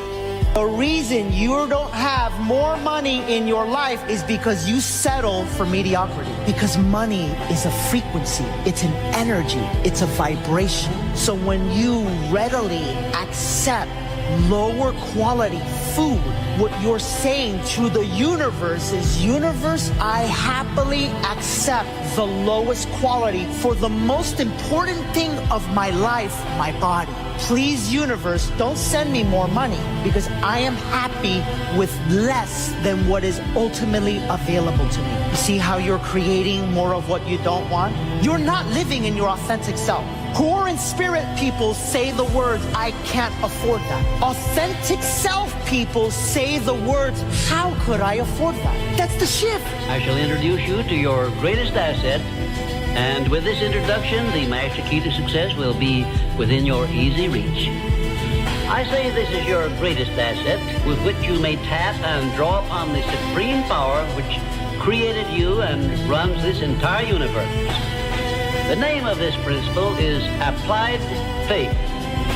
I should know what I'm talking about because I was handicapped at birth by the 4 horsemen which keep most people in bondage all the days of their lives. Poverty, fear, illiteracy, and superstition. I'm gonna just tell you guys right now straight up how it works in life. There's cheat codes in life, bro. There's shortcuts in life. And I'm gonna tell you guys right now, You watch me because in some way you can relate to me or you look up to me in some way. Well, guess what? You can go out and get this shit too. I'm trying to tell you it's not easy. It takes a lot of hard work, dedication, a lot of blessings, a lot of luck. It's luck. But at the same time, you have people that work years and years and years and years, and it finally will pay off. If you work extremely hard at whatever you got going on, something that you love to do, I swear to God, your life will change. It takes one whole year to see crazy improvement. I guess it comes down to a simple choice, really. Get busy living, or get busy dying. You gotta want it bad. You gotta want it so bad that it hurts, that you don't have it yet. That throughout your whole life, every day, day in and day out, you've been putting in work and you're not there yet. That should be painful. You should be punching yourself for this. I thought you wanted this shit. You tell everybody you want this shit. You wake up and you tell yourself you're gonna get it. And then you fail to live up to your own expectations every single goddamn day. You gotta want it with your heart. You gotta wake up and you gotta want it. You gotta want it as bad as you wanna breathe, as you wanna eat, as you wanna go to bed, and you can't sleep because you're tossing and turning thinking about what you gotta do tomorrow, and your goals are so far away, and you're walking and you need to sprint to even catch up, to even get close. You gotta want it so bad that nothing else matters. Anything that's not working towards that is a waste of your time. That's how bad you gotta want it. So stop wasting every single day. You gotta get up and get the fuck after it. Let's go. You want that? Not a problem, but let's learn the formula of how to create, right? Yes.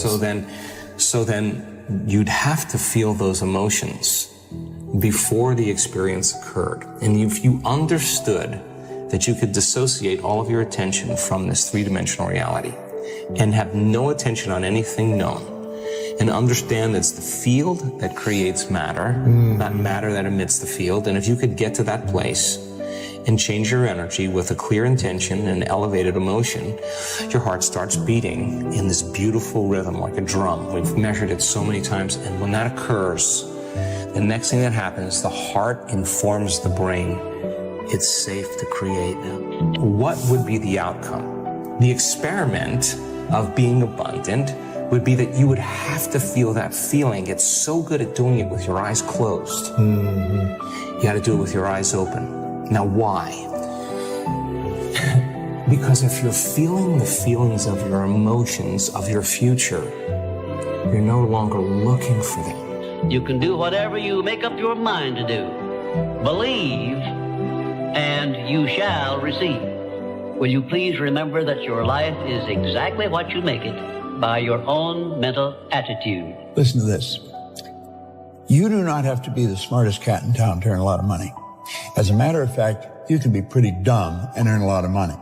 I was pretty dumb and I was earning a lot of money.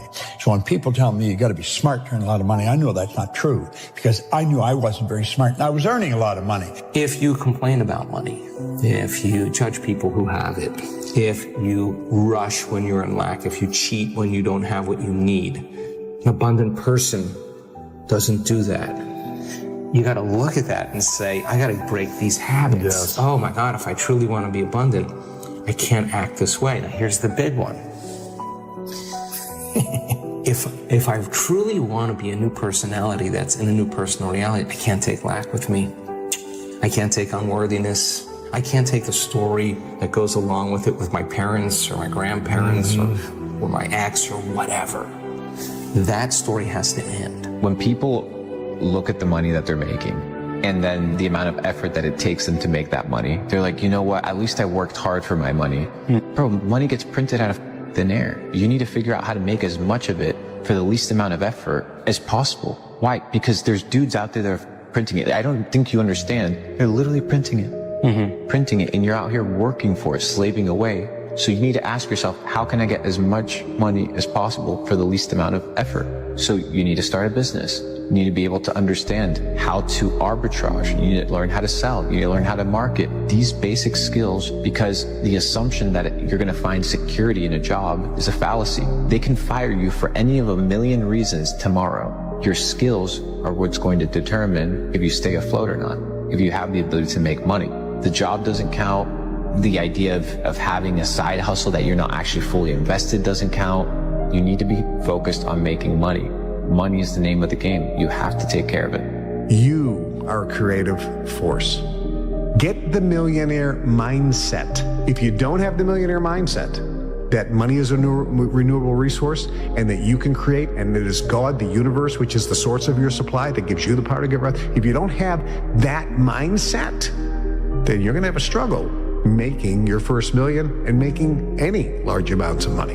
Money is a renewable resource. You can create money. Now let me give you a description of the one thing which represents the main difference between a successful person and a failure. Please listen carefully and think for yourself as I speak, because failure to recognize the truth I am about to give you is the starting point of most failures. Successful people in all occupations, all professions, and all callings have one trait which distinguishes them from the failures. It is their capacity for belief.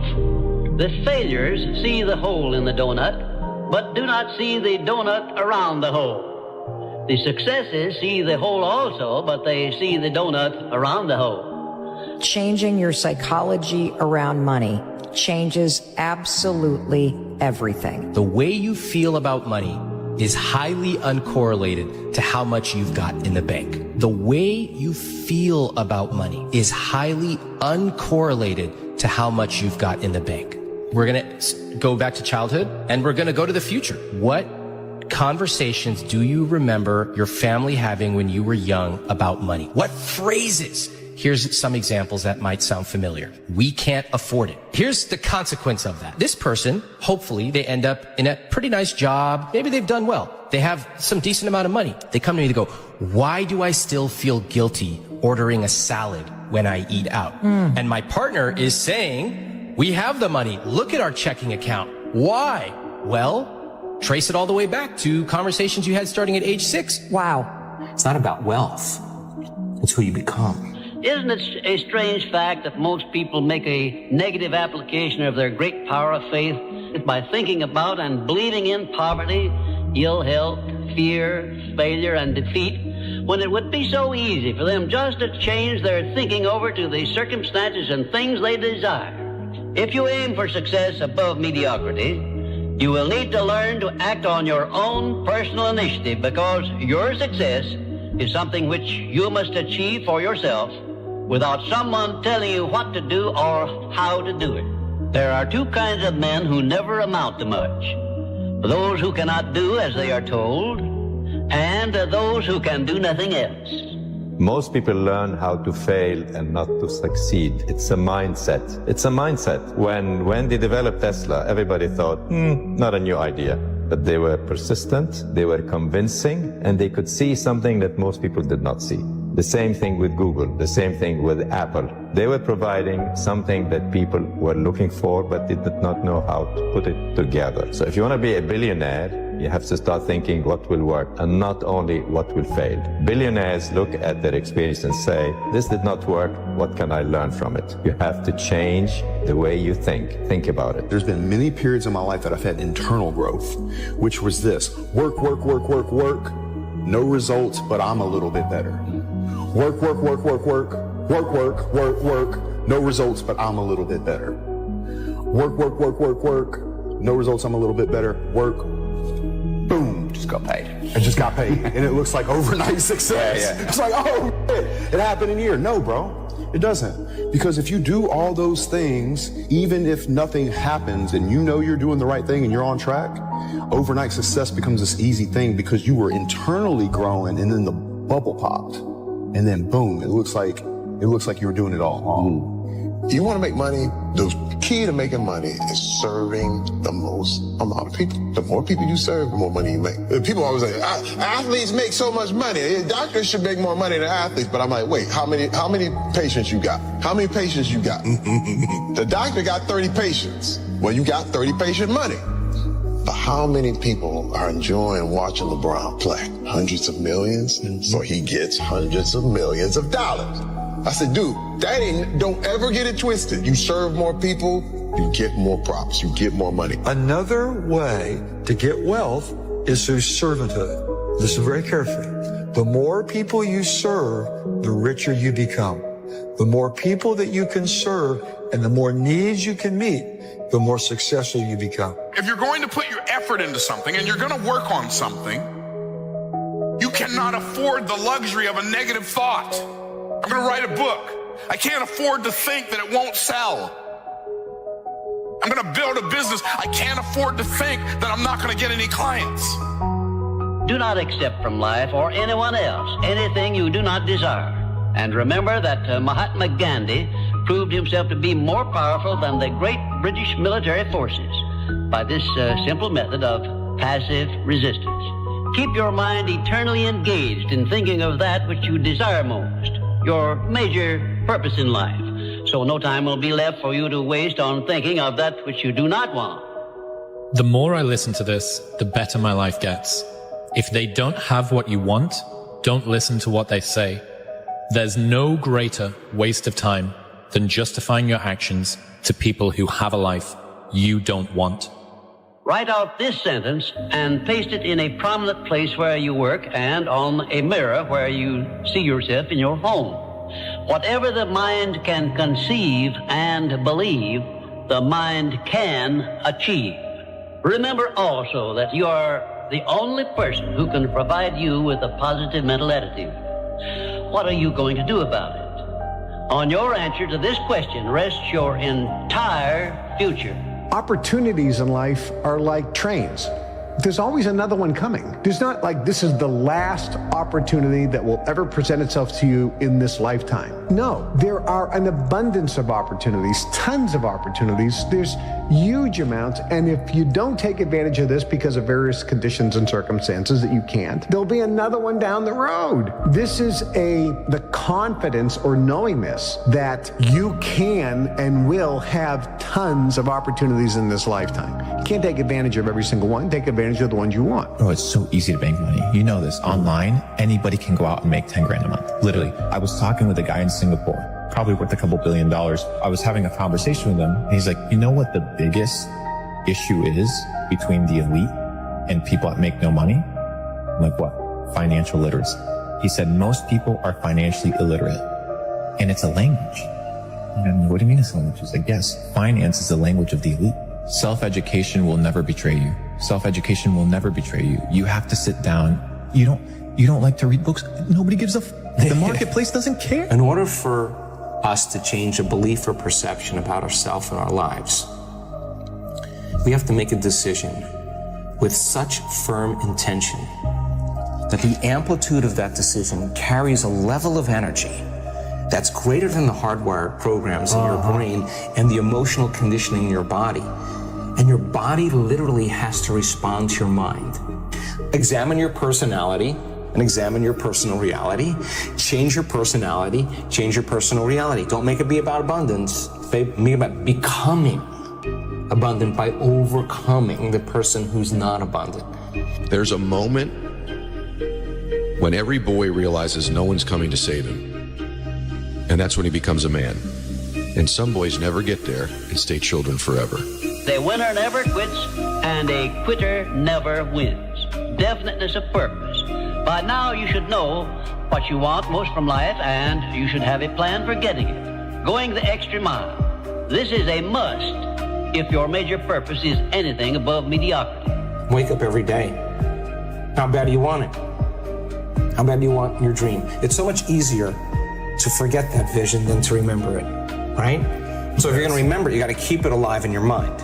How do you keep it alive in your mind? You disconnect from your environment. You close your eyes. You play music in the background. Don't be thinking about what's going to happen in your day. You already know what's going to happen. Don't think what happened yesterday. You already know that. Get in the present moment and say, who do I want to be when I open my eyes? Who do I want to be today? What would greatness look like? How would one day, one shot, one lifetime, what would an abundant person do? Don't let losers and brokies sit and say to you, oh, all our graves are the same, it doesn't matter. No, it does matter. You were not born to suffer and die without being remembered or leaving a mark on this planet. You weren't born for that. You were born to do something great and to be remembered. You were born to leave offspring, which are so fantastic, raised in your image, that you, by proxy, are discussed into eternity. Your bloodline becomes synonymous with competence and capability. That's why you were born. If you can see it here, and you have the courage enough to speak it, it will happen. Who's the best player in the world ever? Me. Where does this confidence come from? What were you like as a child? Were you always like this? Did you know you were destined for greatness? I was always one of those guys, yeah. I can believe The first step before anybody else in the world believes it is you have to believe it. To all of you out there, please keep your dreams alive. Dreams are something you have to believe in. I almost gave up on mine. They say stories like this only happen in the movies. I cannot believe it's happening to me. Mom, I just want an Oscar. Anything's possible. Anything's possible! The mind is but a magnet to what you want. You know what I'm saying? The law of attraction. 4th grade, I went in my closet. I said, I am going to the NBA. When I was a kid, I used to visualize stadiums and like raising my hand and visualizing an arena full of fans. And that was something I'd done as a kid. I always had these visions of something. You have to do that. You have to battle with this. Whatever the mind can conceive and believe, the mind can achieve. So a lot of times people believe in certain things, but they keep to themselves. They don't put it out there. If you truly believe in it, if you become vocal with it, you are creating that law of attraction and it will become reality. Connor, you've been dreaming about this moment. You've been talking about this moment. Honestly, though, does it feel the way you thought it would? Yeah, it does. It feels beautiful. I dreamt this so much, so clearly, so precisely, and so frequently that it has manifested itself into reality. And that's what I am feeling right now. It's a dream come true. Why not you? You've got the brains. You can make decisions. You can study the plan. You can change your life. You can grow immensely in the next few years. You can make your dreams come true. You can build a financial wall around your family nothing can get through. You can become healthy. You can become powerful. Why not you? There's this thing about people and they talk about manifesting. It's real, man. Manifesting is real. When you figure out who you are and what you want to do, and you devote your life to it like a maniac, like you're all in on this thing, and you manifest, most of these people end up, doing what they say they're going to do and being who they say they're going to become. It's real. And there's no excuses. There's no days off. There's no, not willing to grind and, everybody's against me and this didn't happen for me because of this and that and all this whining. There's these people who dive in and they're hardcore and they're focused and they know what they want. They know who they are. And they lay out these short-term goals and this roadmap on how to get there. Most of those people make it. True years in the gym, true wins, true losses, true life. I just realized that if you say it to yourself and you look yourself in the eye and look yourself in the mirror and truly believe that not a man alive can beat you, then that is the way it is. And just true hours in the gym and preparation, I feel that I am untouchable right now. Talk to yourself positive. I can do it, I can do it, I can do it, I can do it. Just repeating, I can do it over and over again. Boost your self-confidence and boost your self-esteem. We did not come this far to just break down and lose now. Everything's not always about winning and losing. I'm a winner. I'm going to win. There's people like us where we're crazy in the sense that we believe to be, it's almost delusional sometimes. Yes. What's the one, I've heard this quote on the JRE before, it's like greatness and madness and next door neighbors and they just borrow each other's sugar once in a while. It was madness. It was me preparing for having a sports car, paddle shifts. So I shifted, 3. I can manifest like a mother. Everything comes from the imagination. Everything comes from the imagination. So the power of the mind, people don't understand. We still don't understand. I still don't understand how powerful it is. I'm still learning. But I know one thing is I can make things happen. I can go into levels, I just can't tell the world, but like there's levels that like I've manifested things that I'm just like, I still shock myself, like how the did I make that happen? And this is not even to do with fighting, this is to do with my personal life. And I'm like, I made that happen. And this is through this like manifesting subconsciously as well.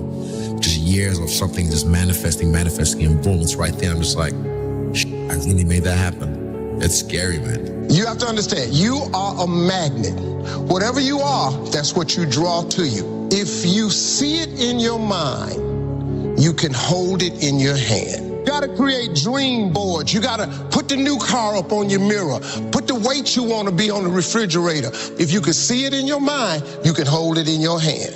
That's the law of attraction. And now here's my last question on the questions to ponder is why not now? Your future hasn't been written yet. No one's had. Your future is whatever you make it. So make it a good one. If a person would sit down and let their body relax, totally relax, and then start to visualize in their mind, see themselves the way they want to see themselves, see how you'd like to live your life, see yourself living it that way. Okay. Now understand that that's a picture in your mind, and then take that picture and describe it, write it out in the present tense. I am so happy now that I see myself, and write it out. Start to read it, and read it, and read it, and read it every day. Carry it around and keep reading it. The one point that all the great teachers, all down through history, have all agreed on, they've been in complete unanimous agreement on it, we become what we think about.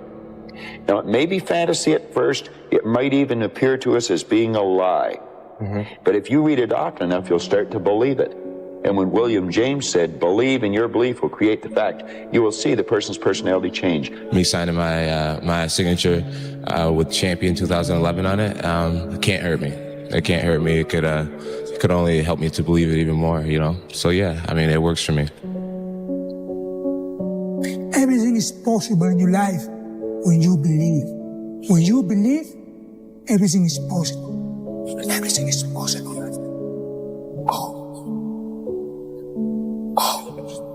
Take it whatever we want to do. Anything you say with the words I am, your subconscious will then take that as a command. And I used to go up to Mulholland Drive every night, sit on the side of the road, look out at the lights, and go, I'm a popular actor. I'm, every director wants to work with me. And I used to open my arms and imagine things, things that I wanted come in my way and stuff. I would stay up there until I actually believed that I had all these things. And then I would drive down the mountain feeling like the biggest star in Hollywood. I wrote a check out to myself for $10 million for acting services rendered. And I put it in my wallet and I carried it for that many years. And what happened was basically a few months ago, we did the deal for the mask for $10 million. $10 million payment for doing the mask. Right. And so it's very surreal for me. It's strange. We become what we think about most of the time. And that's the strangest secret. This is why thinking is so vital. This is why a goal is so important. Because we will become that. Connor, in February of 2013, we spoke for the first time. You didn't have a car, you didn't have a pot to piss in. All you had were blueberries. Now here you are with the undisputed gold. Enjoy it, my friend. You deserve it. You called it. Yeah, from nothing to something to everything. So that's where I am right now. And I've always had visions of better. I've always visualized better.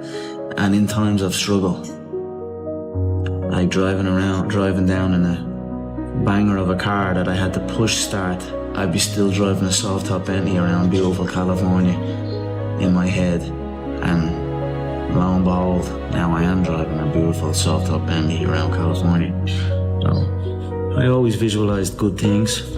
I always visualized victory, success, abundance. I visualized it all, and it's all happening. Act like the person you want to become. That's not fake it till you make it, by the way. This is intentional. Intentionally act like the person you want to become. Because when you intentionally act like the person you want to become, your brain sees you taking those actions, so your brain starts to change the way it relates to you. When your brain sees you high-fiving yourself in the mirror, it starts to go, oh, wait a minute, Steven loves himself. Steven's cheering for himself. We don't beat Steven up. Well, again, nothing changes for me, you know what I mean? I already felt like I had money back then, even though I didn't have money. I always felt like I was the champ, even though I wasn't the champ, you know what I mean? So nothing changes for me. I still feel the same way as I did before. I continue to do what I do day in, day out. I show up at the gym, I train. When I leave the gym, I take down notes of what happened in training, all the scenarios that have occurred, all what we learned, what we did. I go back to the gym, I repeat. and then that's it, that's my life. The 3 most common traits of highly successful people. Do you remember those? So the 3 most common traits of hyper successful people that they looked at, and it was interesting. So number 1 was that they had a superiority complex. They thought they were better than other people and that they deserved more. The second is that they suffered from massive insecurity and feeling that they would never be enough. And third, they had impulse control. Visualization activates your superconscious capabilities and releases your mental potential. The clearer the picture is in your mind, the more rapidly your subconscious and superconscious go to work to bring it into your reality. My father always jokes that I could be doing anything. He said, listen, by the time I'm 25 years old, I'm going to be a self-made millionaire. And he laughed at me. How old are you? I'm 24 now, so I feel like a millionaire. I feel like a superstar, and that's the way I felt back then when I first started. Yeah. You know what I mean? I kept that vision in my head. I kept that belief. I hit the gym. I trained hard. I believed in my abilities, and now here I am. Let me leave you with some words from Muhammad Ali. Impossible is just a big word thrown around by small men who find it easier to live in a world that they've been given than to explore the power they have to change it. Impossible is not a fact, it's an opinion. Impossible is not a declaration, it's a dare. Like, you just decide what it's going to be, who you're going to be, how you're going to do it. Just decide. And then from that point, the universe is going to get out your way. It's water. It wants to move and go around stuff, you know. So for me, I want to represent possibilities. I want to represent the idea that you really can make what you want. There's only one thing that's impossible, and that's to be a man that doesn't give up. You need an alter ego, a version of you that's limitless. Make your weaknesses their strength. Make your insecurity their confidence. Give them a name. Give them traits. Create an amazing character. When you need them, let them take over. And eventually, you won't need to pretend. It will just be you. This is why people who set goals achieve them. The trouble with men is not in achieving their goals. They do that. It's in establishing them. I think it's good to remember that if we just go along with the crowd, we won't wind up with much more than the wish that we can do it all over again, and as far as we know, you can't. If we want to amount to anything as individuals, we need individual goals, individual thinking, individual actions, and we must never conform to the big group. This is the law of attraction. I mean, you have to, in the struggle, you know, when things are going good and you visualize these good things happening, you visualize more good things happening, that's easy. What's not easy to do is when things are going bad and you're visualizing the good stuff. And that was what I was able to do. I was able to, you know, even though I was having these troubles at home, and even though I had no job, you know what I mean, or whatever, I still was able to feel like it was. I'm sitting here holding the steering wheel, visualizing a brand new car and visualizing good things in times of struggle.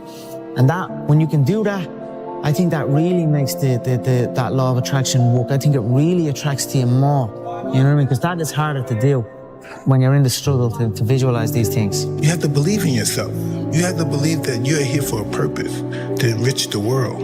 Your destiny is in your mouth, in your mind. Once you receive that level of confidence, you know what I mean, and it's practiced properly, it will surpass a genius. There's nothing more supreme than confidence. Confidence breeds success, and success breeds confidence. Applied properly, you're inconquerable. I am in a state of Zen. The closer the fight comes every time, I say it over and over, the face becomes blank. There is no face, it's just blank and a fresh body type. I am calm, cold, ruthless, and ready to take out the body that's in front of me. Ever since you came to the UFC, the confidence has been sky high. You said you were going to be the champion. You said you were going to take over. You've achieved all that and probably more. You really have taken over the sport. Undoubtedly the biggest star in it.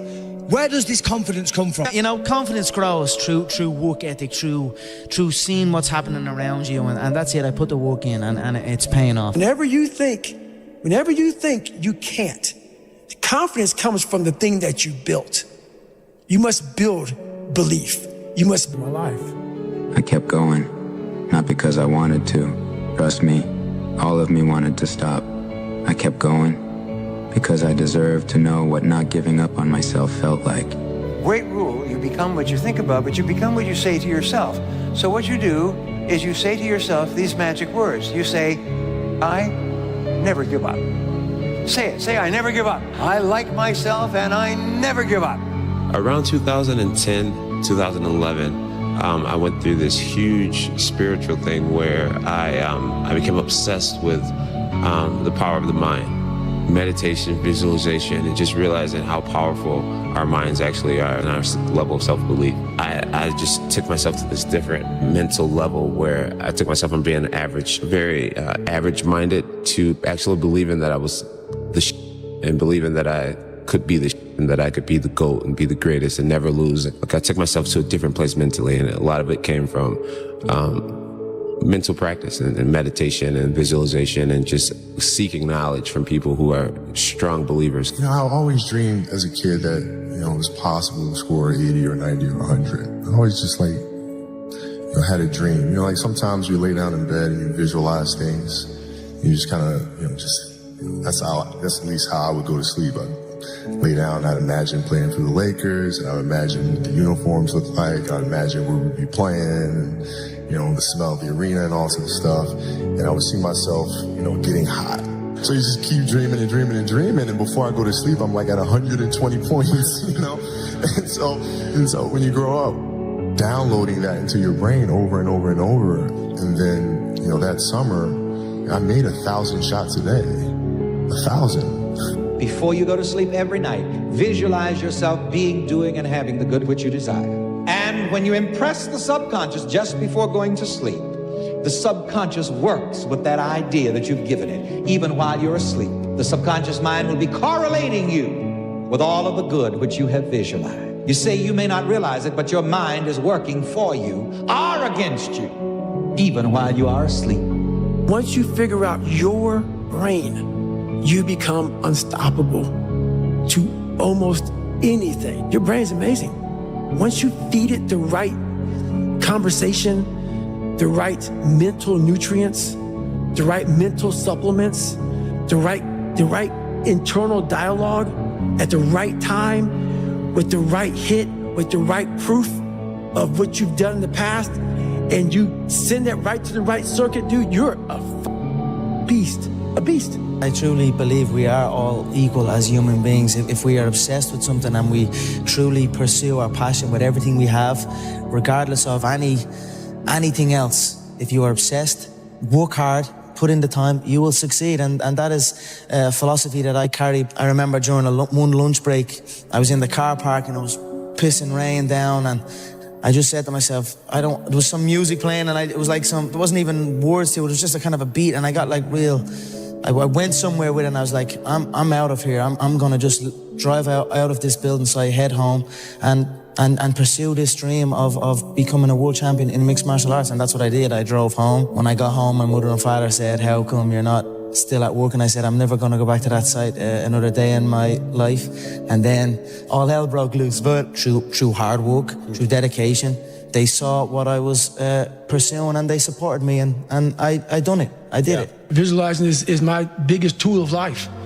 That's why I've been able to put myself in cold water, put myself in a 100-mile race, and I'm able to go through the race and see how I'm going to feel at mile 50, almost to the exact feeling. Right, so when it comes up, it's no surprise. It's no surprise. I've already done this a million times. Mm-hmm. And that's the one thing I practice and practice and practice and practice overnight. But also, the most important thing is I practice that feeling of accomplishment that I'm going to have. Write everything you want on a piece of paper. Everything. I don't care. Use your wildest imagination. If you can think it, you can achieve it. Write it on a piece of paper. Read it every morning and every night. Come back here 1 year from today and see how much of that stuff then came true. I will attract into my life what I am, not what I want. So that's the difference. It's like you get what you are rather than what you want. So you want to become. And I had one of the greatest lessons I ever learned, and I'm about to share it with you. Set a goal that'll make you stretch that far. And he said, here's why. For what it will make of you to achieve it. And I got one of the greatest classes in one sentence I've ever received in my life. Set a goal that'll make you stretch that far. For what it will make of you to achieve it. What a brand new reason for setting goals. What an all-encompassing challenge to have a better vision of the future. What for? To see what it will make of you to achieve it. And here's why. The greatest value in life is not what you get, The greatest value in life is what you become. The first rule that I always talk about to success is you got to have a very clear vision of where you want to go. Because if you don't have that, you're just floating around. And so, I was very fortunate that I created that vision. Visualizing became a normal thing. If I can see it, then it must be a reality. And I can make it a reality. So for me, the vision became a reality. So it was only then a matter of following through with the work to get there, work your ass. Because every single time when I had a vision about anything, I had to work my ass. What you have at the moment, Mr. Rohn, you've attracted by the person you've become. What you have at the moment, you've attracted by the person you've become. Few little simple principles here. Once you understand these, it starts to explain so much. Now, sometimes it's a little tough to take, blaming yourself instead of the marketplace, taking responsibility instead of putting it off on someone else. That transition sometimes is a challenging mission. And this one was a little tough for me. He said, Mr. Rohn, you've got pennies in your pocket, you've got nothing in the bank, the creditors are calling, you're behind on your promises. He says, here's how that occurs. You've attracted, up until now, you've attracted the things to you because of the person you've become. Now I said, well, how can I change all that? He said, very simple. If you will change, everything will change for you. You don't have to change what's outside. All you've got to change is what's inside. To have more, you simply have to become more. And then he said, don't wish it was easier, wish you were better. Don't wish for less problems, wish for more skills. Start working on yourself, making these personal changes. And he said, it'll all change for you. You attract what you feel, what you are, what you attract. What's on your mind, It's like the law of physics. I don't know how anybody can disagree with that. Ask any physicist, they'll tell you that it's true. You attract, not something you pursue. Success is looking for a good place to stay. So instead of going after it, you work on yourself. Personal development. See, the major question to ask on the job is not what are you getting? The major question to ask on the job is what are you becoming? See, the big question is not what am I getting paid here? The big question is what am I becoming here? You don't attract what you want, you attract what you are. Now think about that. If you want to attract what you want, you've got to see yourself already with it. Start to see yourself mentally. Use your imagination. See yourself already in possession of the good you desire. That will flip your mind onto a specific frequency, and you do think on frequencies. It's on that frequency that good you desire is going to start coming toward you, and you will start moving toward it. If you want to attract what you actually want, you've got to see yourself now already with it. It's only a period of time till it manifests in physical form. Never stop, no matter how many failures. When you know you're doing what you're meant to do, you have to try. If you're going to try, go all the way. Otherwise, don't even start. If you're going to try, go all the way. This could mean losing girlfriends, wives, relatives, jobs, and maybe your mind. Go all the way. It could mean not eating for 3 or 4 days. It could mean freezing at a park bench. It could mean jail. It could mean derision, mockery, isolation. Isolation is the gift. All the others are a test of your endurance, or how much you really want to do it. And you'll do it, despite rejection and the worst odds, and it will be better than anything you could imagine. If you're going to try, go all the way. There's no other feeling like that. You'll be alone with the gods, and the nights will flame with fire. Do it. Do it. All the way. All the way. You will ride life straight to perfect laughter. It's the only good fight there is.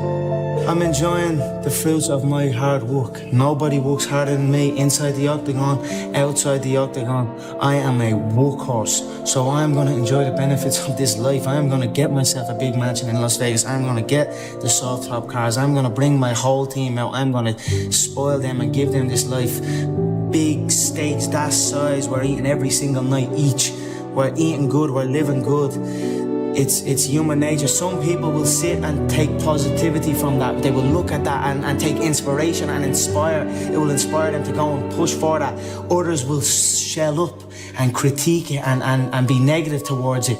But one thing is for sure, those people will stay where they are. The people who take inspiration from it will rise up and also one day experience that life. So this is human nature. Some go one way, some go the other way. But I am enjoying my money, my hard-earned money that I have dedicated my life to. Now, the latest research in neuroscience says you can change your brain just by thinking. So then, as you begin to think about a new possibility, and your brain begins to fire in new sequences and new patterns and new combinations, and you begin to plan your behaviors, and you begin to review in your mind, mentally rehearse who you're going to be in your life, the mere action of mental rehearsal begins to install the neurological circuits in your brain. Now your brain is no longer a record of the past. There's a law of attraction in the universe that says that you attract into your life people and circumstances in harmony with your own thinking. So if you start to read really good material, set goals, commit to your own personal development, strive to become good at what you're doing, listen to positive audio programs, associate with positive people like at this seminar, what happens is you set up a force field of energy that is invisible, but it attracts into your life people, circumstances, possibilities, opportunities that would not have been there in the absence of your own changed thinking. The person who's living in lack is waiting for their wealth to feel abundant. They're waiting for their success to feel empowered. They're waiting for their healing to feel gratitude. They're waiting for their new relationship to feel love. That's the Newtonian model of reality, of cause and effect. Waiting for that event to happen to take away this separation or lack. Nothing wrong with it. It's the way most people create. But what we've discovered is actually something else. The moment you feel